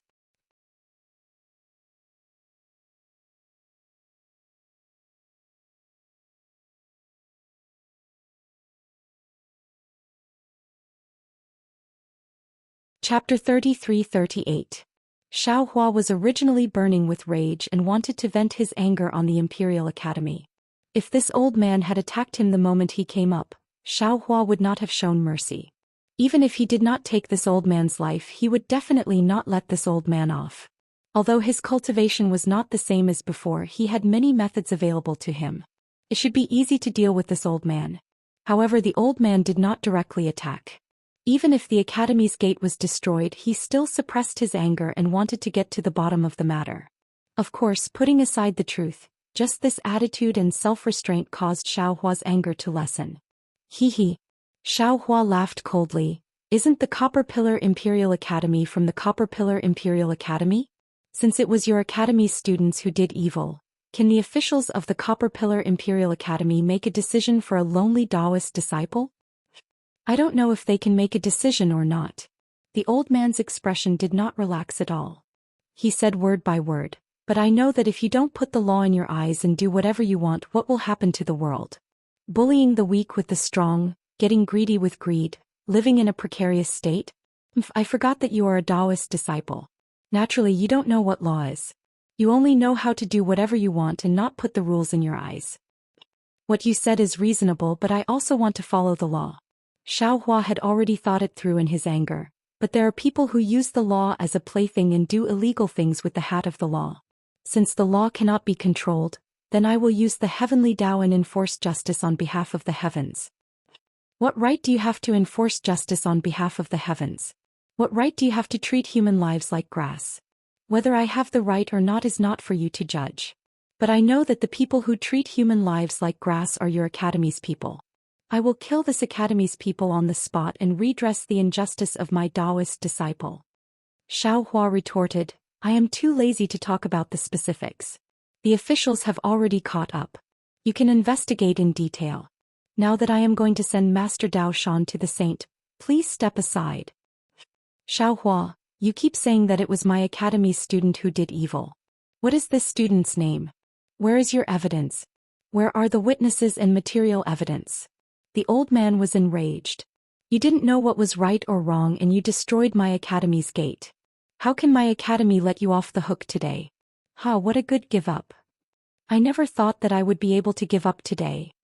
The wishful steel rod in Xiaohua's hand shook and he laughed. In the eyes of the government, what is the use of evidence? In the era where officials and bandits colluded, what evidence was there that they did not have? If I want to do something, why would I need to remove evidence? If I want to do something, I don't need any evidence. Then Xiaohua pointed the wishful steel staff at the sky and shouted, "This Xiao naturally knows who that person is, but if this Xiao says it, can you guarantee that he won't escape? Do you promise to hand him over to me? The academy is where the laws are.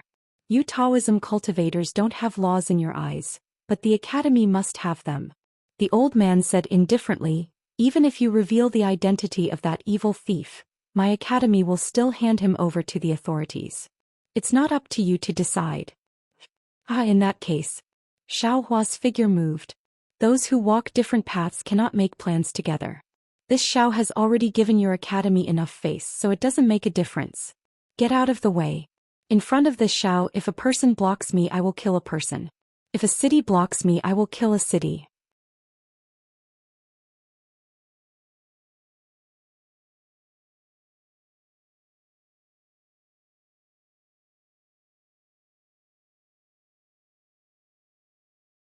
A well-built cultivator holding a heavenly halberd in his hand flew over with a dozen youths, stepping on balls of clear light. "Professor Hu, the entrance of my Imperial Academy has been smashed by someone. If you still have the heart, then why are you being so long-winded? Look at your side, what have you taught these brats to become? Each of them is listless and smacking their lips like slugs. Where is the aura of an academy? No wonder they are being bullied to the nose." Martial cultivator. Xiaohua narrowed his eyes, thinking about what Fu Jiwen said at the auction, and looked at the man with interest. Vital energy surged around the muscular man, and an indescribable valiance emanated from the muscles on his arms. The heavenly halberd that was thicker than a fist made a whimpering sound as the muscular man flew, and it was quite frightening. The murderous intent in the muscular man's eyes was even more obvious. Xiaohua looked on coldly, and suddenly his eyebrows twitched. He glanced in the direction of the academy, and his slightly worried heart relaxed. The wishful staff in his hand also swayed a few times. "Professor Dong, my Imperial Academy has always been a place of virtue.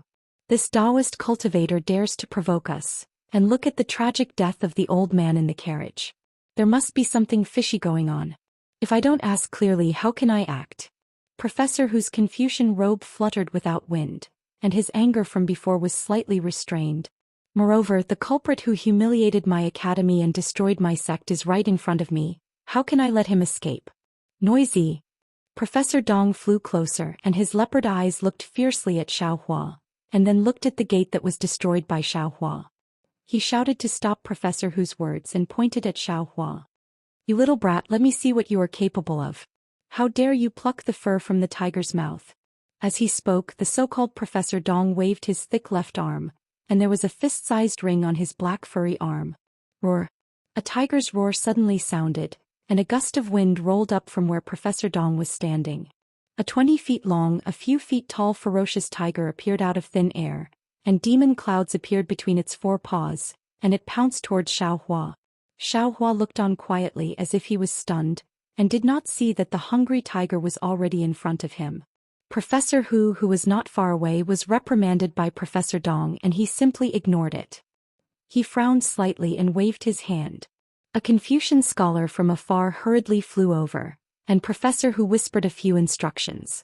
That Confucian scholar hurriedly flew down, and headed towards the 100 constables in the distance. Just as Professor Hu finished his instructions, Professor Dong's tiger pet pounced in front of Xiaohua without any hindrance. The demonic wind was rampant, and it swept up dozens of feet around Xiaohua. Its bloody mouth emitted a foul stench, and it bit towards Xiaohua's upper body. It was as if it could bite Xiaohua in half in the blink of an eye.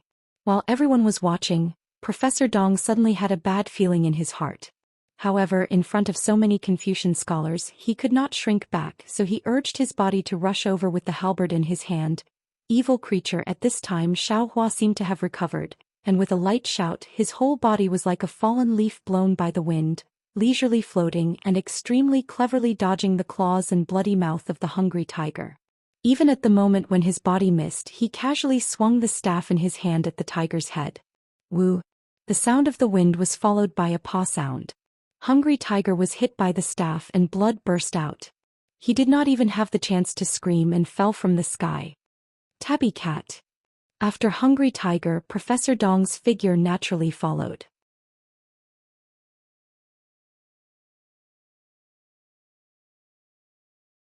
He was already on the alert, but he never expected that hungry tiger would be killed by Xiaohua's staff before he could even lift his sky piercer. Xiaohua's attack was too ruthless, so ruthless that he found it hard to believe. So how could he bear it? After a sorrowful cry, a pale golden brilliance flashed around his body, and the halberd turned into thousands of golden lights, one by one, piercing towards Xiaohua from all directions. Ah, this is my Dao sex method. You actually dare to make a fool of yourself in front of this old man. Xiaohua laughed and the staff grew longer. Under the wave, 10,000 methods were destroyed, and the shadow of the halberd like mountains and waves was defeated. It rushed towards Xiaohua and turned into a huge halberd. Boom. There was another loud sound and countless students and constables could not help but cover their ears. The expression on their faces was numb with shock and a trace of pain. Looking at Professor Dong's halberd the moment it touched the staff, it had been broken into 2 pieces. Professor Dong's bones were soft and his muscles were numb. He could not control his body and fell from the sky in an extremely embarrassing manner. What made Professor Dong feel ashamed was that although his body was weak as if struck by lightning, the true energy in his chest was still surging. Just as he was about to urge his true energy to fly out of thin air, there was a sharp pain in his mind, and he could not help but groan in a low voice. He held his head with his hands and it was difficult for him to raise his true energy and he quickly fell to the ground. Looking at the increasingly swollen green bricks and the gray ground clearly visible, Professor Dong's face could not help but turn red.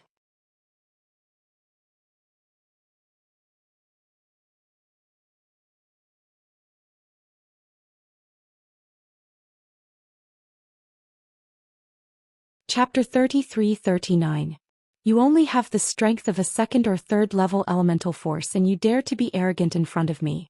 Not only are you not afraid of losing face as a Confucian cultivator, you are also not afraid of losing your tongue? Xiaohua's cold sarcasm entered Professor Dong's ears and made Professor Hu gasp again.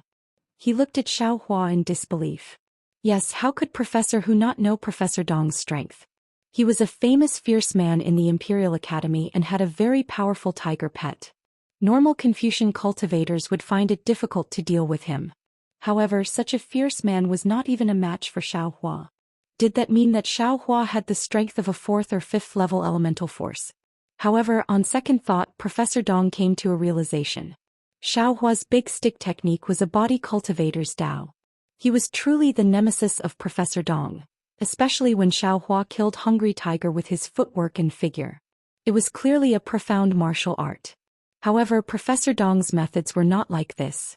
Professor Hu did not understand why he did not have a backup plan.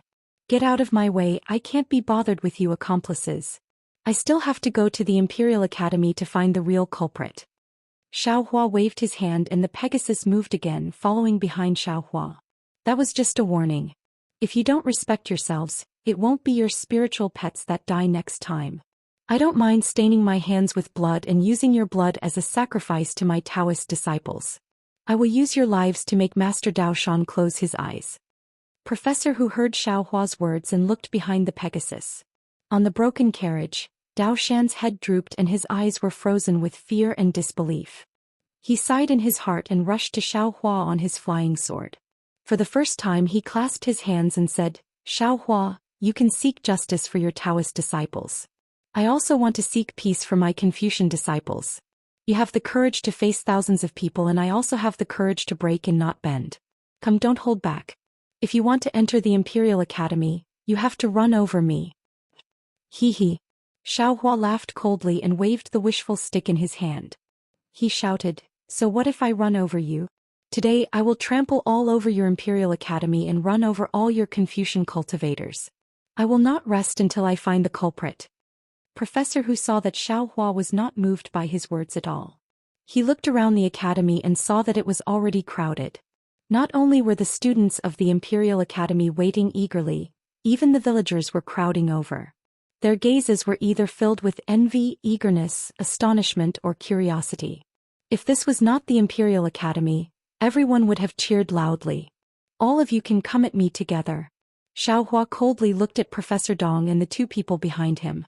You are not my opponent. No need, Professor Hu shook his head slightly. Although you were able to defeat Dong Fei in one move, Your strength is only at the second or third level of origin power.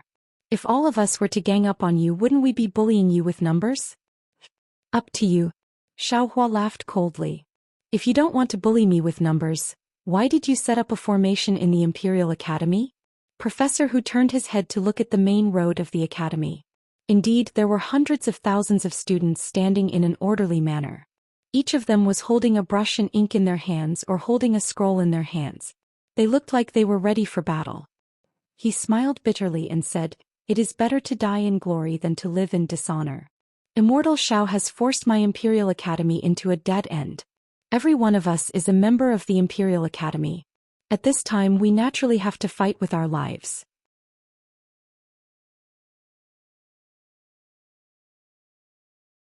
One person is to kill, 100 people is to kill, 1,000 people is to kill. Xiaohua waved the wishful stick in his hand and shouted.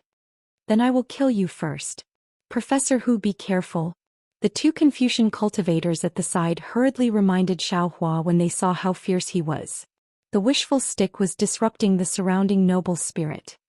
"The sword qi is in my chest and the righteous spirit is in the heavens and earth. I sacrifice my body to the heavens and earth, and I am willing to use the noble spirit to shake the domain." Professor Hu let out a sorrowful cry. The sword qi around his body shone brightly. Thousands of noble spirit poured down like the Milky Way and rushed into Professor Hu's body. Then it turned into a sword qi river and rushed toward Xiaohua. It was the famous noble spirit river of the Confucian cultivators. "Come on!" Xiaohua shouted. Without hesitation he waved the wishful stick and rushed into the sword qi river. He said loudly, "I am a pillar of the Tao sect. I am arrogant in the long river. Your noble spirit and sword qi river are not as long as my stick." The flying swords were like a river. It seemed that every wave in the surging river was a murderous sword intent. It seemed that every trace of sword light could pierce Xiaohua. This vision suddenly made everyone's eyes flash with hope. Whether it was the secular people or the students of the academy, they all longed for this river-like flying swords to kill Xiaohua, who had provoked the academy, and they did not doubt that Professor Hu had such means. Even though this river of flying swords was continuous and unending, and it was mixed with a righteous aura and possessed unrivaled courage, but in the eyes of a Taoist sect cultivator like Xiaohua who'd witnessed the might of the sword transformation technique since a long time ago, it was truly insufficient. If Xiaohua's magical power was still there, he was afraid that he would not have to pay attention to this sword qi river.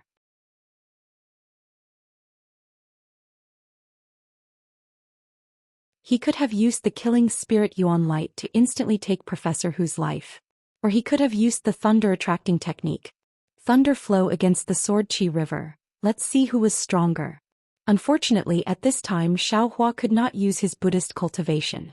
He did not dare to reveal his devil realm cultivation method. The soul cultivation method was slightly weaker, so he could only use the wishful steel staff. Although there was only one wishful steel staff, Xiaohua's hands danced. Balls of golden light flashed, like a pillar between heaven and earth that could not fall. No matter how many flying swords rushed over, they were all shattered one by one, turning into fireflies that disappeared in the wind. How is this possible? While everyone was shocked, Professor Hu was also astonished. My noble spirit river is condensed from noble spirit. Can ordinary iron actually hit it? Xiaohua's hand. Is it an immortal weapon? Yes, Professor Hu had only seen flying swords blocked by weapons. He had never seen any weapon from the hidden immortal continent that could block the noble spirit. Moreover, Xiaohua's weapon did not have any magical power fluctuations. It seemed that he did not use any Taoist technique at all. Professor Hu was surprised. His momentum was weak and his noble spirit was also slack. At this moment Xiaohua's Taoist robe flew again and he roared, "Eat this Xiao's staff." As he spoke, the wishful steel staff suddenly lengthened. Although Xiaohua did not show any dharmakaya, the wishful steel staff fell like a mountain, shrouding the area around Professor Hu. The great spirit that was flowing in the air immediately solidified. In the eyes of everyone, Xiaohua was no different from a god. Not good. Facing the wishful steel staff, Professor Hu's heart trembled. He hurriedly raised his hands and dozens of sword lights flew out from his hands, turning into a sword net, trying to block the wishful steel staff. At the same time he opened his mouth and spat out a mouthful of golden qi, which also turned into a small sword, catching up with the sword net first. Hiss, golden chi gathering. Xiaohua did not understand the power of this small golden sword. He only felt that this small sword vaguely contained a kind of obscure fluctuation, which was more powerful than the sword cultivator's small sword or Mo Jinli's small sword. However, the students of the nearby college were all people who knew what was good for them. Someone had already cried out in surprise, "Professor who has cultivated to the realm of golden chi gathering." Golden chi gathering? When Xiaohua heard this, he immediately thought of the so-called 5 chi gathering. He unconsciously sneered, "I don't care what golden chi gathering is. Would chi gathering? Under my Dao Sect's magic, everything is illusory." Woo. The wishful steel staff did not slack off. Ka-pa-pa. Dozens of crisp sounds were heard, and the sword net was smashed into pieces. King. The sound of the sword resounded through the sky. The small sword of golden chi gathering was still defeated under the force of the wishful steel staff. Although it was extremely dim by Xiaohua's attack, it was still able to escape from the wishful steel staff and rushed into Professor Hu's mouth. Professor Hu's face was ashen, and he could hardly stand still in the air. In particular, the wishful steel staff fell like a mountain, and he had already smelled the breath of death. Seeing that the shadow of the wishful steel staff had already shrouded him, Professor Hu suddenly felt the true chi in his chest boiling, and a long-lost heroic spirit rushed into his heart. Although his body was like a withered branch swaying in the wind, his eyes were like an awl, looking straight at the falling wishful steel staff. He smiled and said, "In my life there is a beginning and an end."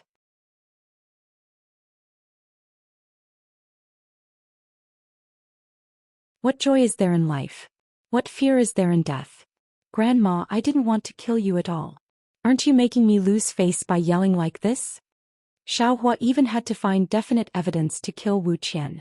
How could he kill Professor Hu for no reason now? At this time, when he heard Professor Hu's words, he didn't know whether to laugh or cry. How could others understand Xiaohua's thoughts?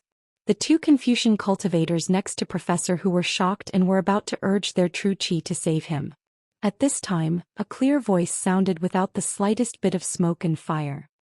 "Xiaohua, since you don't have the intention to kill, why are you so aggressive?" This voice seemed to be in his ear, but if he listened carefully, it seemed to be in his heart, as if he was talking to himself. Xiaohua was shocked and unconsciously released his divine sense, shouting, "Who is it?" Who knew that there was no abnormality in the place where the divine sense passed, and the others didn't feel anything. Even Professor Hu was still facing death. How could Xiaohua not know that he had met a master? "Hey, who said that I don't have the intention to kill?" Xiaohua sneered and said, "Today I will let you see the thunderous means of my Dao sect."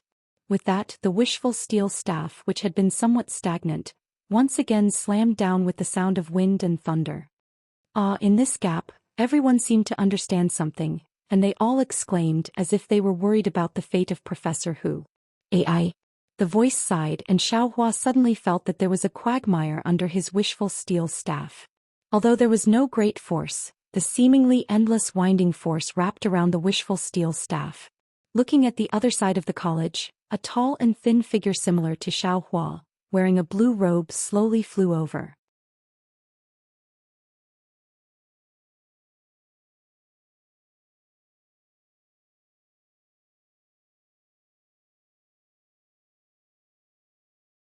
Chapter 3340. Oh. When Xiaohua saw the person appear, his divine sense immediately swept over again. Who would have thought that it was exactly the same as before? He couldn't see the person's shadow at all. Xiaohua was surprised and on guard. This Confucian cultivator was the first cultivator he had seen since he came to the hidden immortal continent that he couldn't even detect with his divine sense. However, when Xiaohua squinted his eyes and saw the person clearly, the surprise in his heart became even stronger. Because the person's clothes were not only a rare light blue Confucian robe, but his hair was also strange. It was not the bun of Confucian and Tao cultivators, nor was it the bald head of a Buddhist monk. Instead, it was the kind of hair that was 3 inches long. Not only did it cover the forehead, but it also covered most of the eyebrows, almost close to the eyes. What made Xiaohua most uncomfortable was that the person's skin was white, his appearance was extremely handsome, and he had a childish baby face, far younger than the average Confucian scholar. In particular, his eyes were narrow and looked very small, but when he looked around, his sharp gaze was like a sword and his lacquered eyes were like stars. Such a handsome figure made the conceited Xiaohua feel threatened. What kind of appearance did he have in the eyes of a group of female cultivators? Xiaohua didn't know how the person blocked his wishful steel staff, but he really didn't have the intention to kill Professor Hu. At this time he took advantage of the situation and shrank the wishful steel staff to a length of a few feet. He waved it in front of his eyes and pointed it forward, coldly saying, "Where did this little boy come from? When the adults are talking, what right do you have to speak?" "Greetings, Minister." Just as Xiaohua's voice fell, the group of Confucian cultivators and students all bowed and shouted in unison. Their voices were obviously much louder than usual. It was so noisy that Xiaohua's earwax fell a lot. Xiaohua sneered, the wishful steel staff in his hand retracted and resentfully carried it on his shoulder. He put a finger into his ear and said to himself, "It's just a stinky bag, what's the use? I'll beat you to death in a while and let you show off." Although the tone was full of threat, Xiaohua himself may not be able to hear the jealousy in the words. "Get up." The judge flew closer. His starry eyes landed on Dao Shan's corpse and then looked at the collapsed gatehouse. He waved his hand and said, "What happened? Why are the Dao sect's fellow immortals so angry?" Seeing that this judge was far from being as delicate as he looked, seeing that he didn't fly into a rage when the gatehouse was destroyed, and instead asked questions without the slightest bit of anger, Xiaohua sighed in his heart. He knew that he wouldn't be able to fight today. However, he didn't pay any attention to this judge. He glanced at him and didn't say anything. Xiaohua had already told him about Master Dao Shan's matter once, so there was no reason for him to waste his saliva again. "Honorable Judge." Professor Hu hurriedly flew to the front and bowed respectfully. He recounted what Xiaohua said and what he did. Finally, he pointed to the constables on the ground and said, "I have already sent Professor Sun down to ask in detail. Now we have the answer." The judge nodded and swept his gaze. The so-called Professor Sun, who was ordered to go down, hurriedly flew up and was about to report in a low voice. Who knew that the judge raised his hand and said, "Sun Exon, the Imperial Academy is the backbone of the Bronze Pillar Nation. We have always been the role model of righteousness. Every word and action of ours has to face the heavens and the earth. It's better to speak louder so that everyone can hear clearly and understand."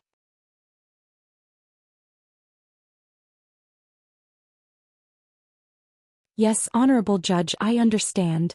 Sun Exon nodded and said loudly, "I am Sun Exon of the Imperial Academy. I have just asked the constables of the Yamen.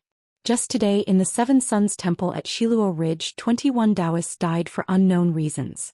Constable Wu Qian received the news and brought Coroner Zhuo Hong and 20 other constables to the Seven Suns Temple. After the coroner's investigation, other than Dao Shan, there were 20 other Taoists. Their hands were all strangling their own necks. The finger marks on their necks were exactly the same as their own fingers. There were no other fatal injuries. The other constables checked the surroundings of the Seven Suns Temple and did not find any traces of outsiders entering the Seven Suns Temple. Furthermore, no one heard any special sounds from the Seven Suns Temple last night. Therefore, Constable Wu Qian ruled out the possibility of homicide. His initial guess was that the Seven Suns Temple was invaded by evil spirits during the night of the Zhongyuan festival. These 21 Taoists were possessed by evil spirits and strangled themselves to death. When Constable Wu Qian arrived at the Seven Suns Temple, other than the corpses of the 21 Taoists, there were 4 other Taoists and a Confucian scholar. However, Constable Wu Qian did not see any traces of the 5 of them spending the night at the Seven Suns Temple. Furthermore, from what the 5 of them said, they participated in the auction at the Jai Xing Lu of the Bright Moon Lane. Therefore, the 5 of them were also ruled out as suspects. At this point, Sun Exin looked at Xiaohua again. He hesitated slightly before continuing, just as Constable Wu Qian was about to report this matter to the magistrate and ask the authorities to investigate again.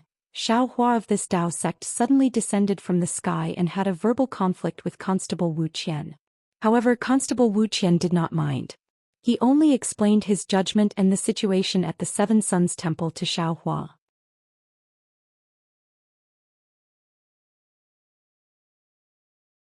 At that time, Xiaohua did not say anything and left with the 4 Taoists and the Confucian scholar. Constable Wu Qian originally wanted to keep the 6 of them. However, considering that the 6 of them were indeed at the Jai Xinglu when Dao Shan died and this matter had already been confirmed by the Jai Xinglu, he did not stop them. He only ordered his subordinates to hurry back to the prefectural magistrate to report this matter while he stayed in the Seven Suns Temple to prevent any abnormalities from happening. In just half a meal's time, Xiaohua returned with a stone pillar that was over 100 feet tall in his hand. Not only did he kill Constable Wu Qian, Coroner Zhuo Hong, Constables Wang Tingyue, Zhang Chong, and Su Hongxi, he even destroyed the entire murder scene at the Seven Suns Temple. Dao Shan's corpse was brought here by him and the corpses of the other 20 Taoists were buried in the Seven Suns Temple. Currently, the main hall of the Seven Suns Temple had been destroyed and a blood stele that was about a foot tall stood there. On it was written, "This is the land of the Taoists. Those who are not good should not enter. Otherwise, kill without mercy. Xiaohua of the Taoists." After he finished speaking, Sun Exen looked at the institute judge and said seriously, "This is what I heard from the officials. I dare not add another word to it. I hope the institute judge can retract it." The institute judge waved his hand and said plainly, "I understand. You may leave." After Sun Exen moved to the side, the institute judge looked at Xiaohua and said, "Fellow immortal Xiao, did you hear it clearly?" Xiaohua laughed coldly, "It's not like I don't have ears. How can I not hear it clearly?" "What was the reason for you to return and kill?" The institute judge asked curiously, "Could it be that you have found out something in this half a meal's time? Since you have found out something, you should have reported it to the prefectural magistrate. Why did you kill him privately?" "Who are you?" Xiaohua retorted, "I have told you the truth. Can you redress the grievances of the Taoists? Can you hand over the real culprit hidden in the academy to me?" "I am the institute judge of the Imperial Academy, Du Ming. My courtesy name is Shan Jun. You can call me Professor Du." The institute judge replied word by word, "If you have solid evidence that can convince me, and even the students and Confucian scholars present, I can naturally arrest anyone in the academy and hand them over to the officials.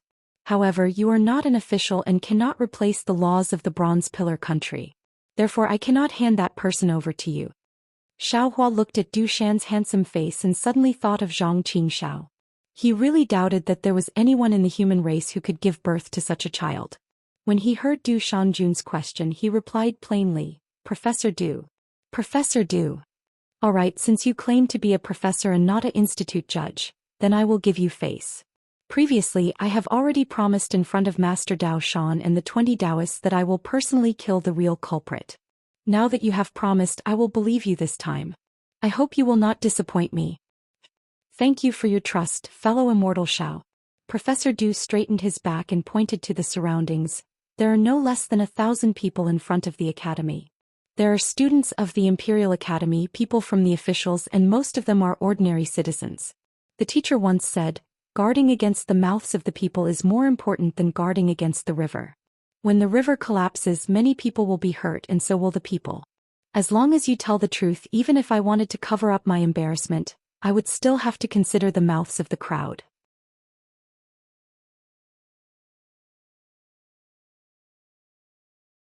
Even if I don't care about my reputation, the Imperial Academy still cares about our reputation. We, the Confucian cultivators, still care about our reputation. All right." Before Xiaohua could open his mouth, hundreds of women and girls screamed at the same time. Xiaohua didn't know when they had gathered under Professor Dou's body. Each and every one of them had a dazed look in their eyes, as if Professor Dou could make them take off their pants with just a smile. Xiaohua looked at him in annoyance and said, "This Xiao just came to Copper Pillar Country last night and hung out at Seven Suns Monastery in Shiluo Mountain Range. Because this Xiao wanted to participate in Jai Xinglu's auction, I only saw Great Master Dao Shan at Seven Suns Monastery. I immediately brought a few Taoists to Bright Moon Lane. When I returned to the Seven Suns Temple this morning, the tragedy had already happened. Before I could ask how Master Dao Shan died, Wu Qian said that Master Dao Shan and the rest strangled themselves to death. Who would believe such a ridiculous conclusion? Furthermore, Master Dao Shan and the rest strangled themselves to death. They had hands. But what about the horses that I brought with me? Did they also use their hoofs to strangle themselves to death?" Boom. The group of students did not speak, but the villagers roared with laughter. Yes, the villagers knew more about livestock than the students. Not to mention that the hooves of the horses could not be used as hands. Even if they had hands, the neck of the horses was so big that it was impossible for them to be strangled to death. I already felt that Wu Qian's words were strange, but I still chose to believe it. Xiao Hua said innocently, that was why I wanted to leave with the few Taoists. When I left the Seven Suns Temple, I met someone who knew about it.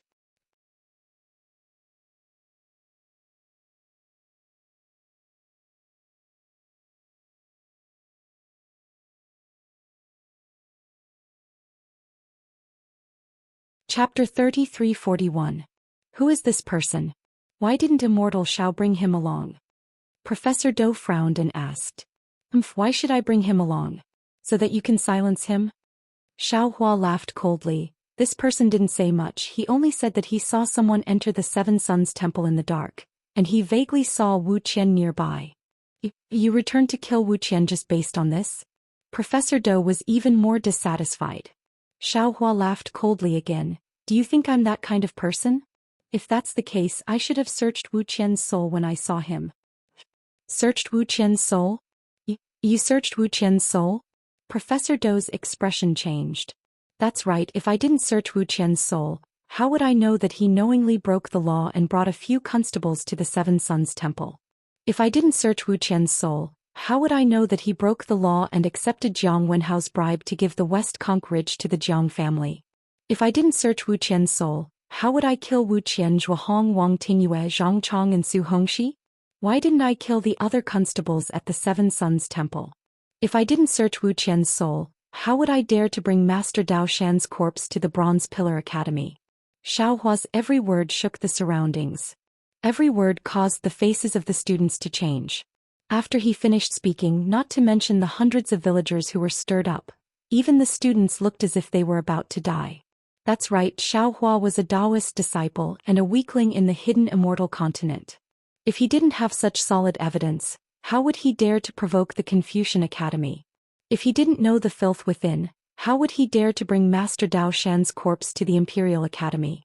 But if what Xiao Hua said was true, this would be a huge humiliation to the Bronze Pillar Imperial Academy. Not only would the Academy be destroyed by Xiao Hua for nothing, but its countless years of reputation would also be destroyed.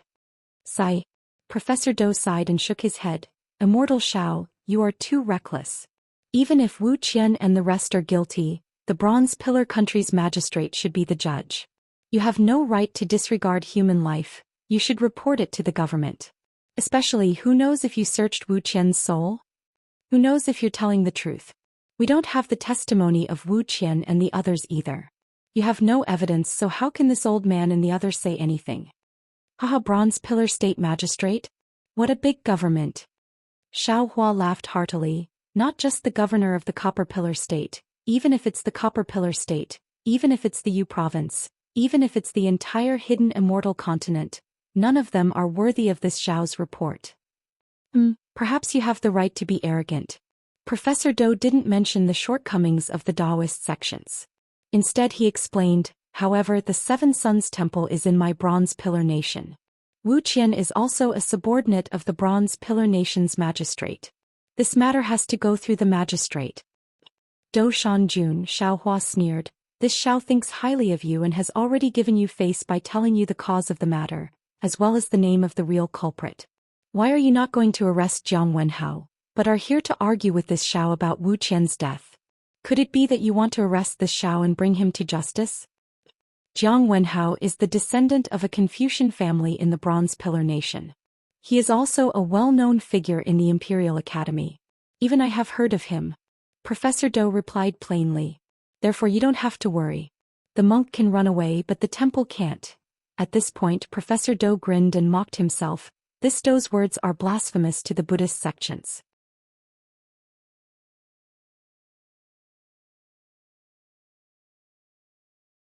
I hope that the eminent monks of the Buddhist sects will not take it to heart.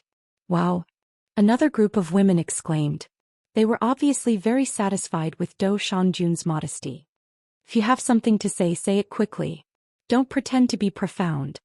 Xiao Hua was even more unhappy as he said coldly. Professor Dou didn't mind and smiled. What I mean is that immortal Xiao doesn't have to worry about Jiang Wenhao escaping. Even if he escapes, there is still the Jiang family. If he really did such evil deeds, not to mention me, even the Imperial Academy will not let the Jiang family off. Good. Xiao Hua clapped his hands and praised.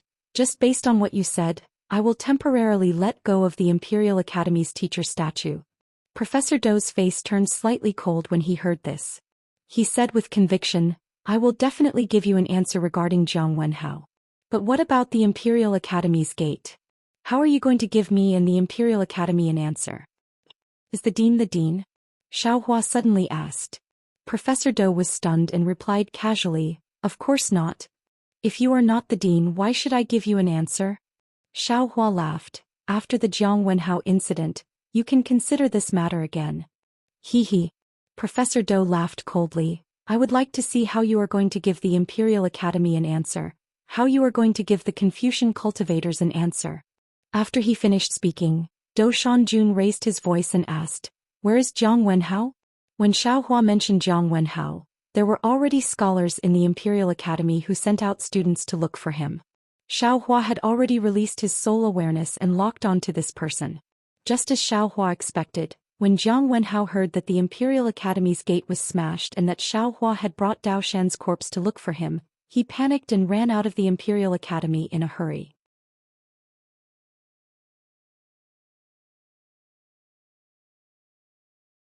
However, he only left for a short while before he turned back. After he turned back, his expression was much calmer. Obviously it was as Professor Dou said. Even if Jiang Wenhao ran away, the Jiang family of the Copper Pillar Nation would not be able to escape. Instead of panicking, it was better to face it calmly. Xiao Hua saw how panicked Jiang Wenhao was and was already confident. Therefore, he was not worried that he would not be able to give the Confucian cultivators and the Imperial Academy an answer. Not long after, Jiang Wenhao came in a hurry with a scholar. Looking at the handsome man whom he had already seen at the academy last night, Xiao Hua despised him from the bottom of his heart. What a waste of such a good appearance. That's right, this Jiang Wenhao was the scholar that Xiao Hua had seen before, the scholar that was proficient in Qiwenzhong, the scholar that used a brush to add the finishing touches to the lotus lantern. Even at this moment, the two whiskers at the corners of the scholar's mouth were still slightly curled up. Those seemingly ordinary eyes were still deep and profound. Although flying in the air and standing next to Professor Dou somewhat obscured his elegance, it seemed that the two of them complemented each other, making them even brighter for a moment. Student greets Dean Dou. Jiang Wenhao bowed to Dou Shanjun and said respectfully. Professor Dou smiled and waved his hand. Stand up. Do you know the reason why I asked you to come here today? Yes, I have already heard about it. Jiang Wenhao nodded and looked at Xiao Hua. This Taoist senior may have misunderstood. I have some dealings with Wu Qian from the government. However, because of family matters, it did not involve any personal relationship. Furthermore, the Seven Suns Temple in Shiluo Ridge is a property of the Taoist sect. As a Confucian cultivator, how could I go there? As for what Senior Xiao said about murdering old man Daoshan and occupying the property of Shiluo Ridge, that is even more false. My Jiang family is also a Confucian family and is famous in the Bronze Pillar country. How could I do such a thing? After saying that, Jiang Wenhao turned to Professor Dou and said, Dean, Senior Xiao may have been too angry. This student doesn't dare to blame this senior. As for what is right and wrong, I hope Dean can make the decision and clear my name.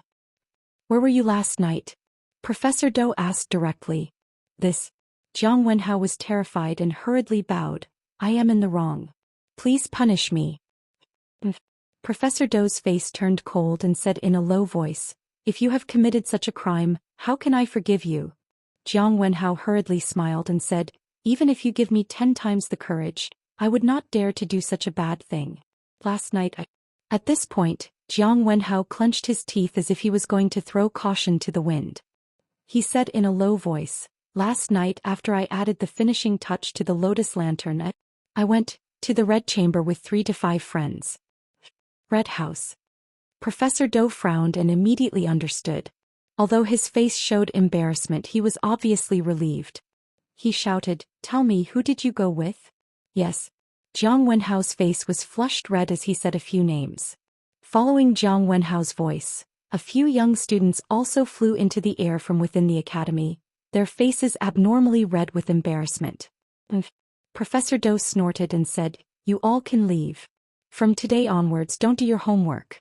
Wait until this matter is over and I punish you." Yes. Jiang Wenhao and the others bowed and were about to leave. Xiaohua narrowed his eyes and coldly looked at Jiang Wenhao's performance. Only now did he open his mouth and said, "Wait. Jiang Wenhao, let me ask you, do you know Kong Lifeng, Quan Chong, Ji Miao and Lu Wujia?" Jiang Wenhao, who was already about to leave, clearly trembled.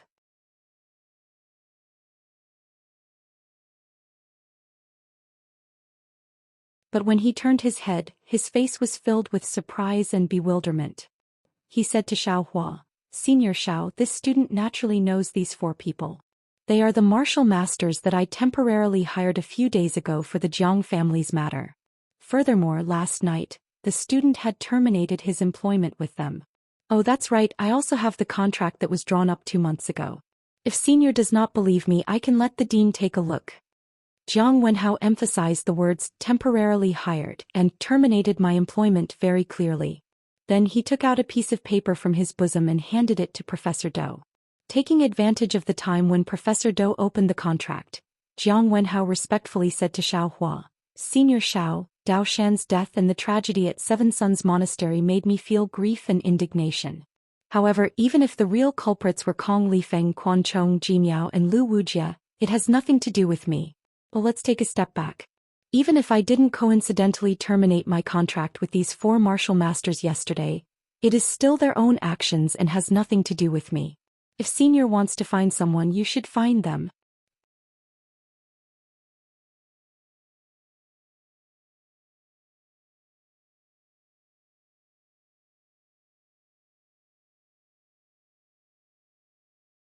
Chapter 3342.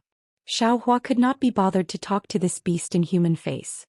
He ignored Jiang Wenhao's humility and waited quietly for Dou Shanjun to finish reading the contract. As expected, Professor Dou waved the contract in his hand and said calmly, "Immortal Xiao, I have finished reading the contract and did not miss a single word. The 4 people that you mentioned have indeed terminated their employment with Jiang Wenhao. Just as Jiang Wenhao said, even if they killed the 21 people from the Seven Suns Temple, it had nothing to do with Jiang Wenhao. The most important thing is that Jiang Wenhao was not at the Seven Suns Temple last night but at the Red Spectre House.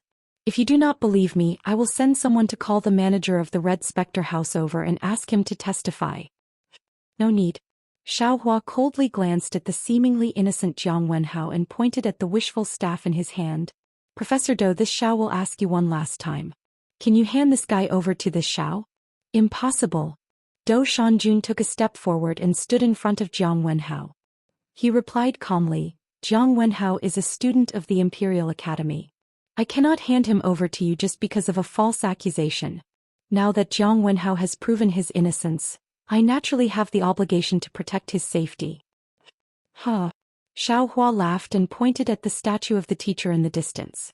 "Since you all want to protect him, don't blame me for being ruthless. I will bring the remains of Master Dao Shan and kill my way to the statue of the saint. I will ask him personally, how did he educate the students of the Imperial Academy, and how he will give me a satisfactory answer." Although Xiaohua looked confident, he was a little worried. Since Dou Shanjun was a judge of the Imperial Academy, his strength was at least at the level of a scholar, which was equivalent to a level 3 or level 4 elemental energy. It was similar to the Taoist sect's advanced Aurous Core stage or nascent soul stage. Now that Xiaohua lacked methods, his overall strength was inferior to Dou Shanjun. Xiaohua did not have the confidence to win against Professor Dou. At this moment, Professor Dou furrowed his brows and coldly said, "Xiaohua, I respect you for daring to challenge the Imperial Academy over the death of an old man. However, this does not mean that the Imperial Academy can be bullied by anyone. The sequence of events has already been made clear. This matter has nothing to do with the Imperial Academy. If you continue to cause trouble like this, you're really doing it on purpose. I can't help but suspect your motives. Furthermore, I will not allow you to barge into the Imperial Academy again. It doesn't matter if you doubt me or not. This Xiao's motive is the same as the truth of this tragedy. There is only one reason. All the flowery words and all the excuses will not be able to cover up the truth." Xiaohua waved his hand and the Pegasus let out a long neigh. It spread its wings and followed Xiaohua step by step towards the Imperial Academy. How dare you! Professor Dou let out a furious roar. Instantly, the noble spirit within a 3-meter radius around him exploded. Hundreds of hurricanes whizzed out in all directions like tiny pythons. Wu! Xiaohua faced it directly. The fierce wind column was like the tail of a poisonous snake hitting his body.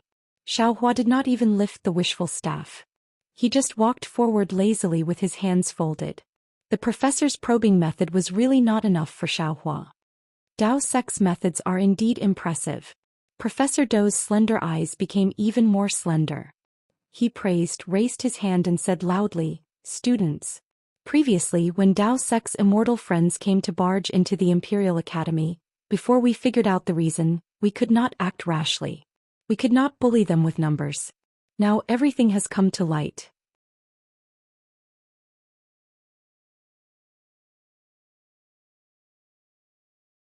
Dao Sec's immortal friends still want to barge into the Imperial Academy.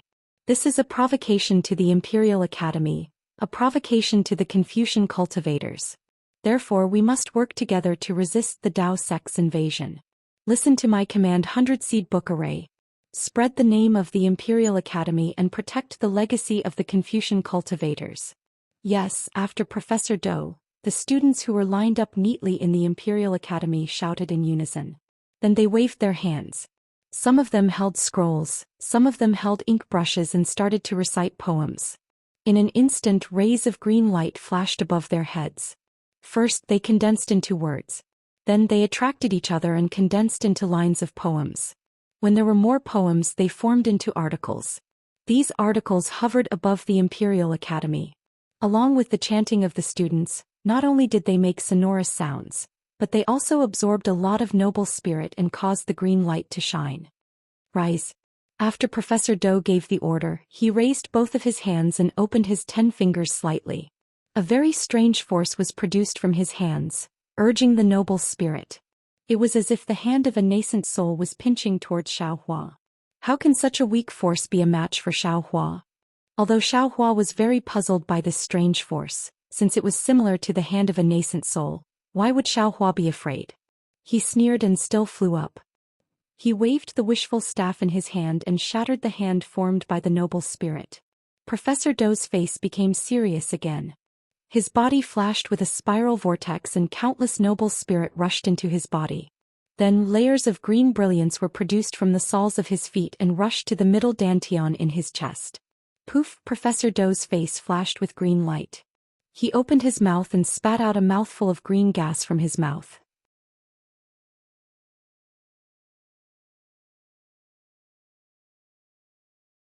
A particle the size of a thumb rushed out.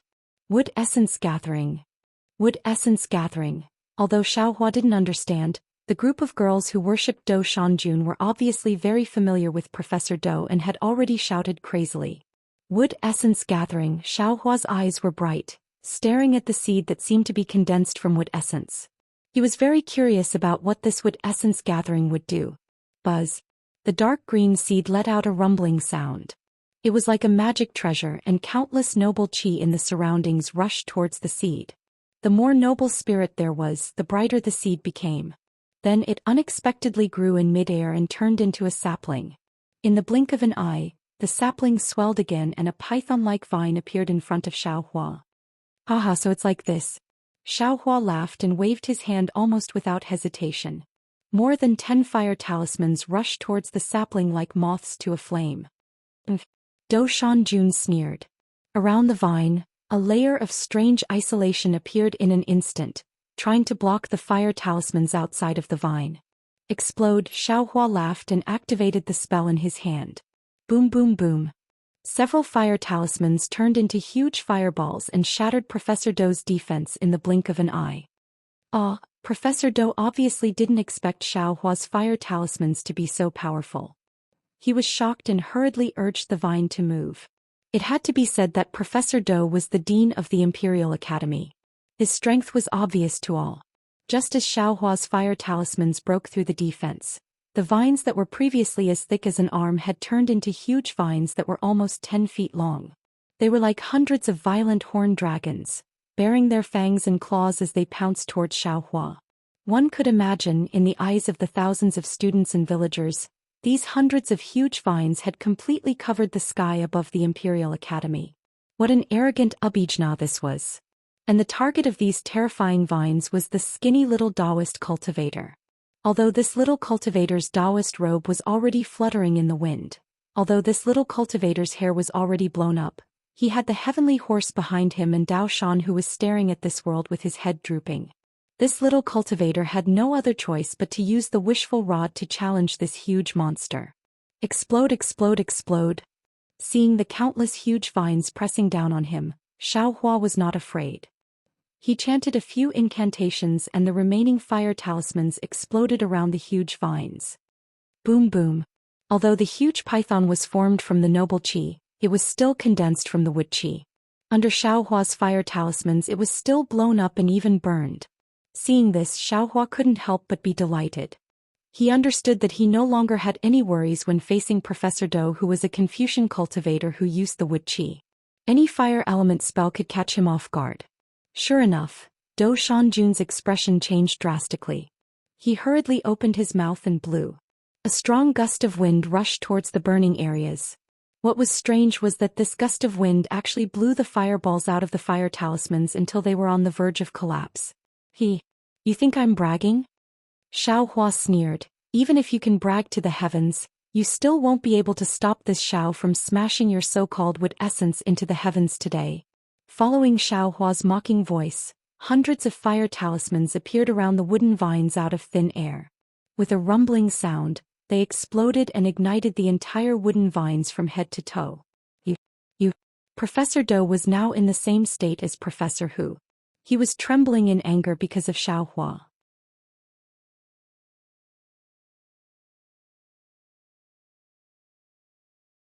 He clearly felt that Xiaohua's strength was not higher than his and was even much weaker. However, Xiaohua's strength was extremely great and the wishful rod was strange. His methods were unable to restrain it. Now that he had taken out the wood qi, it was completely restrained by Xiaohua's fire talismans. What was more special was that his wooden vines were about to be burned up and the wooden vines had not even hit Xiaohua. Xiaohua did not even have the slightest bit of Xiaohua's mana. What about me? I'm also very handsome, Xiaohua said and flew forward for a while. He was about to reach the gate of the Imperial Academy. Forget it, Professor Do sighed. He opened his mouth and a ray of light rushed into the fire. Then, as the light retracted, a seed the size of a thumb was swallowed into Professor Do's stomach. Following that, Professor Do hurriedly retreated into the sky above the Imperial Academy. Over there, thousands of students were reciting poems and books. They had already covered the entire Imperial Academy like layers of a green net. Fu Yun, Do Shanjun fell into the middle of the words and immediately started reciting. His recitation was very strange. At the beginning it was only one voice. But in a moment it seemed to have an accent.